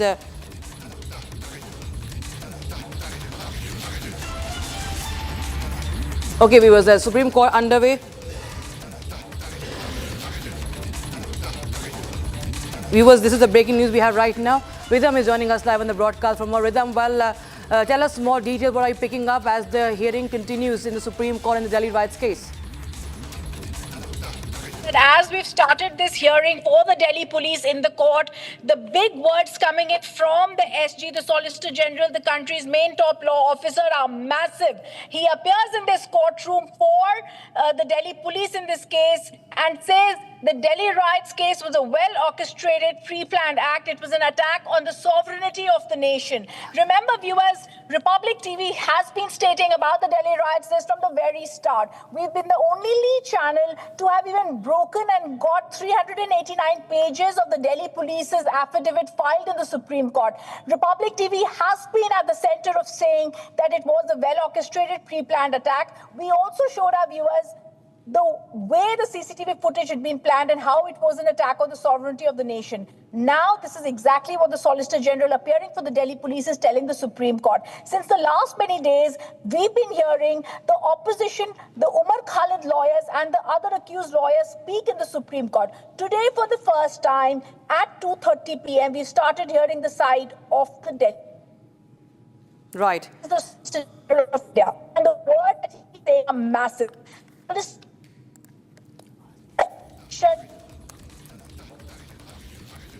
All right, viewers, we will reconnect with Rhythm there. This is the hearing that is underway right now, Delhi riots case, Supreme Court hearing the pleas of Umar Khalid and Sharjeel Imam. Live updates coming in from the Supreme Court, and Delhi police continues to expose the conspiracy.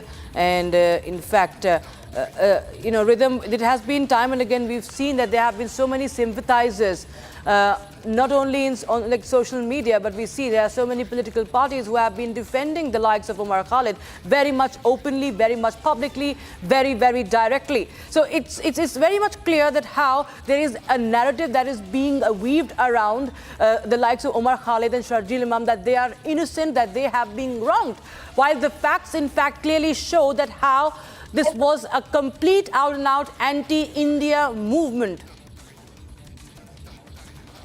Absolutely. Rakshita, on that part, I first want to tell what the Solicitor General has said. He's made 3 very massive points, and we want to just go across and break those 4 points first. Let's just tell also our directors, the Supreme Court hearing in the Delhi riots case, what the Solicitor General is saying has to be broken. Very importantly, he says the Delhi riots was a well-orchestrated, pre-planned attack, an attack on the sovereignty of the nation. Let's break that. Number 2, the top law officer of the country appearing in the Delhi riots case has now said, Sharjeel Imam says it's his heartfelt wish for Chakka Jam for every city where there is Muslims who reside not only in Delhi. Now the Solicitor General says Muslims of the country must unite is what Sharjeel Imam said. He said this needs to be taken very seriously. The countrymen, Indians were being divided on communal lines by Sharjeel Imam. This is very serious what he's now saying, and the Solicitor General, before he go across to ASG Raju, who's going on technical points, ASG Raju is now talking about how the bail that had been cancelled of Umar Khalid and others had been done because the delay had been caused by the accused. But I want to, viewers, take you through exactly what's being said, but let me give you a flashback. The Delhi riots case happened.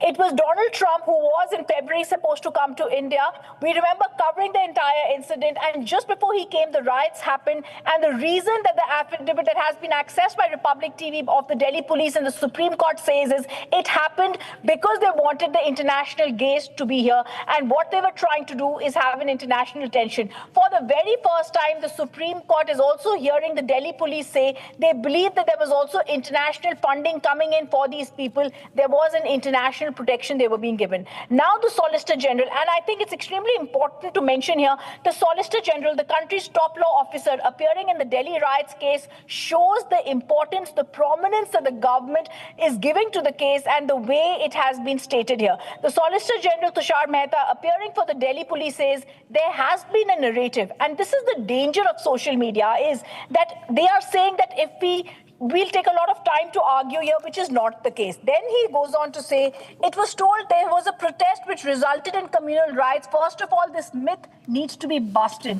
This was not just a protest, and this is a fact, because on social media, we say this was just a protest. This is what the lawyers for Umar Khalid and others, who are their pictures on the screen, are trying to say. This was a spontaneous act. We have WhatsApp images of Umar Khalid and others to show it was orchestrated. We have pictures that we have shown on Republic TV when we've got this affidavit which show how they had meetings, how they wanted the support, and they had the support of the Popular Front of India, which are banned organizations, how they had emerged with evidence that was there with them to attack. And this is the most important thing that the Solicitor General has said, to attack the sovereignty of the nation. The Solicitor General of India, Tushar Mehta, says speech after speech, statement after statement was being made by them to divide our country on communal lines. It was not merely just a protest, just an act, just an arbitration, just an agitation. Sharjeel Imam, he's talking about the second accused, says it was his heartfelt wish for Chakka Jam. And I say this with all this gusto because we remember in 2021, we were the only channel to be speaking about this. We got you proof about how there was WhatsApp groups that had been formed by Sharjeel Imam, and how there was people, and he had signed those registers where there had been core group meetings about how they wanted Chakka Jam in each and every place. Now remember, this was not only to be in Delhi, they wanted it pan-India. In fact, on the last debate that our editor-in-chief Arnab Goswami had, we also had documents to show they wanted a Chakka Jam in each state in India, including Karnataka, Assam, UP. They had all this material. They were not able to have it, the Solicitor General says, because there was the police that had stopped them. But the countrymen were being divided on communal lines. The real goal, Solicitor General says, is that Delhi should not get milk or water. And this was first broken, I still remember, in 2020 right here, because this was essential commodities. They were trying to take on essential commodities, and that's why they had been booked under the UAPA Act, because essential commodities to Delhiites at that time were being stopped. We also remember when we were trying to be a part and cover the protest at Jamia, how they had threatened Republic TV from not going ahead and covering. He also says, Solicitor General says, Sharjeel Imam had said, court ko unki nani yaad dila denge, is what Sharjeel Imam had said. He says, even the delay that's happened in this trial, you know, there's a social media image that's being created by these people, that there's a delay in trial, there's been 5 years. We're hearing their senior advocates, couple civil and others, come to court and wax eloquent about a delay of having been caused. That's what the ASG Raju is arguing right now. That's what the Solicitor General says. Each of them are argued for 4 to 5 days opposing framing of charges, which we've seen on the last 2 weeks. All of them have been arguing. Now, even in cases, they are the ones who are responsible for the delay. It is not... We will continue to keep a close eye on that hearing. We have to spend a very, very short break. That's why I have to interrupt you there. Thank you so much, Rhythm. We will come back to you for more details on that story, viewers. With that, we spend a very, very short break, viewers. But on the other side, we keep a close eye on the hearing in Supreme Court and also the NIA court proceedings that, in fact, has witnessed. In fact, we will also get you this latest video that has emerged of Umar Nabi, the suicide bomber, what he recorded before carrying out that heinous attack. And also, the new picture, terrorist Shaheen and Muzammil seen in a car showroom buying a car which was used to carry explosives. We'll get you more on that. Stay tuned.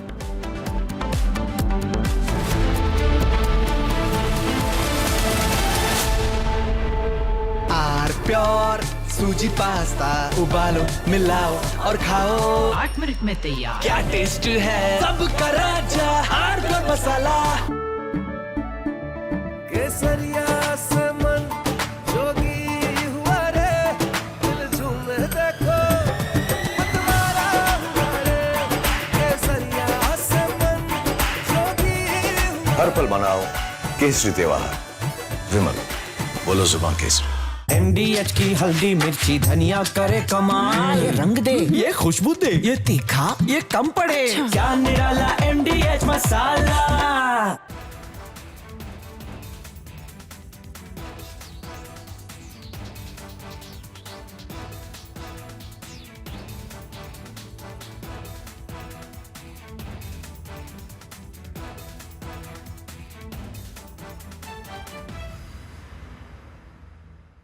China and Japan are clashing verbally over Taiwan. Tensions between China and Japan have risen over Taiwan's security. Japan has signaled it may intervene in a potential conflict, viewing it as a threat to its own stability. On the other side of this very, very short break, we get you terrorist Umar Nabi's confession video. That for the first time, he's seen radicalizing and brainwashing youth just before the attack.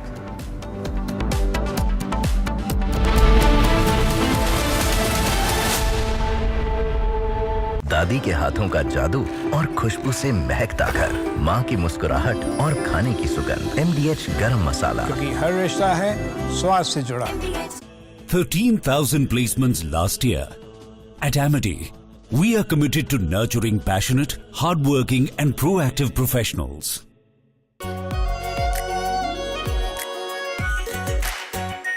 Our pure Shahi Paneer Masala. Delicious, healthy, every day.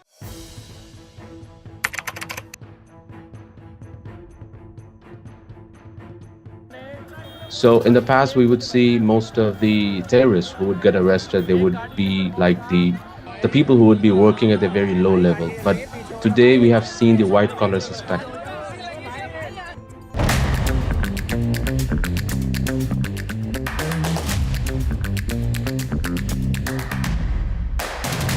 Real estate, as we discussed, is not about buildings, but it is about building nations.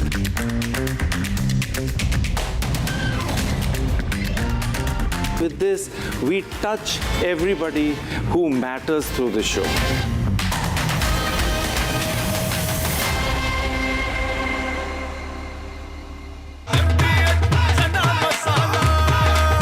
अब छोलिया हो या लोबिया, सफेद चने या काले चने, सब कुछ मजेदार बने। थोड़े में ज्यादा स्वाद, यही तो है इसकी खास बात। वाओ मामा, क्या स्वाद है? अरे मेरे राजा, मसाला।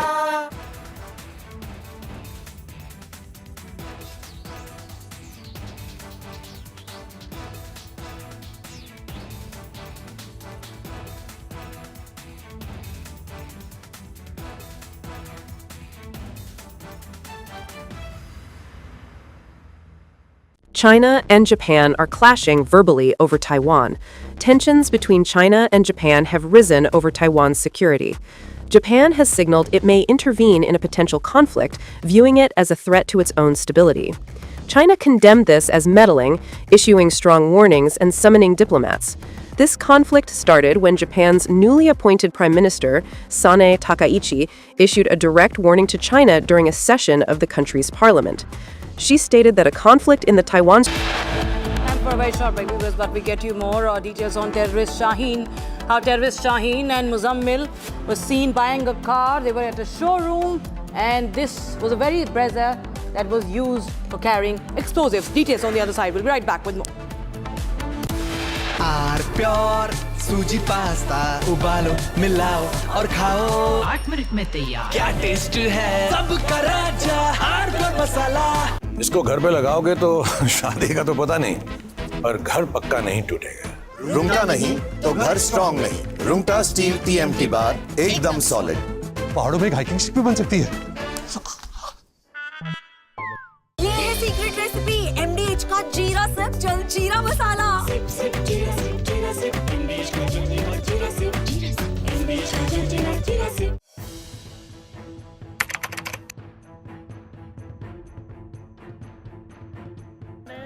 So in the past, we would see most of the terrorists who would get arrested, they would be like the people who would be working at a very low level. But today we have seen the white collar suspect.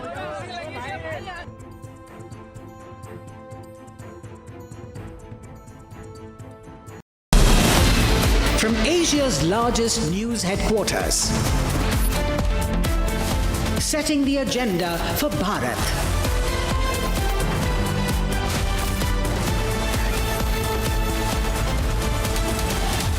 You're watching Republic.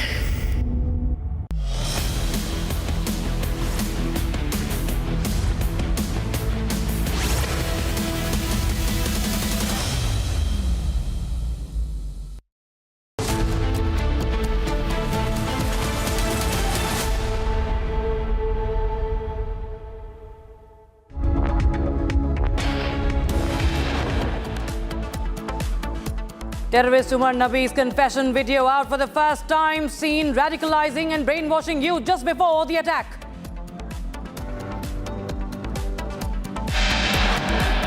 And terrorist Shaheen and Muzammil seen in a car showroom buying a car that was used to carry explosives.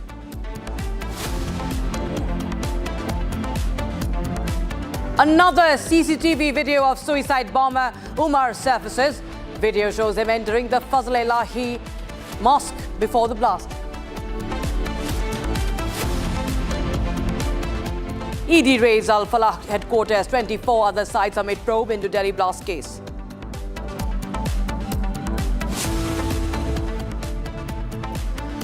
Inside details of terrorist Shaheen's mission Kafir. Shaheen targeted Muslim women to radicalize and then create human bombs.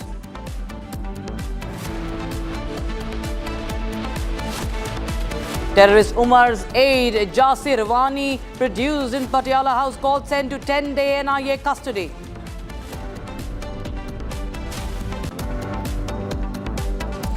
Congress begins openly giving a defense for terrorists, openly justifies and makes a case for how highly educated professionals turn into terrorists.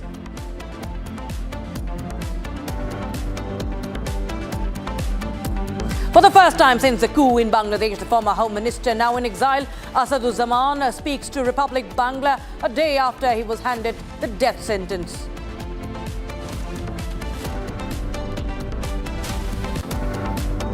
One of India's most wanted Maoists, the man behind 26 attacks, Hidma shot dead along with his wife and associates.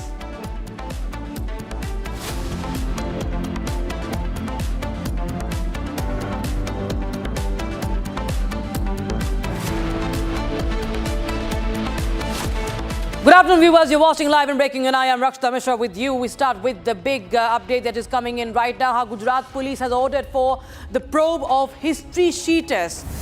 It is in the case of terror link. All those who have been history sheeters in terror cases across the state. Gujarat Police DGP Vikas Sahai has ordered all the police stations across Gujarat to revisit the list of history sheeters that have been connected to terror crimes, terror-related crimes of the past 30 years.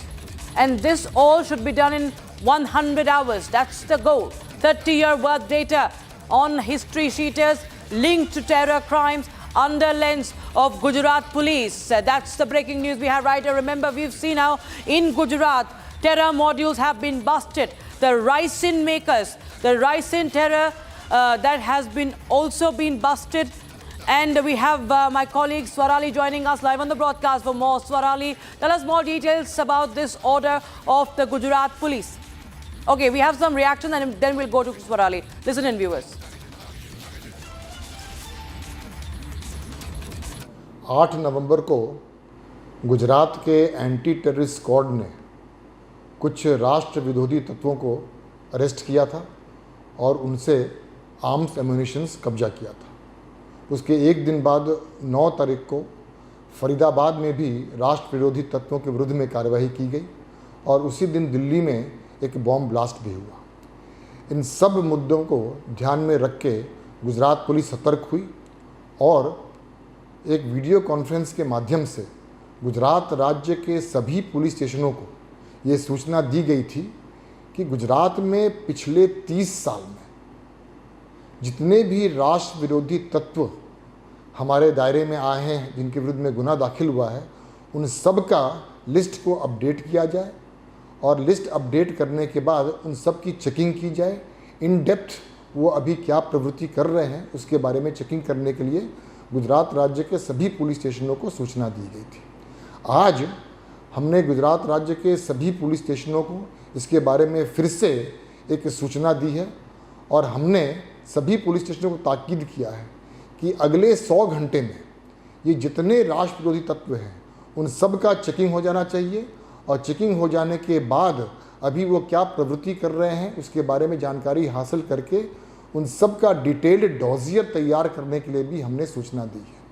पिछले 30 साल में गुजरात में ऐसे जितने भी तत्व हैं वो सब की चेकिंग अभी से लेकर 100 घंटे के अंदर पूर्ण करने के लिए गुजरात राज्य के सभी पुलिस स्टेशनों को सूचना दी गई है। Surali closely tracking all the details, joining us live in the broadcast. Surali, well, we've seen that how there have been many of the terror associates and terrorists that have been under lens and apprehended in Gujarat also, and now we see, Gujarat the Gujarat police has ordered that all those history sheeters connected with terror cases should be now once again investigated, or rather should be under scrutiny. Rightly pointed out by you that recently a terror module was busted in Gujarat, and it could have been very dangerous and lethal, because we all know that ricin attack could have taken place through the Gujarat module. Now in such a times, this steps becomes very important, and Gujarat police has taken a huge step. DGP of Gujarat, Vikas Sai, has instructed all the police stations, police inspectors and heads of different police stations in Gujarat to probe, to make a detailed list of all the history sheeters in last 30 years. All those who are related to terror links or have any smallest of the link to any kind of terror case, they are going to be probed, and they are instructed to make a detailed dossier, and this becomes a very important step, and that too in 100 hours. The goal is to finish this entire inquiry, and they also have to probe about the current activities which are being done by all those who are connected to the terror cases, or even they are suspected in any such case. Now it is to be seen that what results will come up through the list and the dossier, which will be reported by all the police stations across Gujarat. And he has also informed us, he has also informed Republic TV that in the wake of all the terrorist modules bursted in Gujarat as well as in other parts of the country, this step has been taken place, and it will be very important to see what results are fetched from this entire inquiry and investigation. Right, many thanks for joining us with those details coming in on that story. We will keep a close eye on that development also. But meanwhile, the big input that we received today, a chilling video that has emerged of a suicide bomber, the terrorist Umar Nabi, the man behind the Red Fort blast. He recorded a video of himself just moments before the attack. And in this video, he's heard attempting to radicalize the young minds. He's justifying a suicide mission, pushing poisonous propaganda, trying to recruit and corrupt the vulnerable youth. But let's be clear here.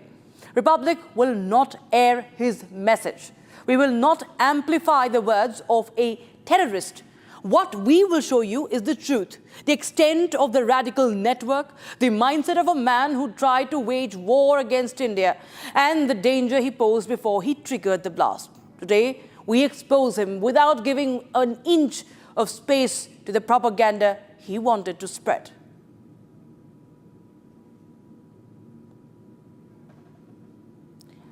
As you can see, this is a video. We are not playing out that audio. This is the video that we are showing you, and we're just writing some excerpts. We do not want to give him a voice at all. And this is how he was, in fact, so-called explaining the concept of suicide bombing. He was justifying it. And of course, the intention is not noble, just like what he did. It is again to spread terror, to create more terrorists like him, to indoctrinate more and more people who tomorrow become someone like him. And those words, of course, very incoherent. It was as if somebody has fed him something, the way he was speaking. This entire propaganda video that is doing the rounds now. He was calling it a martyrdom operation, just like any terrorist does, how they justify. And they have some voices now these days who are also backing them and saying that why are these qualified doctors taking the route? Well, here you have the proof. That's indoctrination. Chandrakala joins us live on the broadcast for more. Chandrakala, well, this video that is doing the rounds clearly show that how before he blew up that car, before he carried out the terror attack, his intention was clear that even if, he's able to just when the terror module was busted, he carries out the attack. But the intention of this jihadi network remains to recruit, radicalize more such people. And that was the intention in this video, the sheer killer propaganda. Is absolutely a very, very chilling video is now doing wrong. Of course, is all across the internet. We have seen the prime suspect, that's the Dr. Umar Nabi, releasing a video where he is recording himself just moments before the blast happened, where he is justifying the very fact.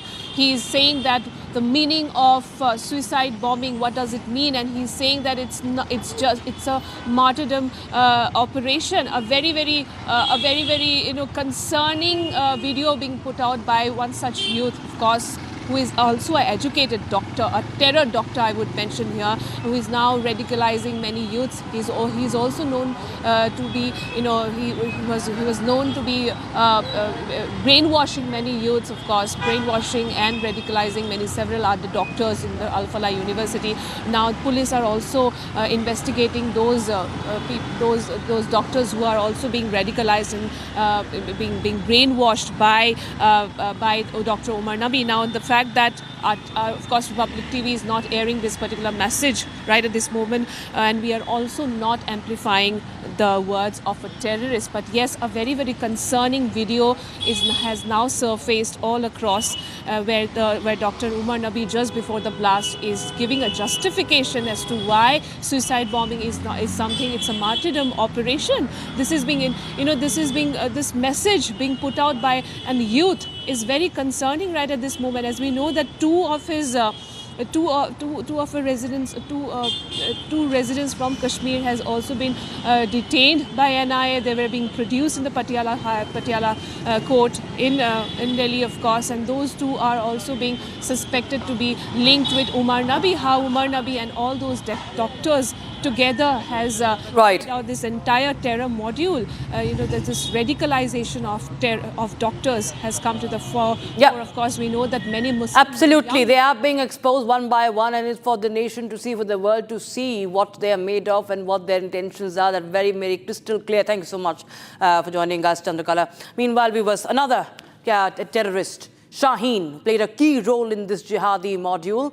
Now, she was reportedly planning to create, in fact, somewhere recruit more and more Muslim girls, Muslim women, and she wanted to create human bombs out of them, Fidain attackers. She wanted to indoctrinate more and more of Muslim women and create human bombs That is what the investigative agencies have gathered so far. Very, very dangerous plot. Sources reveal that Shaheen had ordered explosives and was targeting divorced Muslim women who were living away from their families, as well as girls aged 14 to 18 years. So teenage girls were also on her target.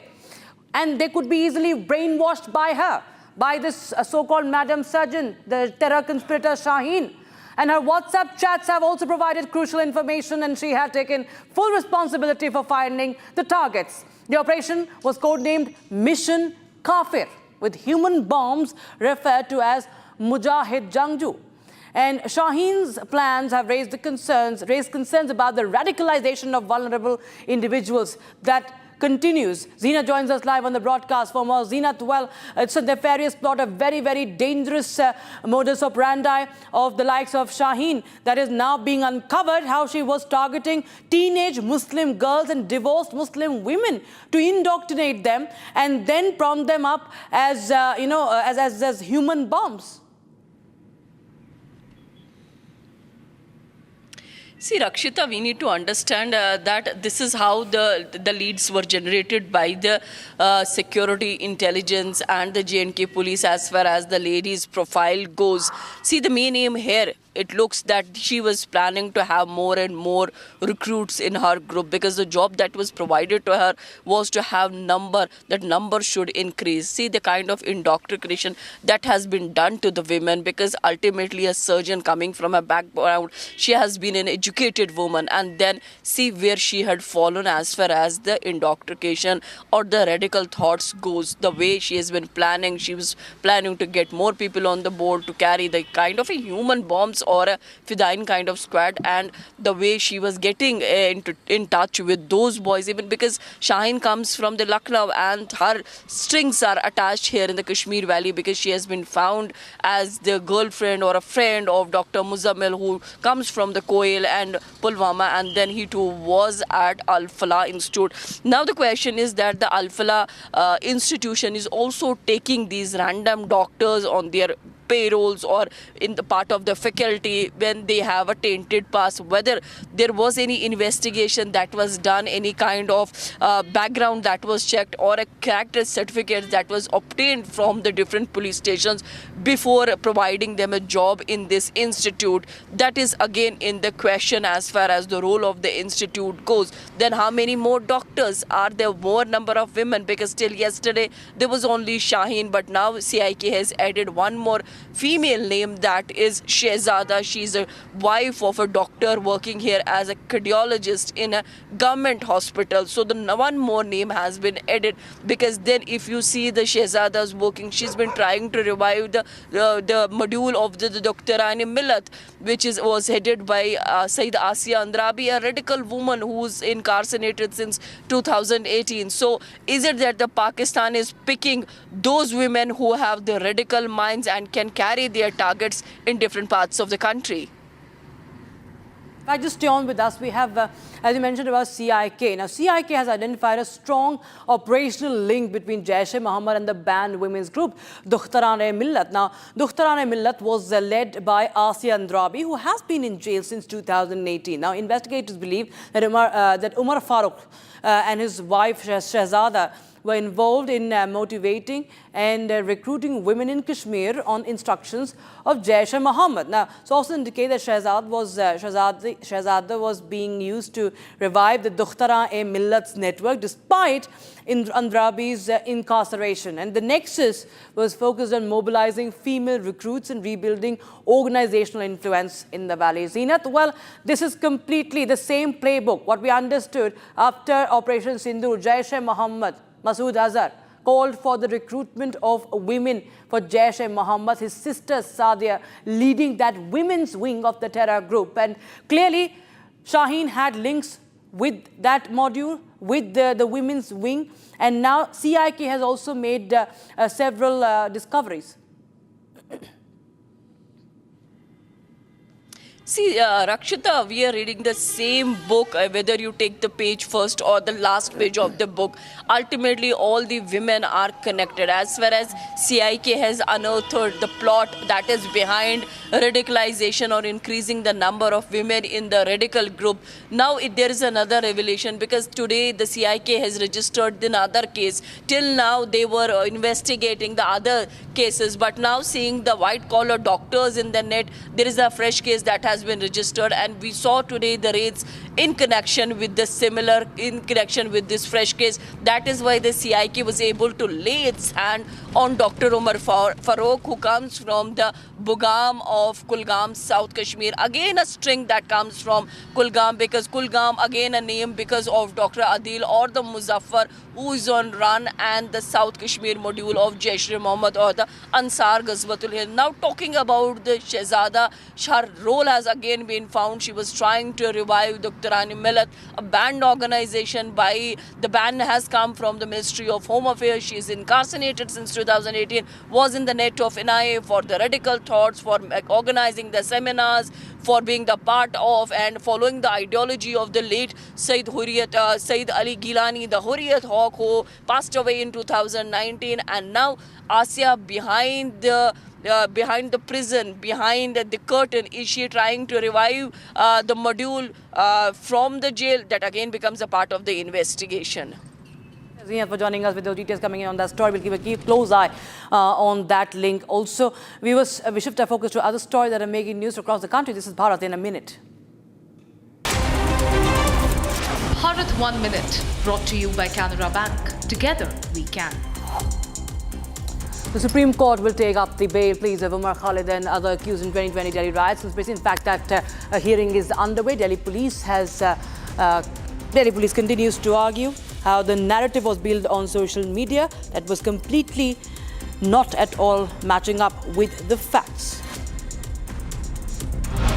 One of India's most wanted Maoist leaders, Hidma, has been shot dead in a fierce encounter. Security forces say the elimination of the top Maoist commander, top CPI commander, marks a major breakthrough in anti-Maoist operations. Indian Coast Guard ships during IMBL surveillance in northern Bay of Bengal have intercepted 3 Bangladeshi fishing boats carrying 79 crew members for illegal fishing inside India's exclusive economic zone. Caught operating well within Indian waters, the vessels were boarded and inspected under the Maritime Zones of India Act. Action reflecting the strong coordination with, and of course, ICG's commitment to safeguarding India's maritime interests.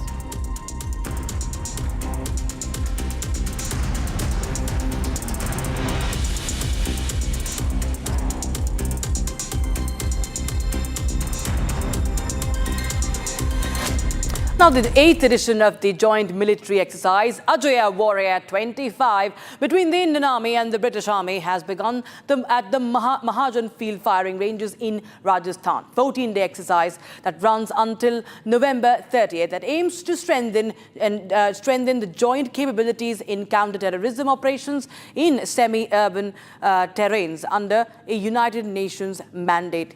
Take a look.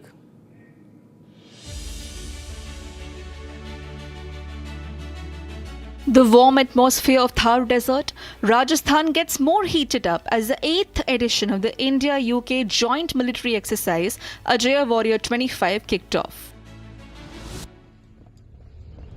What began in a quiet ceremonial formation soon transformed into a powerful demonstration of resolve, discipline, and international military cooperation.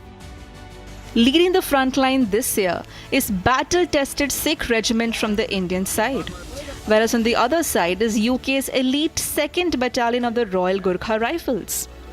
Both units have reputations carved not from ceremonial prestige, but from real operations across some of the world's most difficult terrains.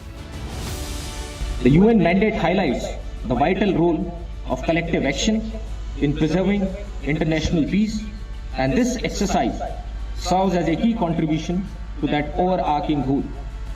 The threats of terrorism transcends national boundaries, representing global challenges that require we strengthen our abilities to operate cohesively in combined operations, thereby enhancing our effectiveness in addressing these threats wherever they emerge. But this is no ordinary resort drill. Ajaya Warrior 25 is built around unmandated counter-terror operations, urban warfare, close-quarter battles, surveillance and reconnaissance, and cordon and search missions. Symbol of renewed India-UK defence energy and shared strategic resolve, Ajaya Warrior 25 reflects the rising strategic partnership between India and the United Kingdom. Today, we're at the forefront of our Army's commitment to rapidly modernise and adapt to the changing nature of conflict. Our uncertain exercise of Ajaya Warrior 8 will be challenging, complex, require skill, intelligence, stamina and adaptability to navigate yourself through it. But it offers a great opportunity to develop our shared interoperability, understanding, trust and respect. Over the course of the next 2 weeks, British troops will train in India's diverse and extreme environments that will offer an operational advantage that cannot be replicated in Europe. While for the Indian Army, the exposure to Western military tactics, technology integration and combat systems adds a value dimension to its global readiness. Defence ties between the two countries have grown deeper over the last decade, supported by the India-UK 2030 roadmap. With a total strength of 240 soldiers equally divided between the two armies, Ajaya Warrior 25 marks the latest chapter in a military partnership that has grown steadily deeper, more practical and more future-oriented since its inception in 2011. And with that, it's a wrap on this edition, viewers. But on the other side, we continue to get you the big updates, the big inputs that we have received on the terror module. Now, in the latest, there's this photograph and the details. We'll tell you on the other side how these two terrorists, Shaheen and Muzammil, were seen in a car showroom. They bought this Brezza, that was used to transport explosives. We'll be right back with more.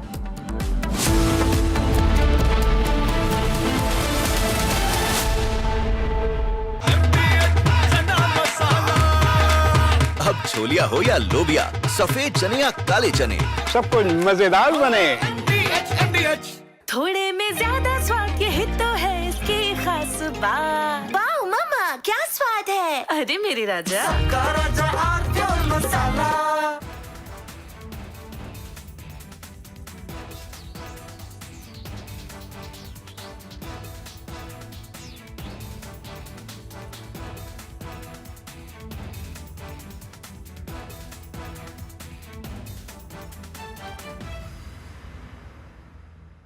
China and Japan are clashing verbally over Taiwan. Tensions between China and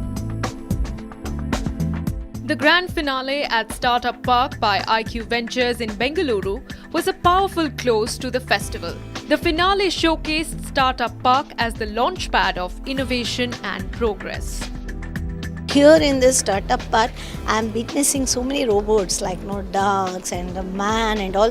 See, this is all our latest innovation of India and latest technology. Seeing these youngsters like Mr. Shafiq and Mr. Abbas and all, they are so enthusiastic to this one help people, and already lots of people are taken help from here. Here there is an opportunity, is more talent pool is there, venture capital is there. I wish all the people who is going to get the training from here and wants to invest here, wanted to start invest here, this is the platform. Bangalore is the right place. You have the talent here, you have the engineering colleges, medical colleges, excellent communicators in English, and also the venture capitalists, the angel investors, and the climate, the infrastructure is also improving now, and what have you. You have everything here. So Bangalore is the foremost center for startups. Every day, ideas are changing, the world is changing, technology is changing. I think that is how the younger generation will be able to present themselves. I think the greatest association is of coming together of people, the right talent and the right minds. And then therefore, nothing like it, nothing can stop it. And we are very happy with the great response that we have got from the youth, the young startup entrepreneurs and the people.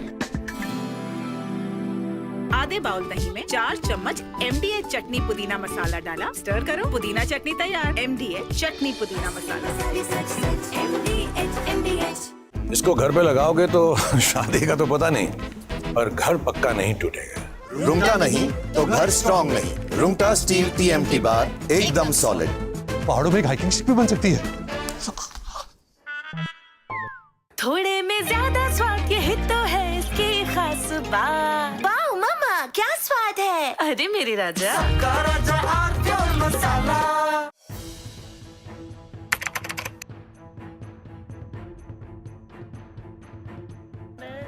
So in the past, we would see most of the terrorists who would get arrested, they would be like the people who would be working at a very low level. But today we have seen the white collar suspect.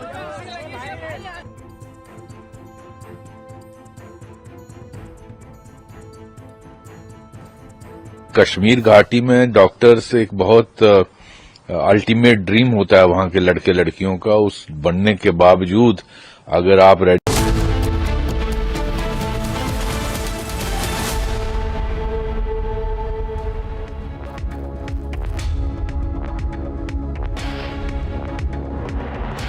Very warm welcome, viewers. You're watching live and breaking. I'm Rakshita Mishra with you. Closely tracking the big story from Dhaka, viewers. Republic Bangla exclusive interview with the former Home Minister of Bangladesh right after the death sentence was handed out. We'll get you all the details and much more. First, the headlines.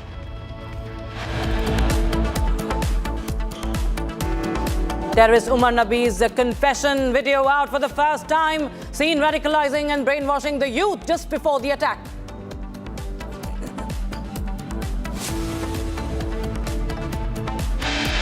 Terrorist Shaheen and Muzammil seen in a car showroom buying a car that was used to carry explosives. Another CCTV video of suicide bomber Umar surfaces. Video shows him entering the Faiz Elahi Mosque right ahead of the blast.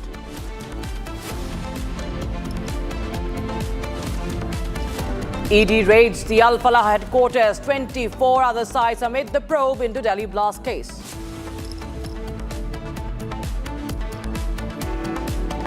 Inside details of terrorist Shaheen's mission Kafir. Shaheen targeted young Muslim women and divorced Muslim women to radicalize them and create human bombs. Terrorist Umar's aide Jasir Wani produced in Patiala House Court, sent to 10-day NIA custody. Congress openly gives a defense for the terrorists, openly justifies and makes a case for how highly educated professionals become terrorists. For the first time since the coup in Bangladesh, former Home Minister, now in exile, Asaduzzaman speaks to Republic Bangla a day after he was handed the death sentence.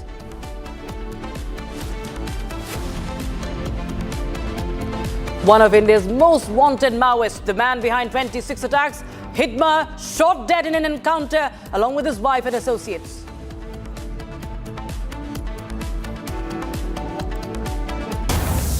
Right, we start with breaking news coming in right now. It's a strong address to regional cooperation.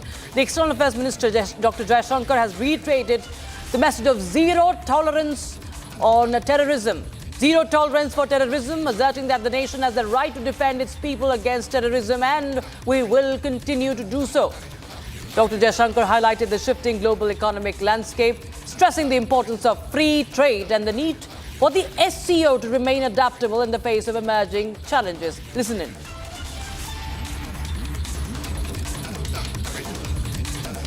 All right, so that is the latest and a very strong message by the External Affairs Minister of Dr. S. Jaishankar. This coming in right after the Delhi attack, 10/11 attack.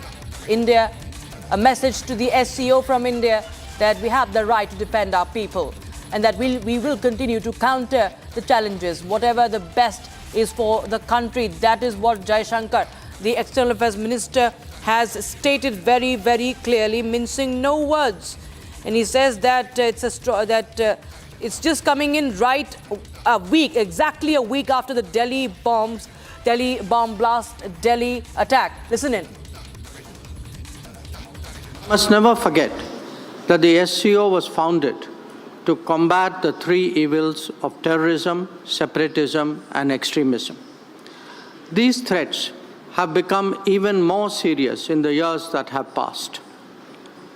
It is imperative that the world display zero tolerance towards terrorism in all its forms and manifestations. There can be no justification, no looking away, and no whitewashing. As India has demonstrated, we have the right to defend our people against terrorism and will exercise it. We must never forget that the SCO was founded to combat the three evils of terrorism, separatism, and extremism. These threats have become even more serious in the years that have passed. It is imperative that the world display zero tolerance towards terrorism in all its forms and manifestations. There can be no justification, no looking away, and no whitewashing.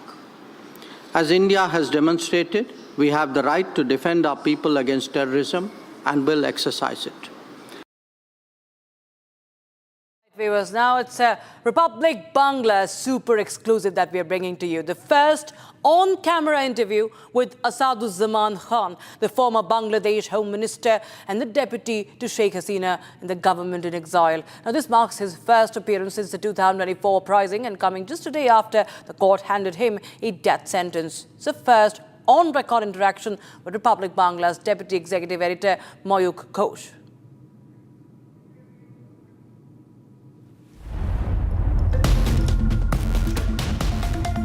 Hello and welcome to Republic Network. This is Mayuk Ranjan Ghosh from the Republic Bangla studio in Kolkata.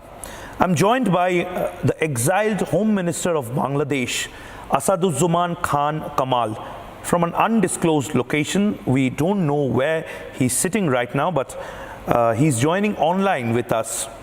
Mr. Khan, thank you for joining. Thank you for speaking to Republic Network. This is your first interview since 5th of August 2024.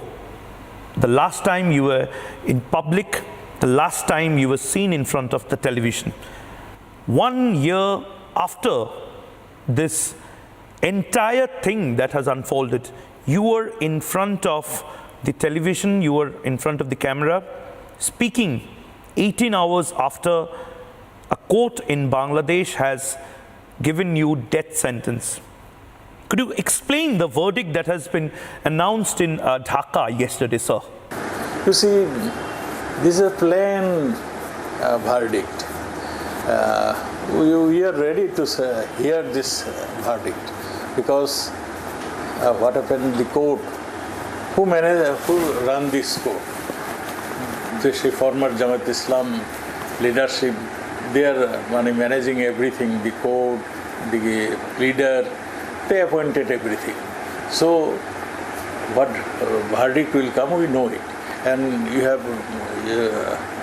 you remember one thing, after August 5th, Pakistani government announced that we have taken the revenge of 71. So it is clear. Mr. Khan, do you believe the verdict was issued by a biased or illegitimate process or a functionary? If so, what leads you to question the validity of an international tribunal involved, sir? It is invalid. Why this court will form and why they will charge against us? We are the freedom fighters. And Sheikh Hasina, our honorable Prime Minister, is the daughter of our father of nation. And we fought against Pakistan. We fought against the supporter of that time, Jamaat Islam, is among who formed Al-Badr Bahini, Rajagar Bahini, who helped Pakistani soldiers to enter our villages. And they, village after village, they burned and they raped our women. This was the scenario. So the people didn't forget this thing. And they are taking that revenge by this court. Mr. Khan, my third question to you actually is, regarding St. Martin's Island. Do you think issues related to St. Martin's or Chittagong might have influenced any alleged geopolitical motives behind the situation? If I specifically say that US deep state and Muhammad Yunus were behind this entire coup that has happened, that has unfolded, and led to your exile. If so, what factors do you believe contributed to this view, sir? Our Honorable Prime Minister clearly mentioned that if I would give them St. Martin and Chittagong port, then no action, no nothing would come to me. Well, thank you, Mr. Kamal, for speaking to Republic Network. This is the first biggest interview, the world exclusive interview of the Home Minister, the exiled Home Minister of Bangladesh. For the first time since 5th of August 2024, the exiled Home Minister of Bangladesh decides to speak online and speak to the world's biggest network, which is covering the Bangladesh coup. In fact, Republic TV, Republic Network is leading the coverage, and Asaduzzaman Khan or Sheikh Hasina decides to speak to the Republic Network. Breaking is coming in right now. Setback for Nawab Malik. The special PMLA court in Mumbai framed charges against NCP leader Nawab Malik after he pleads not guilty in the PMLA case linked to Dawood Ibrahim's property. The court said that there is sufficient evidence against Nawab Malik, the NCP leader, and then henceforth the charges have been framed against him in the case linked to Dawood Ibrahim's property. That's the breaking news we have right now. This is the special PMLA court. The Prevention of Money Laundering Act, PMLA. The PMLA court in Mumbai has framed charges against NCP leader Nawab Malik after he pleaded not guilty in the case linked to Dawood Ibrahim's property. And that's what we are breaking right now. We'll try and get you more details on that. This is the ED court, remember, today has framed the charges against the ex-Maharashtra minister and NCP leader. Court has now framed charges against the NCP leader Nawab Malik. In fact, the court said that there is sufficient prima facie evidence to proceed, observing that preliminary probe indicates that Malik had links to a D company. And Satya Prakash joins us live on the broadcast for more. Satya Prakash, हमें बताएं क्या कुछ आज court में हुआ है, क्या कुछ जानकारी सामने आ रही है इस पूरी प्रोसीडिंग के बाद से? देखिए, पीएमएलए कोर्ट ने नवाब मलिक के ऊपर आरोप तय कर दिया है और ये आरोप जो है ईडी ने आरोप लगाया था जो मनी लॉन्ड्रिंग का मामला था, जो दाऊद गैंग डी गैंग के करीबियों से जो ज़मीन खरीदा गया था, लगभग 3 एकड़ की ज़मीन थी और लगभग 16 करोड़ रुपए का लेन देन हुआ था। इसमें कई फर्जी डॉक्यूमेंट बरामद मिले थे और साथ ही जो पैसे का लेन देन हुआ था उसमें कैश में हुआ था जो कि अवैध रूप से था। इसी मामले को लेकर आज आरोप तय होना था और कोर्ट ने नवाब मलिक पर आरोप तय करते हुए कहा कि आप पे जो पाया गया, ईडी में जो जांच में पाया गया, कहीं कहीं आपके ऊपर आरोप सिद्ध होते हैं। फिलहाल नवाब मलिक ने कोर्ट में कहा कि हम निर्दोष हैं, जो आरोप ईडी द्वारा लगाए गए हैं वो गलत है, लेकिन कोर्ट ने कहा कि जो साक्ष्य मिले हैं, जो सबूत मिले हैं ईडी द्वारा, जो जांच में पाया गया है, कहीं कहीं आपके ऊपर आरोप सिद्ध होता है। इसीलिए आज पीएमएलए कोर्ट ने नवाब मलिक पर आरोप सिद्ध करते हुए उनको आरोपी बनाया है। जी Right. बहुत शुक्रिया हमारे साथ जुड़ने के लिए Satya Prakash. So the court has framed charges against Nawab Malik, saying that it's sufficient evidence against him, and there is section 3 of the PMLA, section 4 and section 70. All right, we shift our focus to other stories that we are closing tracking for you viewers. This is Bharat in a minute. Bharat 1 Minute, brought to you by Canara Bank. Together we can. The ED is conducting searches in the Alfala University case involving its trustees, related persons and entities since 5 a.m. today. The raids are being conducted at 25 locations across Delhi and other places. Central agency's actions follows the government's orders to probe the university's funding. Forensic audit of the university's account has also been ordered. All government and government-aided schools, private schools and all colleges in Puducherry and Karaikal will remain closed today due to heavy rain warning. Due to the continuous cyclone Pengal-induced heavy rainfall, high alert has been issued. A layer of toxic smog blanketed the national capital as the AQI remained very poor in several areas as per the CBCV, and visuals from several areas show the thick layer of haze and the dipping visibility.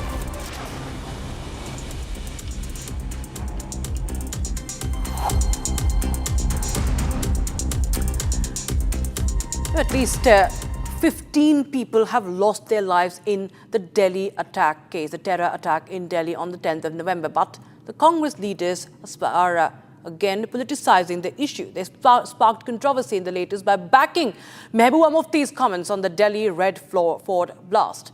Now, they suggest that injustice in Kashmir could be a factor. Now, there is a Congress leader who has also questioned that why highly qualified individuals are turning to terrorism, implying that the government's approach is driving them towards extremism.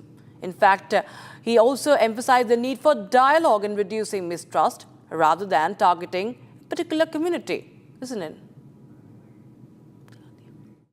Matter of concern है कि पहले इस तरह के activities में कम पढ़े लिखे लोग, नासमझ लोग इन्वॉल्व होते थे। ये पहला मौका है जिसमें ये देखा जा रहा है कि हाईली क्वालिफाइड लोग और अच्छे घरानों से, जिन्होंने लाखों करोड़ रुपए इन्वेस्ट किया है बच्चों को पढ़ाने में, अब उस तरह के बच्चे अगर इसमें इन्वॉल्व हो रहे हैं, ये देश के लिए एक मैटर ऑफ कंसर्न है।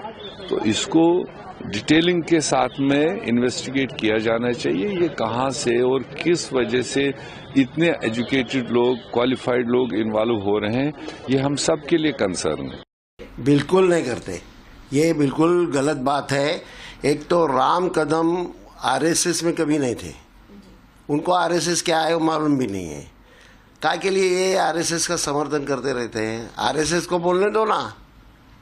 हमारा कहना है कि दिल्ली में बम कांड हुआ, ऐसे 2014 में मोदी जी आए, उसके बाद 26 जगह गड़बड़ी हो गई है।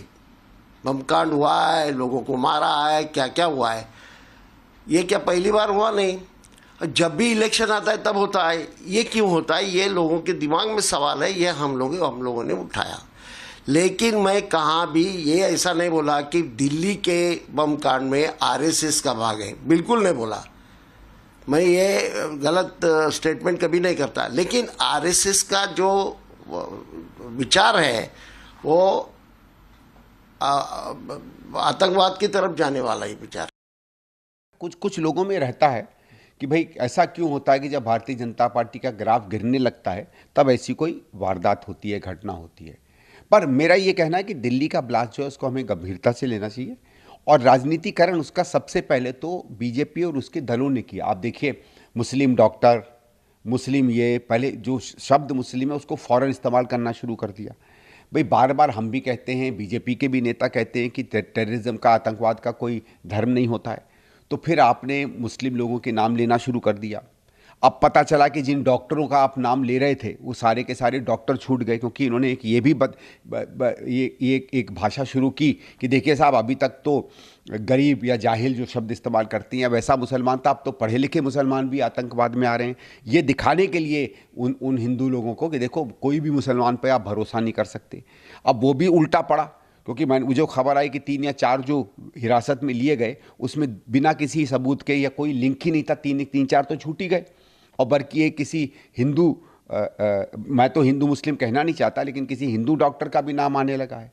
तो मेरा ये कि आप हर चीज़ को सांप्रदायिक कर लोगों के सामने उसका राजनीतिकरण करके पेश करेंगे, तो अगर कोई और किसी और एंगल से उसकी राजनीतिकरण करने की कोशिश करता तो फिर आपको बहुत दिक्कत होने लगती है। भाई मेरा ये है कि अगर आप पानी में कूद के पानी इधर उधर उछालने लगेंगे तो हो सकता है कोई और भी उछाले। And the ED is conducting searches in the Alfala University case involving its trustees and related individuals and entities since 5 a.m. today. The raids are being conducted at least 25 locations across Delhi and other places. In fact, my colleague Chandrakala is joining us live on the broadcast from the Alfala University's headquarters in Okhla of the national capital. Well, we see that that there has been a crackdown continuing ever since the terror module has been busted, Chandrakala, and now the financial auditing is also taking place. A forensic auditing is also to be carried out at Alfala. What are you picking up? Yes, Rakshita, right at this moment, of course, the ED is conducting searches as far as one of the prime location is concerned. That's the Okhla office of Alfala University, which is located at Jamia Nagar. Now, we know that this operation being carried out by Enforcement Directorate forms part of an ongoing investigation into financial irregularities, use of shell companies, accommodation entities and money laundering as far as Alfala University is concerned. The role of Alfala Trust and related entities is now under investigation. Now the fact that key personnel overseeing finance and administration have also been covered. Now we know that 9 shell companies related to Alfala Group is under scanner of Enforcement Directorate. It's been more than 10 hours. It's almost 12 hours that this investigation is still underway. Searches are still being carried out inside the Alfala office here in Okhla. This is one of the locations, as we know. 25 other premises and locations are under the scrutiny of the investigating team right at this moment. As we know that the 9 shell companies linked to the group, all registered at a single address, are now under examination. Now what we are learning is that these companies had no such physical presence or meaningful utility consumption at declared places of business. Common mobile number and email across various companies and accounts were used. The fact that absence of EPFO filings inconsistent with reported scale of operations have also come to the fore. There were also overlapping of directors. KYC, signatories and weak KYC trails across entities are also being reported right at this moment. And the fact that these 9 companies are related to the Alfala Group. Now we know that various residents, premises, offices and the residents of the owners of Alfala Group are also under the scrutiny. We know the chairman, the university owner, of course, Javed Siddiqui, also being summoned. There are 2 FIRs being registered against Alfala University, and as we know that Alfala University is the epicenter of this entire terror module. Now the investigating team are now taking up this matter very seriously, because the terror funding, the angle of terror funding is very much on focus. As we know that rupees 20 lakh has come to the fore, which was sent via illegal financial. Absolutely, sir. The financial auditing is also carried out, and the agencies are at work and leaving no stone unturned. Thank you so much, Chandrakala, for joining us with those details coming in, viewers. Meanwhile, this blast, viewers, that had happened in Delhi's Red Fort shook the nation, and just days later, Indian Army released 2 powerful videos, timed, charged and loaded with a message of readiness. Arrest, demolitions and intelligence raids point to a coordinated counter-strike posture. Is this the clearest signal yet that India's patience is running out? Here's a report.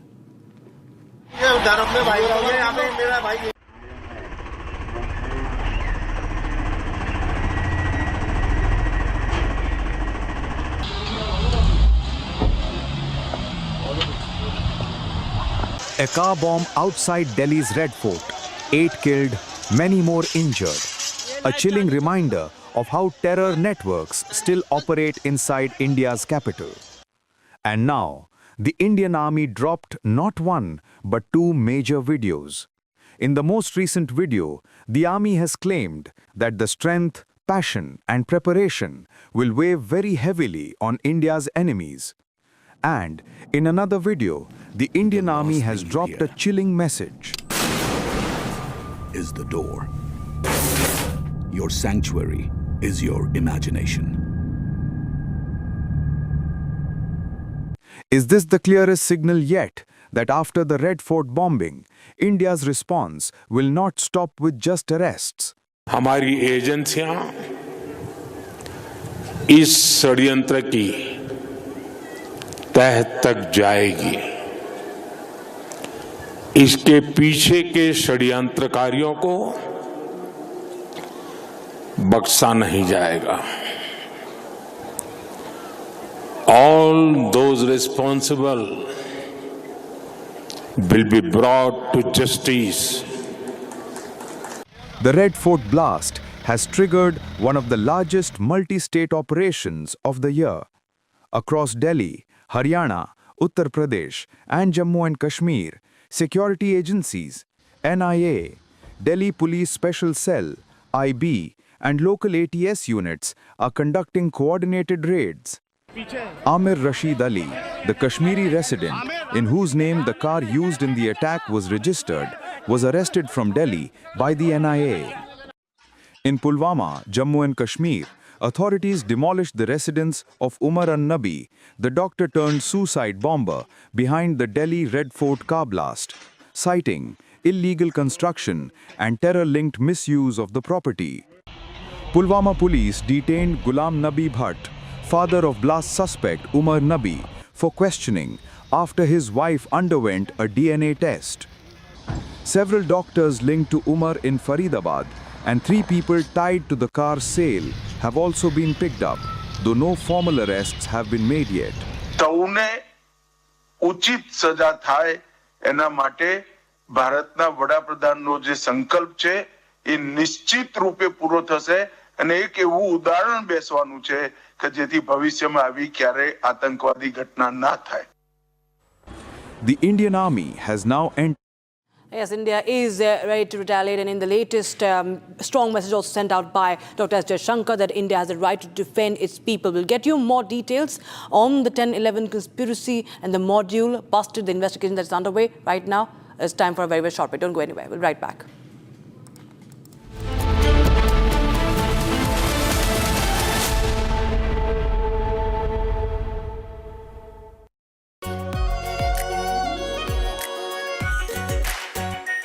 Our pure Shahi Paneer Masala.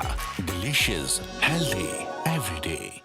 13,000 placements last year. At Amity, we are committed to nurturing passionate, hardworking and proactive professionals. दादी के हाथों का जादू और खुशबू से महकता घर, माँ की मुस्कुराहट और खाने की सुगंध। MDH गरम मसाला, क्योंकि हर रिश्ता है स्वाद से जुड़ा।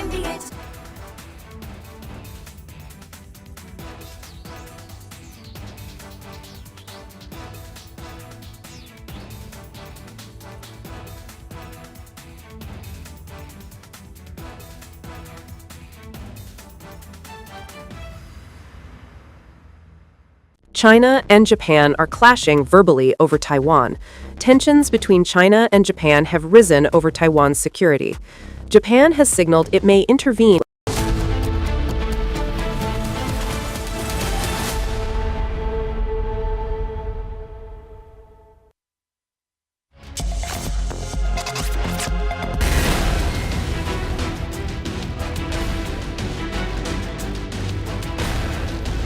After the Delhi bombing, an alert has been sounded all over the international border and the line of control with the possible threat of Pakistan pushing terrorists into the Indian territory. Here you will see in the border area of the Samba district, the security forces have launched a massive cordon and the search operation, and the senior officials, including the Deputy SP rank officer of the operations group, they are also here trying to gather the details from the houses that are in the remote areas or very close to the Indo-Pakistan international border.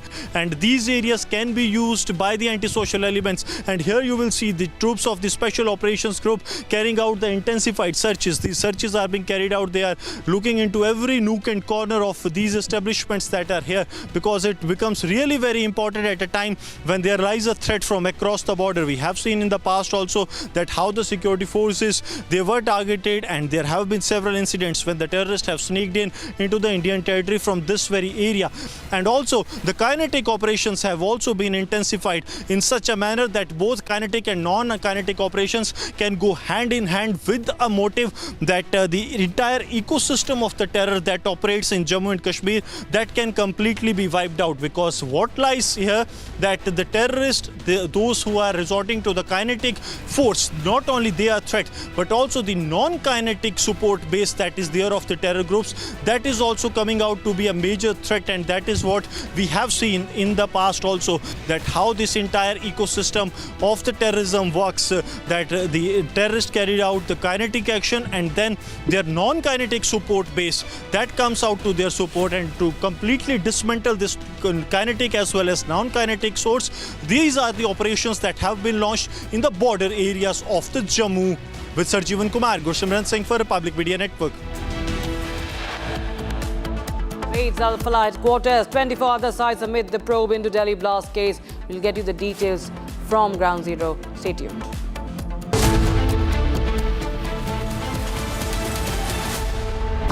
Pure सूजी pasta उबालो मिलाओ और खाओ 8 minute में तैयार क्या taste है सबका राजा हार्डकोर मसाला केसरिया से मन जोगी हुआ रे दिल झूमे देखो मतवारा हुआ रे केसरिया से मन जोगी हर पल मनाओ केसरी त्योहार विमल बोलो जुबान केसरी MDH की हल्दी मिर्ची धनिया करे कमाल ये रंग दे ये खुशबू दे ये तीखा ये कम पड़े क्या निराला MDH masala.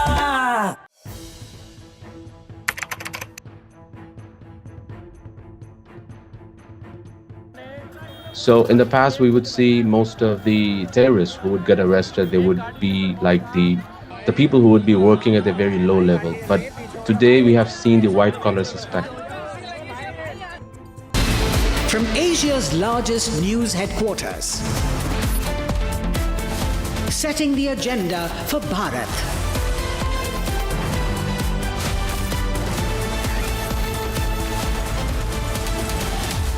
You're watching Republic.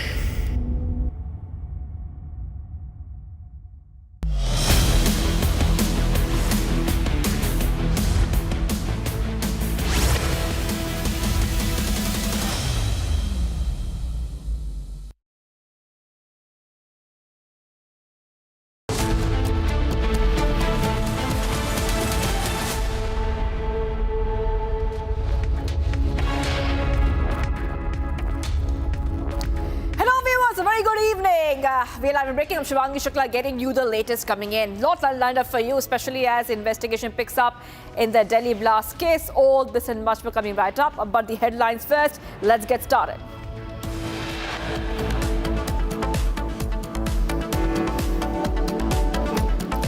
Top headlines we're tracking right now. Terrorist Umar Nabi's confession video out for the first time. Seen radicalizing and brainwashing youth just before the attack.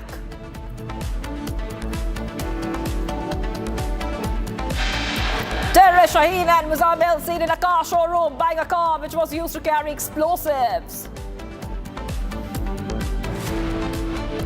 Another CCTV video of suicide bomber Omar surfaces. Video shows him entering the Faiz-e-Ilahi mosque before the blast.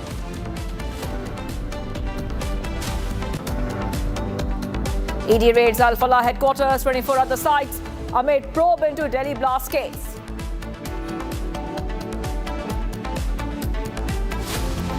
Inside details of terrorist Shaheen's mission, Kafir. Shaheen targeted Muslim women to radicalize them and create human bombs.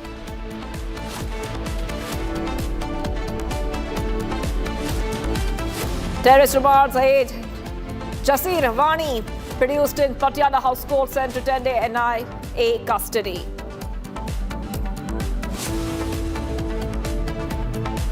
Congress begins openly giving defense for terrorists, openly justifies and makes a case for how highly educated professionals turn out into terrorists. For the first time since the coup in Bangladesh, the former Home Minister, now in exile, Asaduzzaman speaks to Republic Bangla a day after he was handed the death sentence. One of India's most wanted Maoists, the man behind 26 attacks. Hidma shot dead along with his wife and associates. India-Sri Lanka jointly conducts exercise Mitra Shakti drills, test combat readiness, endurance and agility.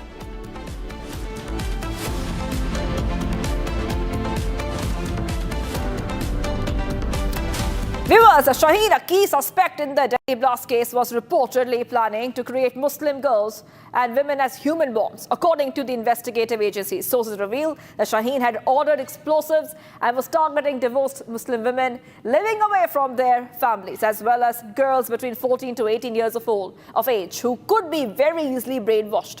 Her WhatsApp chats have provided crucial information, and she had taken full responsibility for finding targets. Operation was codenamed Mission Kafir, with human bombs referred to as Mujahid Jangju. Now, we're getting these updates coming in on Republic TV, and Dr. Shaheen, terrorist Dr. Shaheen, is one of the key conspirators in this case. In this picture that you see, she is with one more suspect. This is a Jaish terrorist suspect, Dr. Muzamil, and they are buying a vehicle which has been connected to the 10/11 blast. So 2 terrorists and a Brezza car. That is what you see on your screen, viewers. We're getting all these back-to-back updates coming in. Shaheen was preparing to create human bombs. Source-based information coming in as the investigation continues in this case.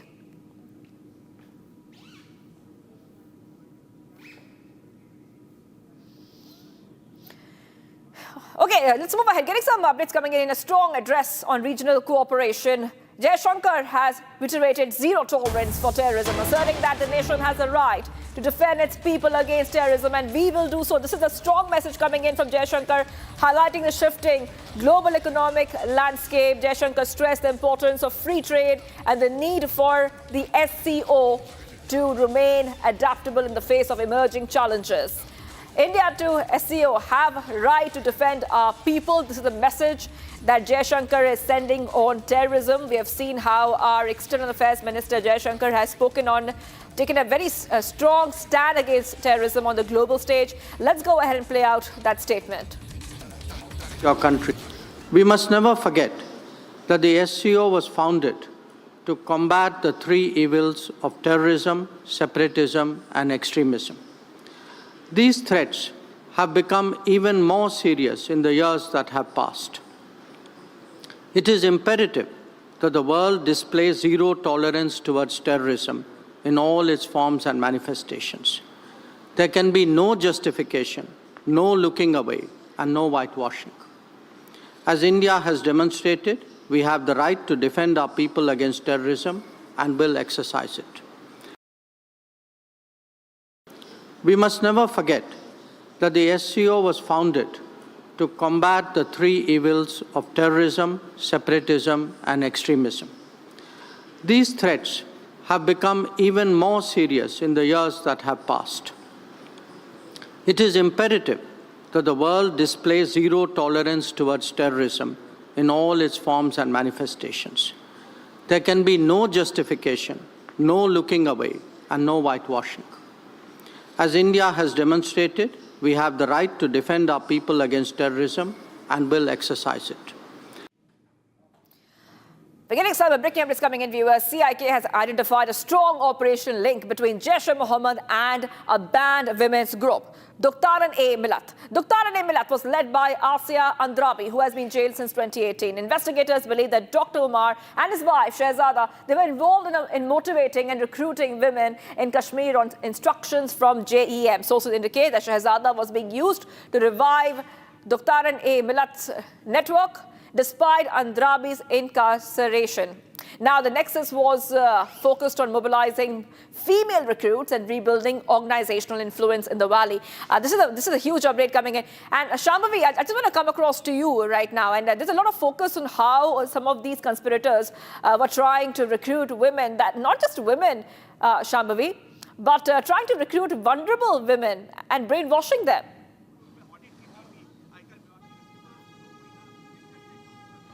Definitely, their target were the youth of the country, be it men and women. Of course, if we talk about Shaheen, this terror doctor Shaheen Shahid, who's played a very major role in this entire conspiracy and continues to play one.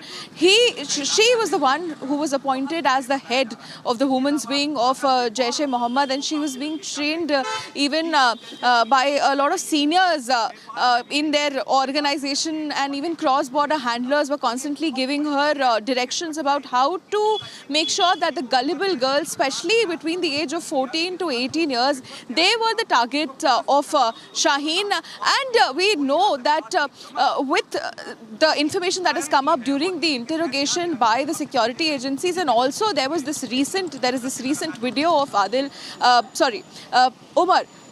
Umar made that video before the blast, and he can be clearly seen talking about the suicide-style bombing and how it is one of the very misunderstood concept according to him. So he can be clearly seen trying to radicalize the youth, trying to brainwash the youth. And these are just some things which are there, which we can see in the form of videos, or even that has come up in the interrogation by the security agencies. We still don't know the extent of it, to what extent this was this is actually spread even in the university itself. The ED officials have been here since 5 in the morning. It has been several hours. It will almost be 12 hours that the officials have been inside. And they are definitely interrogating this angle of this story, that these people, especially Shaheen, Muzammil and Umar, who were actively working inside Alfala or were associated with it in some form or capacity, was definitely using the youth, the medical students here, and they were preparing them to be suicide bombers in this mission. Especially Shaheen has also accepted during the interrogation that she was preparing and radicalizing the young women to become suicide bombers, and their mission was called Mission Kafir. So this comes as a very clear fact that they were indeed trying to radicalize and brainwash the youth of the country. Back to you. Okay. I requested to hold on, Shambhavi, because getting some more updates coming in. There's a new CCTV footage which has emerged, viewers, and that's showing Umar's I-20 car on Aruna Asif Ali Road. That's around 2:35 a.m. before the blast. Footage reveals Umar visiting the Faiz-e-Ilahi Mosque, shedding light on his movements prior to the attack. Now, this new video that we have put on your screens is at Faiz-e-Ilahi Mosque. Faiz-e-Ilahi Mosque, the investigation is trying to get all the footage they can of bomber Umar. This is the Hyundai I-20, 4 hours before the blast. Let's go straight across to Shambhavi to help us understand what we are watching on our screen. Shambhavi, coming across to you right now. The investigation has picked up pace, and the footprints of the bomber, terrorist Umar, is being tracked before the blast. What are we seeing on our screens now? So a team of more than 200 police personnel have been analyzing and reviewing around 60 CCTV footages and making sure that the entire route of Umar that he took that day of the day of 10th of November is traced. And we can see this as early as 7:30 a.m. when he left from Faridabad. Now, this very latest video that we are currently showing our viewers right now, this is of around 2:35 p.m., just a few hours before the blast. He takes the outer circle road, the outer circle CP road, and then he comes to this masjid, which is just opposite the Turkman gate. He enters at around 2:35 p.m. and there were several other footages and also pictures that were grabbed of him, but the picture was not clear very much. Of course, it was zoomed to confirm that it was Umar indeed in the CCTV. But then this video confirms the presence of Hyundai I-20, the same Hyundai I-20 in which the blast was carried on. So now this is 100% confirmed that he indeed take that route, and he took that route. He went to the masjid, he was there, he offered prayers for a matter of 10 to 15 minutes, and then he left for the Red Fort parking zone, which is around 2 to 3 kilometers away from masjid. That is, he entered the parking zone at 3:19 p.m. and he was stationary there for 3 hours, and then there was a blast. So this CCTV footage just confirms the route that this team, the investigating team, has traced of 11 hours before the blast actually took place. All right, thank you for getting us those details, Shambhavi. We're getting some more updates coming in because we're seeing that the Congress leaders are making some controversial comments on Delhi blast. Congress MP now, Imran Masood, is called the terrorist misguided people. This is coming in the backdrop of a lot of Congress leaders. We have been talking about this, who are defending the terrorists. So we have seen one more instance, another Congress leader defends terrorists, coming in the backdrop of those remarks which have been already made by Mehbooba Mufti.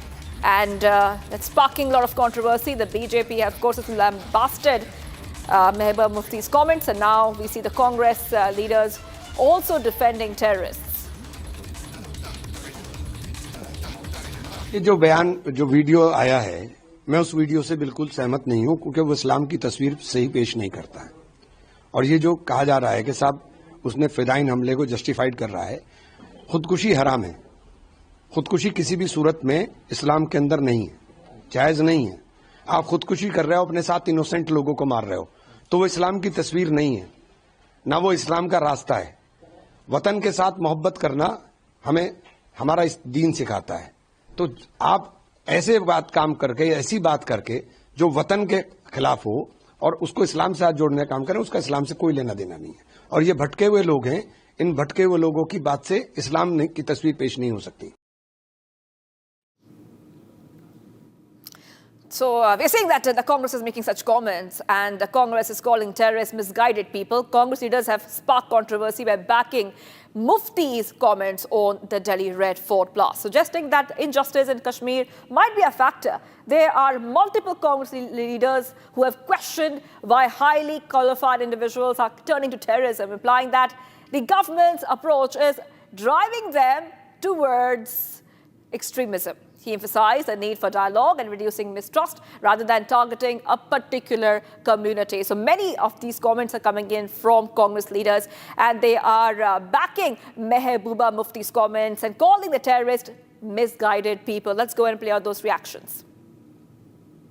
Matter of concern है कि पहले इस तरह के activities में कम पढ़े लिखे लोग, नासमझ लोग इन्वॉल्व होते थे। ये पहला मौका है जिसमें ये देखा जा रहा है कि हाईली क्वालिफाइड लोग और अच्छे घरानों से, जिन्होंने लाखों करोड़ों रुपए इन्वेस्ट किया है बच्चों को पढ़ाने में, अब उस तरह के बच्चे अगर इसमें इन्वॉल्व हो रहे हैं, ये देश के लिए एक मैटर ऑफ कंसर्न है। तो इसको डिटेलिंग के साथ में इन्वेस्टिगेट किया जाना चाहिए। ये कहाँ से और किस वजह से इतने एजुकेटेड लोग, क्वालिफाइड लोग इन्वॉल्व हो रहे हैं, ये हम सब के लिए कंसर्न है। बिल्कुल नहीं करते, ये बिल्कुल गलत बात है। एक तो राम कदम आरएसएस में कभी नहीं थे, उनको आरएसएस क्या है वो मालूम भी नहीं है। काय के लिए ये आरएसएस का समर्थन करते रहते हैं? आरएसएस को बोलने दो ना। हमारा कहना है कि दिल्ली में बम कांड हुआ, ऐसे 2014 में मोदी जी आए, उसके बाद 26 जगह गड़बड़ी हो गई है। बम कांड हुआ है, लोगों को मारा है, क्या क्या हुआ है। ये क्या पहली बार हुआ? नहीं, जब भी इलेक्शन आता है तब होता है। ये क्यों होता है? ये लोगों के दिमाग में सवाल है, ये हम लोगों ने उठाया। लेकिन मैं कहाँ भी ये ऐसा नहीं बोला कि दिल्ली के बम कांड में आरएसएस का भाग है, बिल्कुल नहीं बोला। मैं ये गलत स्टेटमेंट कभी नहीं करता। लेकिन आरएसएस का जो विचार है वो आतंकवाद की तरफ जाने वाला ही विचार है। कुछ लोगों में रहता है कि भाई ऐसा क्यों होता है कि जब भारतीय जनता पार्टी का ग्राफ गिरने लगता है तब ऐसी कोई वारदात होती है, घटना होती है। पर मेरा ये कहना है कि दिल्ली का ब्लास्ट जो है उसको हमें गंभीरता से लेना चाहिए, और राजनीतिकरण उसका सबसे पहले तो बीजेपी और उसके दलों ने किया। आप देखिए, मुस्लिम डॉक्टर, मुस्लिम, ये पहले जो शब्द मुस्लिम है उसको फौरन इस्तेमाल करना शुरू कर दिया। भाई बार बार हम भी कहते हैं, बीजेपी के भी नेता कहते हैं कि टेररिज्म का, आतंकवाद का कोई धर्म नहीं होता है, तो फिर आपने मुस्लिम लोगों के नाम लेना शुरू कर दिया। अब पता चला कि जिन डॉक्टरों का आप नाम ले रहे थे वो सारे के सारे डॉक्टर छूट गए, क्योंकि इन्होंने एक ये भी एक भाषा शुरू की कि देखिए साहब, अभी तक तो गरीब या जाहिल जो शब्द इस्तेमाल करती हैं वैसा मुसलमान था, अब तो पढ़े लिखे मुसलमान भी आतंकवाद में आ रहे हैं। ये दिखाने के लिए उन हिंदू लोगों को कि देखो कोई भी मुसलमान पे आप भरोसा नहीं कर सकते। अब वो भी उल्टा पड़ा, क्योंकि मुझे जो खबर आई कि 3 या 4 जो हिरासत में लिए गए उसमें बिना किसी सबूत के या कोई लिंक ही नहीं था, 3-4 तो छूट ही गए। और बल्कि ये किसी हिंदू मैं तो हिंदू मुस्लिम कहना नहीं चाहता, लेकिन किसी हिंदू डॉक्टर का भी नाम आने लगा है। तो मेरा ये कि आप हर चीज़ को सांप्रदायिक कर लोगों के सामने उसका राजनीतिकरण करके पेश करेंगे, तो अगर कोई और किसी और एंगल से उसकी राजनीतिकरण करने की कोशिश करता तो फिर आपको बहुत दिक्कत होने लगती है। भाई मेरा ये है कि अगर आप पानी में कूद के पानी इधर उधर उछालने लगेंगे तो हो सकता है कोई और भी उछाले। And let's go to Zina. Zina is joining us live. Zina, I'm coming across to you right now, and we have seen how the BJP has lambasted Mufti's comments, but now we see Congress leaders who are calling the terrorists misguided people. See, Shivangi, we need to understand there is a lot of politics going on as far as this case is. But meanwhile, it is seen as a worry because when an educated youth are joining the terror ranks and planning something very big, though Miss Mufti has been quite critical about the government and the policies, same views have been shared by Farooq Abdullah, and now the Congress leaders are jumping the gun when they talk about that there is no policy, the people are not taken on board, this is extra, they are being pushed to the wall. So these are the comments that usually there is nothing new that the Congress leaders has talked about, or the leaders from Jammu and Kashmir, be it Ms. Mufti or Dr. Farooq Abdullah. Although, meanwhile, we are also seeing that the CM's Omar Abdullah's statement about it, that there should be more investigations, more leads should come in, and those who are getting, those who have been behind it, they should be arrested or they should face the law. That is what the Home Minister Amit Shah also said, that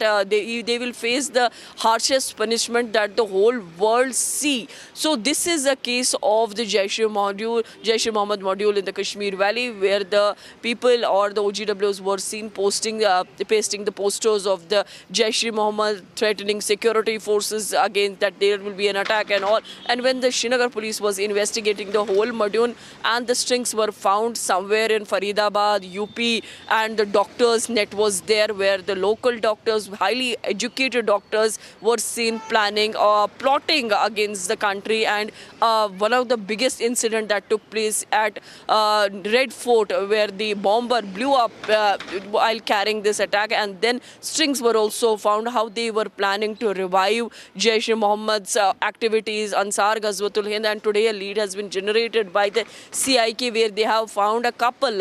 One husband is working at the SMHS hospital as cardiologist, and the wife, she was planning and reviving the Doctorani Millat, which is a radical outfit banned by MHA, and she was trying to get more and more number of women to join the squad, because they all were planning, as per the investigating agencies, as per the security agencies, they were trying to wage war against the country by getting more number. There had been the reports that the Azhar Mahmood's sister is trying to revive the terror network, and she is getting more women support there. So the strings were found also in the form of Shaheen. She hails from Lucknow and presently in the custody of Jammu and Kashmir, a radical woman. And then now the another name that has surfaced is of Shehzada, wife of Dr. Umar Farooq, hails from Bugham of Kulgam. So these are the layers of the investigations.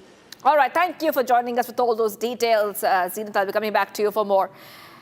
And viewers, let's move ahead right now, because in the widening probe, viewers, we are seeing that the focus has now shifted to Alfala University. ED is carrying out raids linked to Alfala University, because we have seen that was one of the meeting points where these terrorist doctors met and planned. Here's more.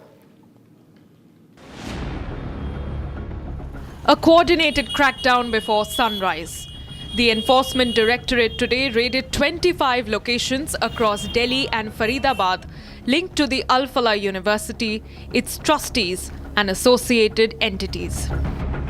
Teams searched the university's 70-acre Faridabad campus, its Okhla headquarters, several offices and residences, part of a deepening probe into the institution's funding. It's all on the financial irregularities of the Alfala University Trust. Of course, apart from probing the Alfala University, they are also probing the financial, they're trying to expand the investigation to the financial operations of the Alfala Trust, the members of the trust, of course, among the 25 premises of Alfala Group, there are 25 premises which are under the scanner of the Enforcement Directorate are conducting raid. This is one such office, that's the Okhla office, there's a Jamia Nagar office of the Alfala office here in Delhi, where the Enforcement Directorate are also conducting searches. The ED has now filed a PMLA case, focusing on suspected financial irregularities and possible diversion of funds connected to individuals now linked to the terror module.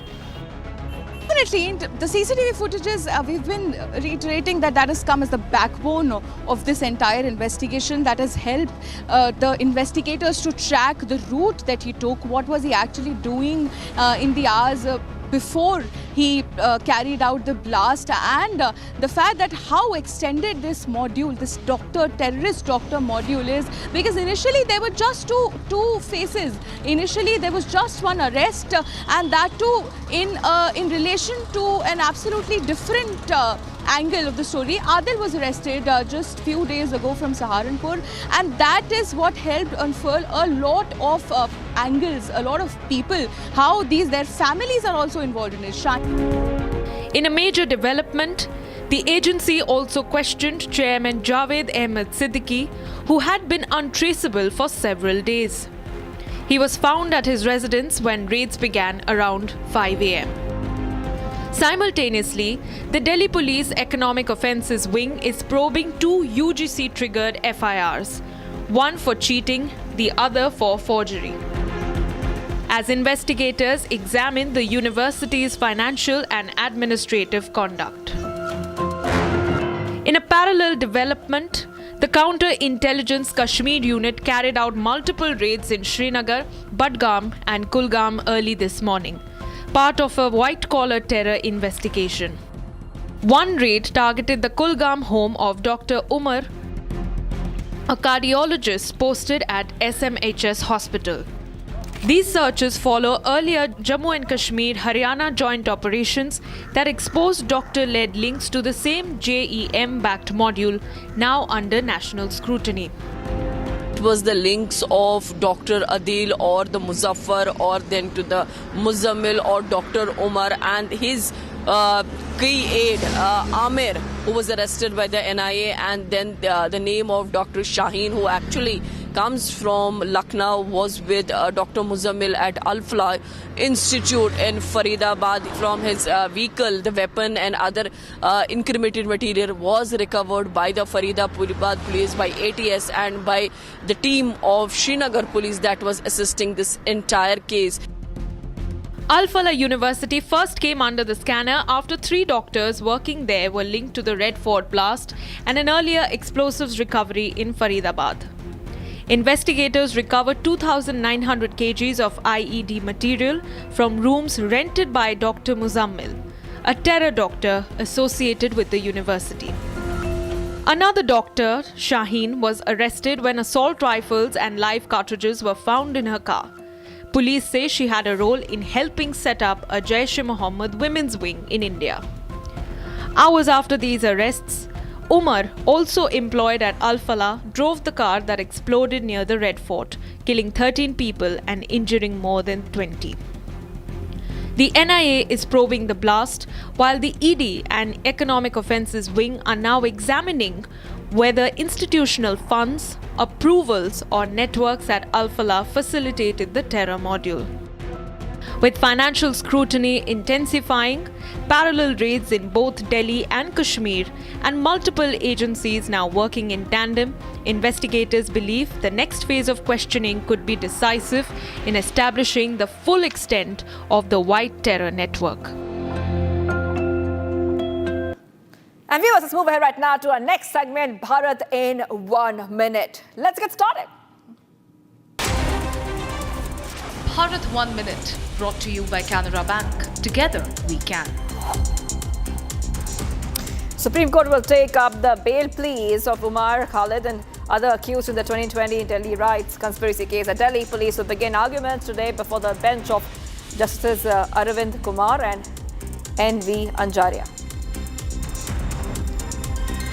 One of India's most wanted Maoist leaders, Hidma, has been shot dead in fierce encounter. Security forces say the elimination of the top CPI commander marks a major breakthrough in anti-Maoist operations. Indian Coast Guard ships during the IMBL surveillance in northern Bay of Bengal have intercepted 3 Bangladeshi fishing boats carrying 79 crew members for illegal fishing inside India's exclusive economic zone. Caught operating well within Indian waters, the vessels were boarded and inspected under the Maritime Zones of India Act. Action reflects strong coordination with West Bengal Police and the ICG's commitment to safeguarding India's maritime interests.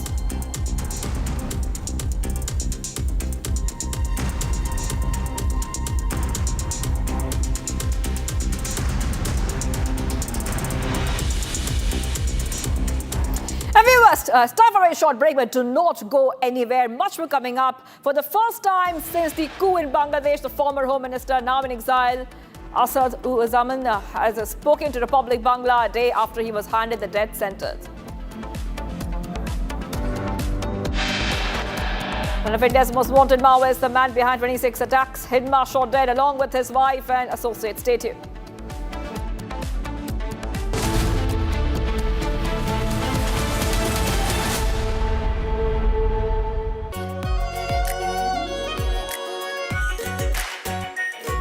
Pure Shahi Paneer Masala. Delicious, healthy, every day.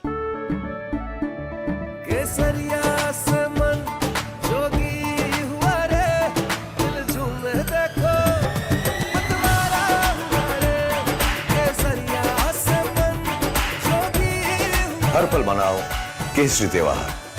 विमल, बोलो जुबान Kesari.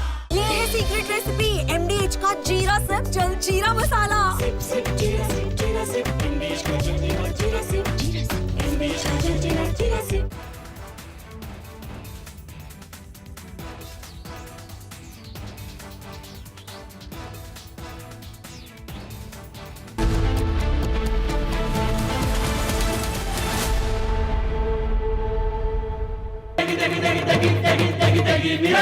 MDH की देगी मिर्च, देगी मिर्च का तड़का, अंग अंग फड़का। MDH की देगी मिर्च, थोड़े में ज्यादा स्वाद, यही तो है इसकी खास बात। वाओ मामा, क्या स्वाद है? अरे मेरी राजा, राजा और प्योर मसाला।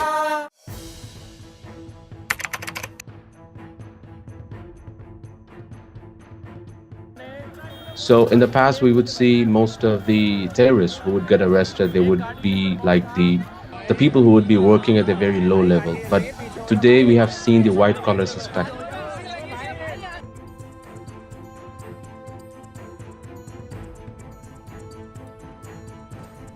कश्मीर घाटी में डॉक्टर्स एक बहुत अल्टीमेट ड्रीम होता है वहां के लड़के लड़कियों का। उस बनने के बावजूद अगर आप रेडिकलाइज होकर अपने ही देशवासियों को मारने के लिए और अपने देश को तोड़ने के लिए।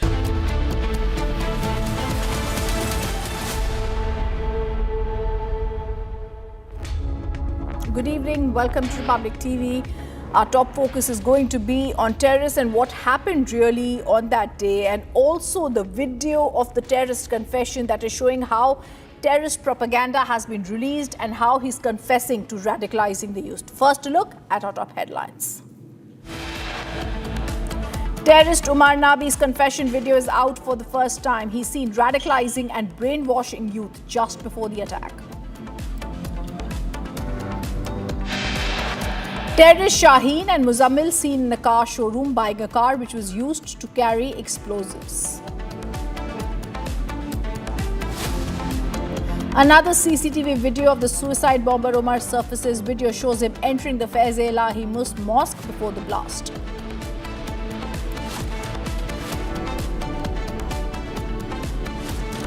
ED raids Alfala headquarters, 24 other sites amid probe into Delhi blast case.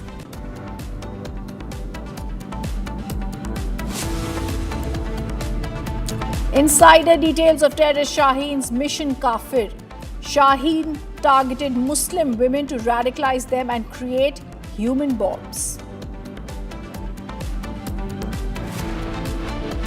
Terrorist Umar's aide Jasir Wani produced in Patiala House Court sent to 10-day NIA custody. Congress openly begins giving a defense for the terrorist, openly justifies, makes a case for how highly educated professionals turn terrorists. For the first time since the coup in Bangladesh, the former Home Minister, now in exile, Asaduzzaman, speaks to Republic Bangla a day after he was handed the death sentence.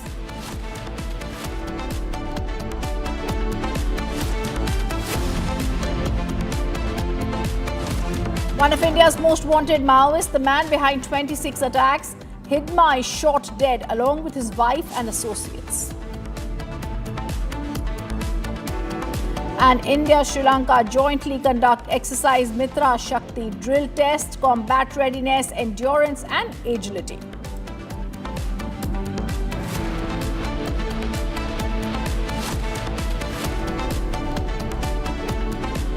Our top focus: Shiv Sena ministers except Deputy Chief Minister Eknath Shinde boycotted today's Maharashtra cabinet meeting in protest against BJP's alleged poaching of former Shiv Sena corporators in Kalyan Dombivli, a Lok Sabha constituency that has been held by Shinde's son Shrikant Shinde. The ministers have expressed their discontent over BJP's move. This is the big breaking news coming in. Only Deputy Chief Minister was present in the meeting. Shiv Sena ministers boycotted the cabinet meeting. The ministers expressed discontent over BJP's move, claiming it's an attempt to undermine Shiv Sena's influence. Eknath Shinde was the only Shiv Sena representative present at the meeting. Now, I'm getting this information. However, I'm going to first go across to our colleague Satya Prakash, joining us live from Mumbai. Satya Prakash, what are the details that you have as we're seeing the Shinde Sena is boycotting the cabinet meeting? देखिए rhythm, आज जिस तरह से Maharashtra cabinet meeting में हुआ, ऐसा पहली बार देखने को मिला, क्योंकि जिस तरह से शिवसेना शिंदे गुट के जो मंत्री थे वो कैबिनेट मीटिंग में भाग नहीं लिए, सिर्फ जो है डिप्टी सीएम जो है एकनाथ शिंदे भाग लिए।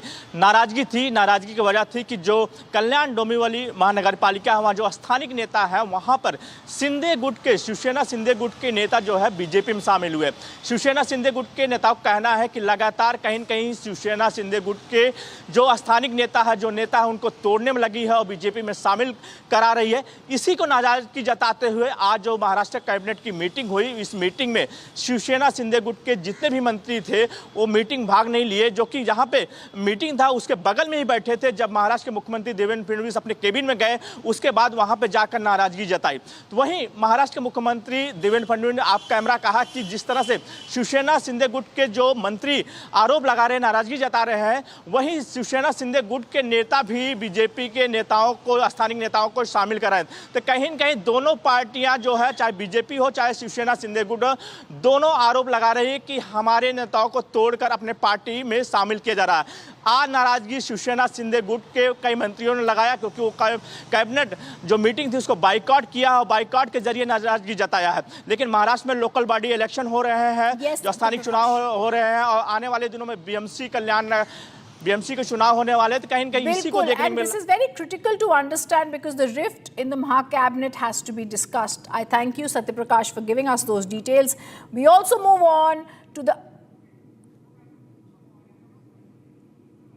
the other top focus that we're tracking at this hour. Madhvi Hidma, the notorious Maoist commander most wanted, was killed in an encounter with security forces in Andhra Pradesh's Maridumili forest today morning. Hidma carried a bounty of 50 lakhs, was responsible for leading 26 armed attacks against security forces, including the 2010 Dantewada ambush that killed 76 CRPF personnel and the 2013 Jiram Ghati attack that left 27 dead. He was the youngest member of the CPI Maoist Central Committee, headed the People's Liberation Guerrilla Army.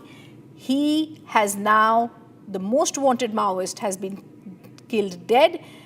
And the operation was a major blow to the Maoist movement. Union Minister Amit Shah had earlier spoken about it and set a deadline of 31st March 2026 to eliminate insurgency. Let me go across to Bijapur, where our colleague Bharat is joining us live from. Bharat, this is a clear crackdown on Red Terror. Most wanted Hidma has been killed in an encounter.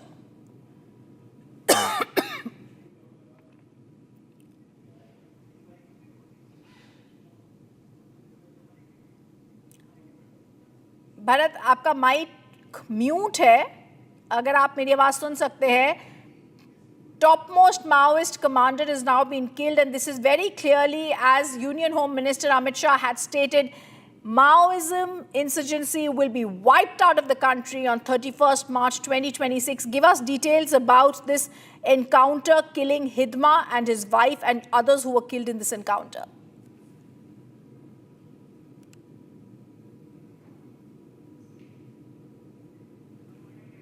Okay, I'm not able to hear what he's saying, but I'm going to tell our viewers that we're going to try and connect with Bharat once again. Hidma carried a bounty of 50 lakh rupees. He was responsible for the 2010 Dantewada ambush that killed 76 CRPF personnel and the 2013 Jhiram Ghati attack that left 27 people dead. He was the youngest member of the CPI Maoist Central Committee, headed the People's Liberation Guerrilla Army Battalion No. 1. This operation was a major blow to the Maoist movement.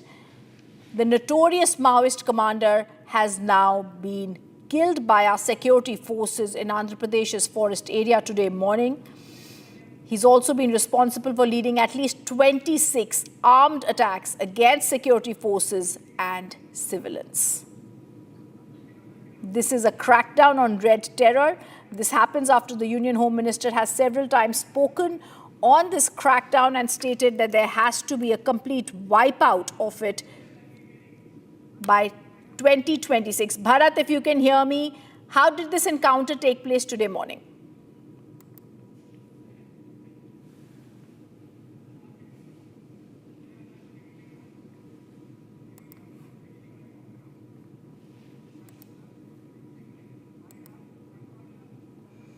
All right, there's more breaking news coming in. We're now seeing another Delhi police vehicle entering the Alfala University as we are speaking.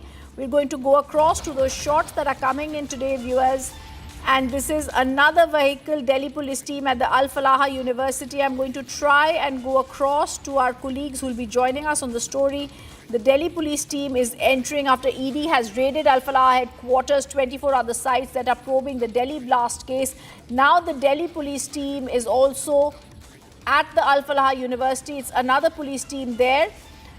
Remember, ED had also registered a PMLA case of financial irregularities involving the university where the Red Fort bomber Umar Nabi and other accused were working, as well as the owners of the institute. We can now see that a Delhi police team has entered it. The raids began at 5 a.m. They are currently underway at the university's headquarters in Delhi and at other premises of the universities. The action comes after the Delhi police has also registered 2 separate FIRs against the Alfala University. Those visuals on the screen, there are raids in 25 locations across Delhi and NCR. The Okhla chapter of the Alfala University is also being raided. A massive crackdown on the Alfala University after connections with the terror module have emerged. An FIR had been filed earlier by the Delhi police that pertains to allegations of cheating. The second has been lodged under sections related to forgery. Those pictures on the screen is how yesterday the police also issued summons to Javed Siddiqui in connection with the FIRs which was registered. Investigations also said Siddiqui's statement was crucial to resolving several inconsistencies. Let me go across to Samia joining us live from the Alfala University. Samia, give us more details as the Alfala University is under not only the ED scanner but also the Delhi police that continues widening its probe after the Red Fort blast.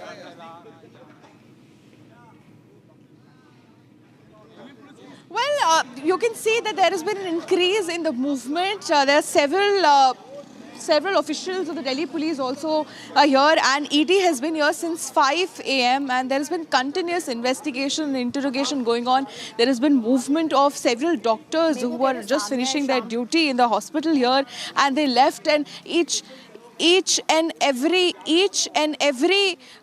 car that enters here is scrutinized, is being passed through several checks, making sure that nobody apart from the staff, the local staff, the doctor, the nurses, and even the students are entering the university. At the moment, we also saw, as we can also show you, that is the Delhi police car. There are several officials who just 5 minutes ago have entered here in this car, and they will possibly be joining the investigation. The ED is currently conducting searches, conducting raids in 25 different locations since morning, actually. And this Alfala University and Alfala Trust office in Okhla, Jamia Nagar are two of the main places that is under the scrutiny. Apart from this, several houses, several residents of the trustees of the Alfala University and also senior members of the management are also being questioned. We've also got information that a trustee's daughter was also being questioned and they were being interrogated by the ED. So there has been constant raids, back-to-back raids, with more information coming up. We know that even Danish, who was arrested yesterday, was brought to the court, to the Patiala House NIA court, and he has been given a 10-day NIA custody. So new members, new leads, new potential members of this terrorist doctor module have come up, and definitely the investigating agencies, the ED, are leaving no angles unexplored in trying to make sure that each and every angle is touched. Thank you, Shambhavi, for giving us those details. And viewers, like Shambhavi said, in the widening probe into the Red Fort blast, the Enforcement Directorate also carrying on massive raids that are linked to the Haryana-based Alfala University. The institution is already under the scanner after 3 of its doctors have been linked to the November 10 attack. Here's that report. A coordinated crackdown before sunrise. The Enforcement Directorate today raided 25 locations across Delhi and Faridabad linked to the Alfala University, its trustees and associated entities. Teams searched the university's 70-acre Faridabad campus, its Okhla headquarters, several offices and residences, part of a deepening probe into the institution's funding. It's all on the financial irregularities of the Alfala University Trust. Of course, apart from probing the Alfala University, they are also probing the financial, they're trying to expand the investigation to the financial operations of the Alfala Trust, the members of the trust, of course, among the 25 premises of Alfala Group. There are 25 premises which are under the scanner of the Enforcement Directorate are conducting raid. This is one such office, that's the Okhla office, there's a Jamia Nagar office of the Alfala office here in Delhi, where the Enforcement Directorate are also conducting searches. The ED has now filed a PMLA case, focusing on suspected financial irregularities and possible diversion of funds connected to individuals now linked to the terror module.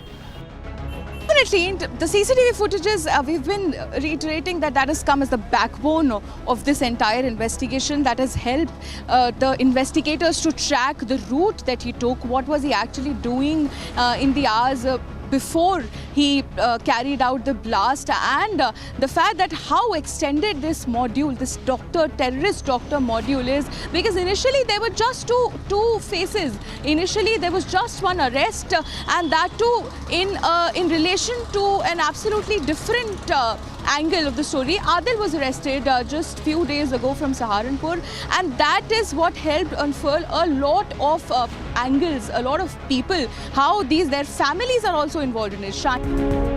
In a major development, the agency also questioned Chairman Javed Ahmed Siddiqui, who had been untraceable for several days. He was found at his residence when raids began around 5 a.m. Simultaneously, the Delhi Police Economic Offences Wing is probing 2 UGC-triggered FIRs, one for cheating, the other for forgery, as investigators examine the university's financial and administrative conduct. In a parallel development, the Counter-Intelligence Kashmir unit carried out multiple raids in Srinagar, Budgam and Kulgam early this morning, part of a white-collar terror investigation. One raid targeted the Kulgam home of Dr. Umar, a cardiologist posted at SMHS hospital. These searches follow earlier Jammu and Kashmir Haryana joint operations that exposed doctor-led links to the same JEM-backed module now under national scrutiny. It was the links of Dr. Adil or the Muzaffar or then to the Muzammil or Dr. Umar and his key aide Amir, who was arrested by the NIA, and then the name of Dr. Shaheen, who actually comes from Lucknow, was with Dr. Muzammil at Alfala Institute in Faridabad. From his vehicle, the weapon and other incriminated material was recovered by the Faridabad police, by ATS and by the team of Srinagar police that was assisting this entire case. Alfala University first came under the scanner after 3 doctors working there were linked to the Red Fort blast and an earlier explosives recovery in Faridabad. Investigators recovered 2,900 kgs of IED material from rooms rented by Dr. Muzammil, a terror doctor associated with the university. Another doctor, Shaheen, was arrested when assault rifles and live cartridges were found in her car. Police say she had a role in helping set up a Jaish-e-Mohammed women's wing in India. Hours after these arrests, Umar, also employed at Alfala, drove the car that exploded near the Red Fort, killing 13 people and injuring more than 20. The NIA is probing the blast, while the ED and Economic Offences Wing are now examining whether institutional funds, approvals or networks at Alfala facilitated the terror module. With financial scrutiny intensifying, parallel raids in both Delhi and Kashmir, and multiple agencies now working in tandem, investigators believe the next phase of questioning could be decisive in establishing the full extent of the white terror network. And our focus on the story continues as Jammu and Kashmir's police largest ever non-kinetic operations is underway across the UT. Kinetic anti-terror operations have also been intensified across the length and breadth of Jammu and Kashmir with special focus on strengthening anti-infiltration grid.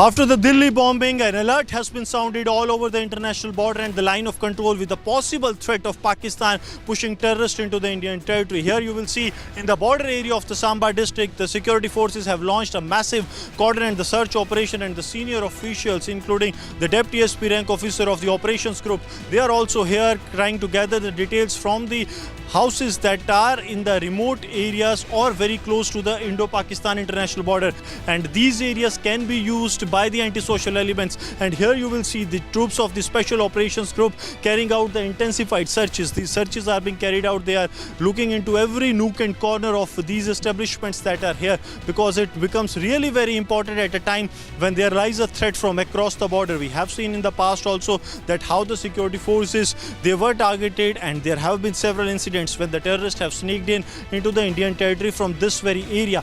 And also the kinetic operations have also been intensified in such a manner that both kinetic and non-kinetic operations can go hand in hand with a motive that the entire ecosystem of the terror that operates in Jammu and Kashmir, that can completely be wiped out. Because what lies here that the terrorists, those who are resorting to the kinetic force, not only they are threat, but also the non-kinetic support base that is there of the terror groups, that is also coming out to be a major threat. And that is what we have seen in the past also, that how this entire ecosystem of the terrorism works, that the terrorists carried out the kinetic action and then their non-kinetic support base that comes out to their support, and to completely dismantle this kinetic as well as non-kinetic source.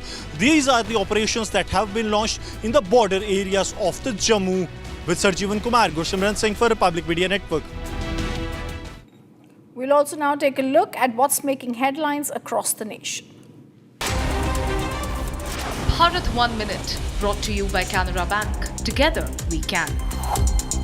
ED is conducting searches in the Alfala University case involving trustees, related people, entities since 5 a.m. today. Raids are being conducted at 25 locations across Delhi and other places. The central agency's action follows the government orders to probe into the university's funding. A forensic audit of the university's accounts has been ordered.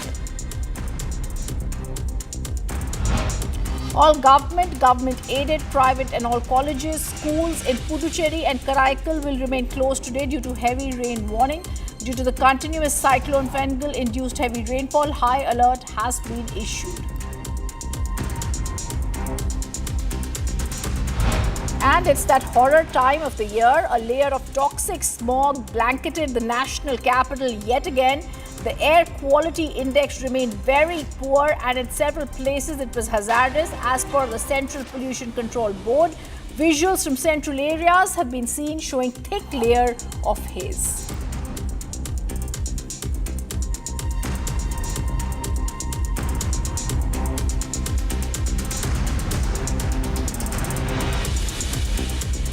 The 8th edition of the joint military exercises Ajay Warrior 25 between the Indian Army and the British Army has now begun at the Mahajan field firing ranges in Rajasthan. This 14-day exercise, which now runs until November 30th, aims to strengthen joint capabilities in counter-terrorism operations in semi-urban terrain under a United Nations mandate.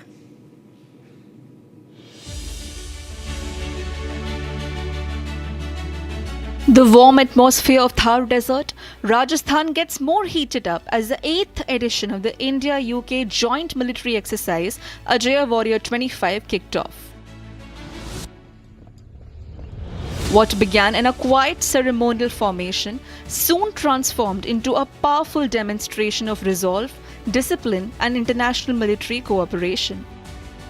Leading the front line this year is battle-tested Sikh regiment from the Indian side, whereas on the other side is UK's elite 2nd Battalion of the Royal Gurkha Rifles.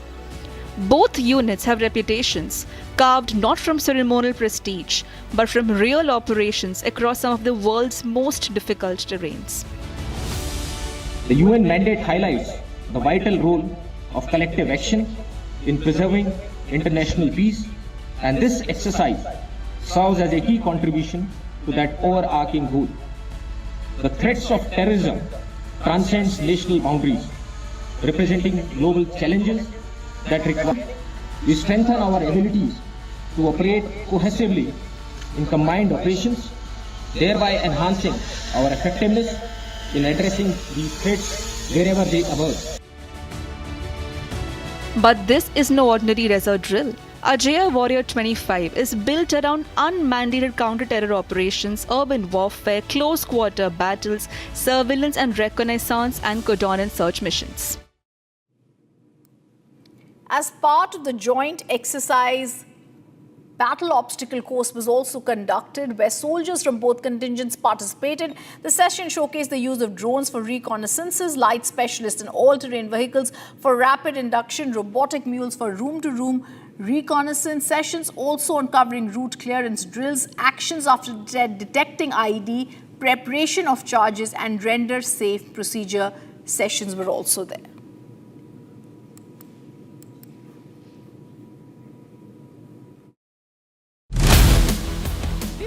Coming up at 6 stories at 6. Chilling confession of bomber Umar. ED raids locations linked to Alfala University, and Republic Bangla exclusive where Sheikh Hasina's aide speaks on the ICT verdict. All this and much more coming right up on 6 stories at 6.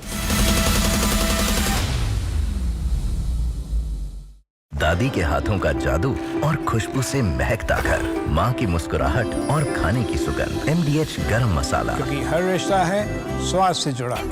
थोड़े में ज्यादा स्वाद, यही तो है इसकी खास बात। वाओ मामा, क्या स्वाद है? अरे मेरे राजा, मसाला।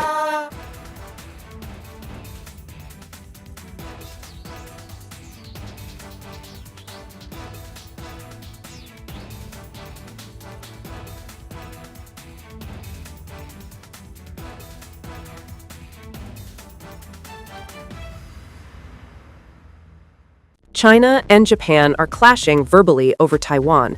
Tensions between China and Japan have risen over Taiwan's security. Japan has signaled it may intervene in a potential conflict, viewing it as a threat to its own stability. China condemned this as meddling, issuing strong warnings and summoning diplomats. This conflict started. Nation under threat from radicals. Radicals, fundamentalists, anti-nationals. Nationalists, time to fight the radicals. Debating tonight at 8 p.m. MDH की हल्दी मिर्ची धनिया करे कमाल, ये रंग दे, ये खुशबू दे, ये तीखा, ये कम पड़े, क्या निराला MDH मसाला। केसरिया से मन जोगी हुआ रे, दिल झूमे देखो मतवारा हुआ रे, केसरिया से मन जोगी हुआ। हर पल मनाओ केसरी त्योहार, विमल बोलो जुबान केसरी। आर प्योर सूजी पास्ता, उबालो मिलाओ और खाओ, 8 मिनट में तैयार। क्या टेस्ट है सबका राजा, AR pure masala. The grand finale at Startup Park by IQ Ventures in Bengaluru was a powerful close to the festival. Under CEO Shafi Shaukat's direction, Startup Park became the crossroads of technology, leadership and social change. We will move this way. We will make sure that more such conferences happen, more such people come and more interactions come. Today, conversation with Nalpad is just a beginning. We are going to build this up. This is a startup that we are going to look in the direction also. With this concept, they are not only giving the space, I was told by them that they're going to give the startup support financially also. That's a very good concept. That concept will make a lot of youngsters to look at their own business, entrepreneurial journey, and how they can make it bigger in life. And they should use this as an opportunity to grow to the next level. You know what you want, right? When you love yourself, you know what you want. You know what you want from others.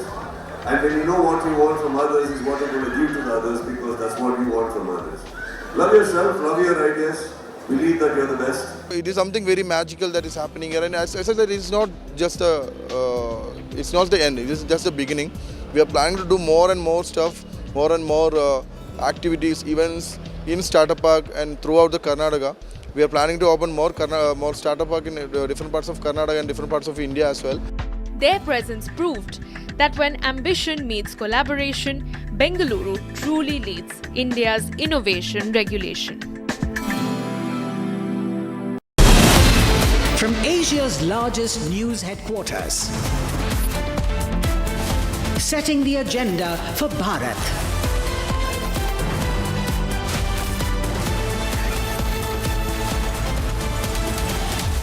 You're watching Republic.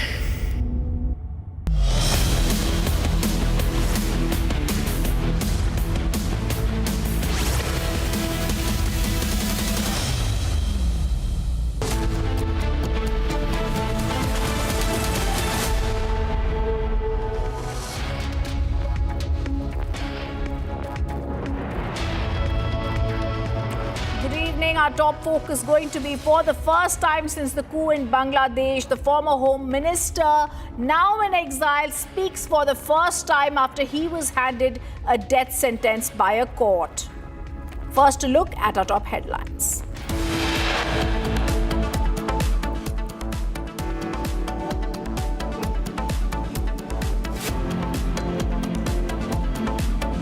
Terrorist Umar Nabi's confession video out for the first time since radicalizing and brainwashing youth just before the attack. Terrorist Shaheen and Muzammil seen in a car showroom buying a car which was used to carry explosives. Another CCTV video of suicide bomber Umar surfaces. Video shows him entering the Faiz-e-Ilahi mosque before the blast. ED raids Alfala headquarters, 24 other sites amid probe into the Delhi blast case.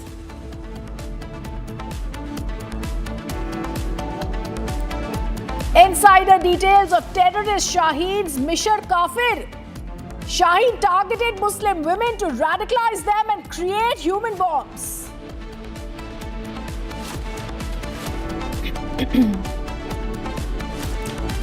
Terrorist Umar's aide Jasir Wani is produced in Patiala House Court, sent to 10-day NI custody.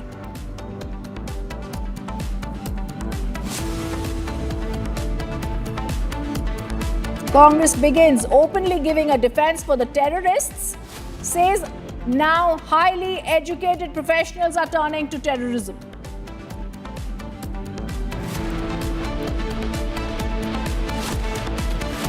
For the first time since the coup in Bangladesh, the former Home Minister, now in exile, Asaduzzaman speaks to Republic Bangla a day after he was handed the death sentence. One of India's most wanted Maoists, the man behind 26 attacks, Hidma, shot dead.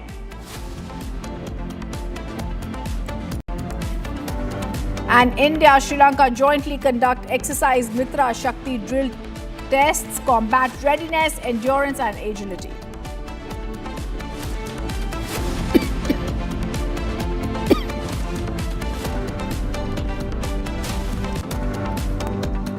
Good evening, welcome to Republic. Our top focus now, the Telangana government facing a backlash after the government official made insensitive comments to the families of the mega tragedy victims. The official repeatedly questioned the need for families to travel to Saudi to see the burnt bodies of their loved ones, saying, "What's the need to go to Saudi and see burnt bodies?" This remark sparked outrage among the families who were already grieving the loss of 45 people in a bus accident near Medina. We have Aishwarya joining us live from Hyderabad on the story. Aishwarya, these are insensitive comments that are being made by people who don't realize empathy is sometimes needed. What details do you have? As the biggest story that we have right now is how the Telangana government has insulted the families of the martyrs.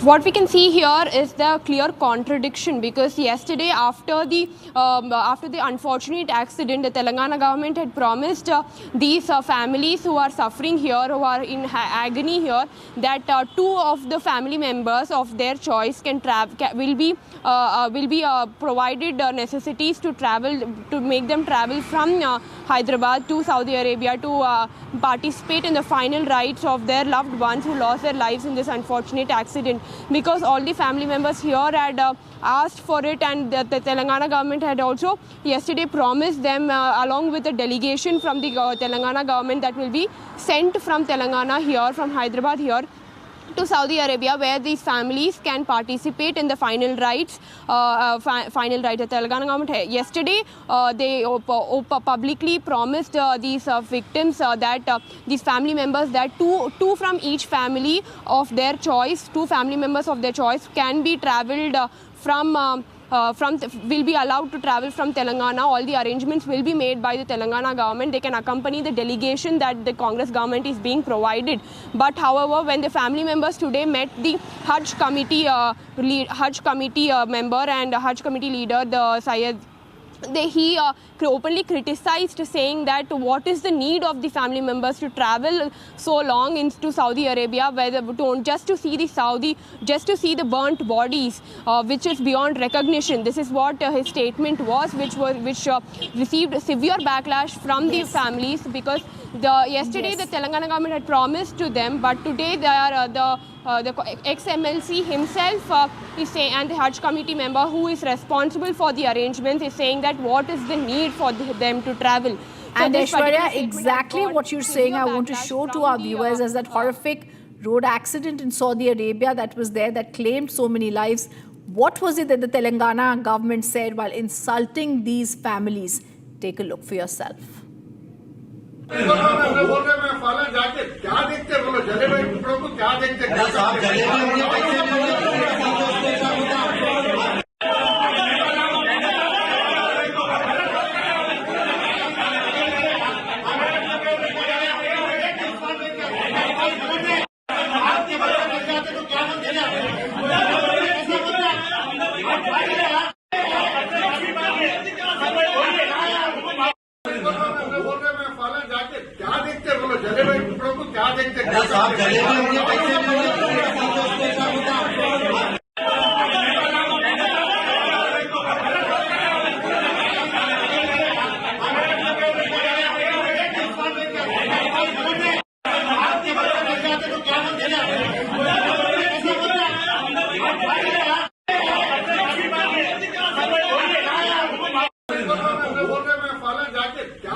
This is how the Telangana government chose to pay its homage to the horrific road accident in Saudi Arabia yesterday that claimed the lives of 45 Indian Umrah pilgrims when their bus had collided with a fuel tanker on the Mecca-Medina route. It burst into flames. This heart-wrenching tragedy, one family from Hyderabad lost 18 members that included 9 children in a single blow. As we show you this report, we leave you with the pictures that we just showed you of the Telangana official, the government official there, questioning the families and why they wanted to visit Saudi Arabia to see the remains of their families. Take a look.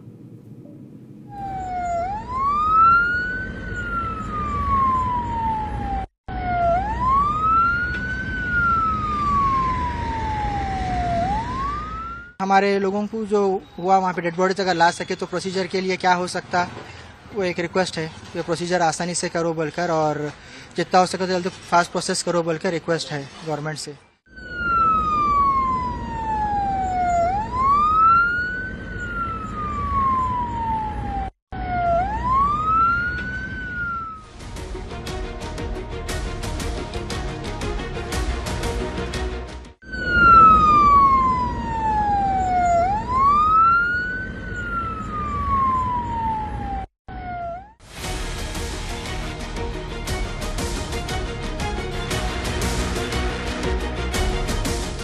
Abu Dhabi में last 20-25 year से वो work करते हैं, driving work. यही month 9 तारीख को उम्रा के लिए गए थे अबू दुबई से। मक्के से जब निकले मदीने की तरफ तो रास्ते में जो है ना पेट्रोल का टैंकर आके बस को लगा दिया, उसमें आग लगकर 45 तकरीबन लोगों का डेथ हुआ है। उसके अंदर एक मेरा बड़ा भाई भी है। वहाँ से फोन आया था, एक जने फोन करे थे, हम ऐसा हादसा हुआ है बोल के 3:45 बजे के टाइम पे। तो अब क्या मांग रही है? वहाँ से फोन आया था, एक जने फोन करे थे, हम ऐसा हादसा हुआ है बोल के 3:45 बजे के टाइम पे। फैमिली के 4 मेंबर है। 4 मेरे भाई है, बड़े भाई है मोहम्मद मंजूर, वालदा है शौकत बेगम, भाभी है फरीन बेगम, और जाहिन है भतीजी। फोन आया था हमारे को, एक बच्चा है मक्के में, उन्हें फोन करा था, उसको मालूमात जल्द से जल्द हमारे को मालूमात होना और क्या है इंफॉर्मेशन मिलना हमारा, हाँ, और जाने के लिए भी बंदोबस्त करने का।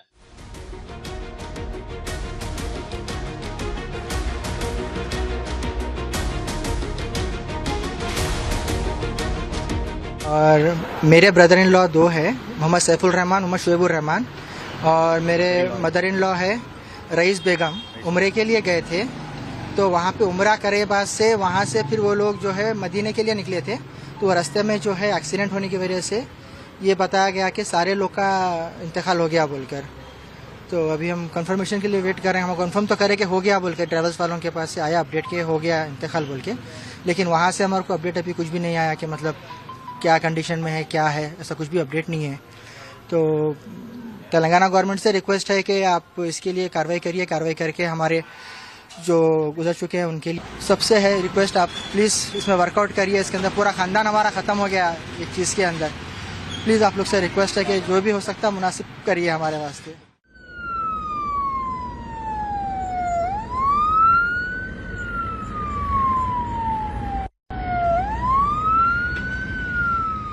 लोग के 7 मेंबर्स है, टोटल 20 मेंबर्स है। वो लोग गए, सो हमारे साड़ू के दोस्त वगैरह वो लोग भी थे। उसमें 7 जने हमारे फैमिली के हैं, हमारे ससुरे हैं, हमारे साड़ू है, साली है और बच्चा है उनका, और एक साड़ू 8 दिन पहले गए थे लास्ट वीक अलमक्का ट्रैवल्स। क्या प्राइस था एक आदमी का? 96,000 कुछ था। आपको हादसा के बारे में कैसा मालूम हुआ? सुबह मालूम हुआ। बच्चा जो था एक उनका बच्चा जो है उन्हें कूद गया था बस से, ड्राइवर के साथ उन्हें कूद गया। उनका कैसा है? वो उनका भी नहीं मालूम है, इंजर्ड है बोल के खाली बस। आप क्या चाह रहे हैं? अपना क्या चाह रहे हैं? हुकूमत से क्या चाह रहे हैं? जल्द से जल्द यहाँ जो जाने वाले कार्रवाई करके अगर लाना मुनासिब है तो कहने की कोशिश करिए यहाँ पे लाने की, नहीं तो फिर वहीं होगा तो वहीं कर देंगे। जाना चाह रहे हैं वहाँ से? यहाँ से बच्चे जाना चाह रहे हैं, हम लोग बच्चे को भिजा रहे हैं। 4-5 जनों जो जा रहे हैं, फैमिली के मेंबर जा रहे हैं। 5 जनों को भिजाने की जल्द से जल्द कार्रवाई करके भिजाए तो अच्छा। एजेंट कौन है?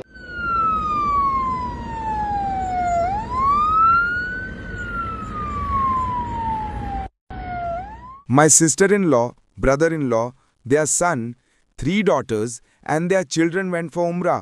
They left 8 days ago. The Umrah was done and they were returning to Medina. Around 1:30 a.m., the accident occurred and the bus was destroyed in the fire. They were supposed to return on Saturday. 18 members of one family, 9 adults and 9 children have died. It is a terrible tragedy for us.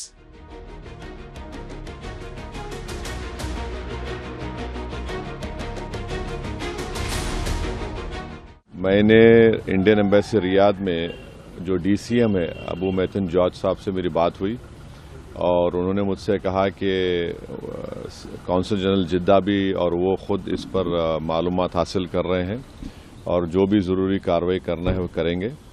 और साथ ही साथ मैंने इन तमाम उम्रा passengers के दोनों travel agency से visa details लेकर कौंसल जनरल ऑफ इंडिया जिद्दा को और DCM इंडियन एम्बेसी रियाद को और साथ ही साथ फॉरेन सेक्रेटरी को मैंने ईमेल किया है। मेरी भारत सरकार से और ख़ास तौर से एक्सटर्नल अफेयर्स मिनिस्टर से जयशंकर साहब से ये रिक्वेस्ट है कि वो इमीडिएटली इस पर देखें और अगर जिन लोगों की डेथ हुई है उनके परिवार ये चाह रहा है कि उनकी डेड बॉडीज़ जल्द से जल्द इंडिया को लाई जाए।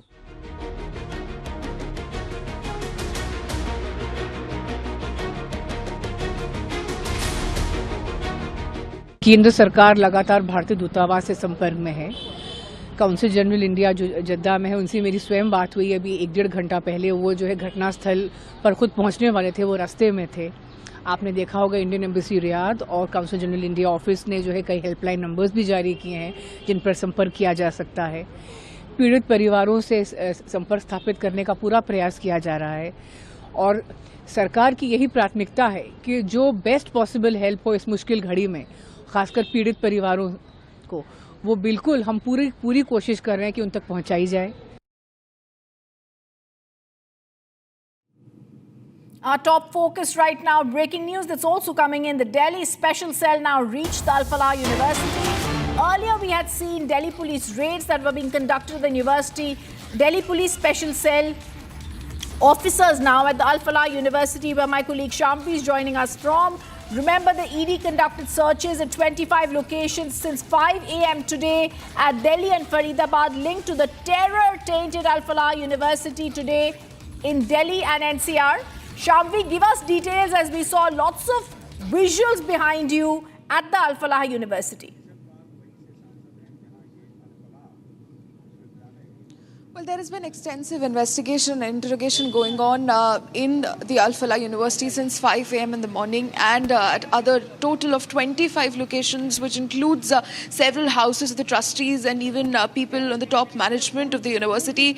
What you saw just a few moments ago was the Delhi Police Special Cell, who was here as part of the interrogation, and they were sitting right here just outside where the guards usually sit, along with a register where they record the entry and exit of the cars. And the special cell was here for some time. They were going through the register, through the entries that were made in the past few days, possibly trying to monitor who entered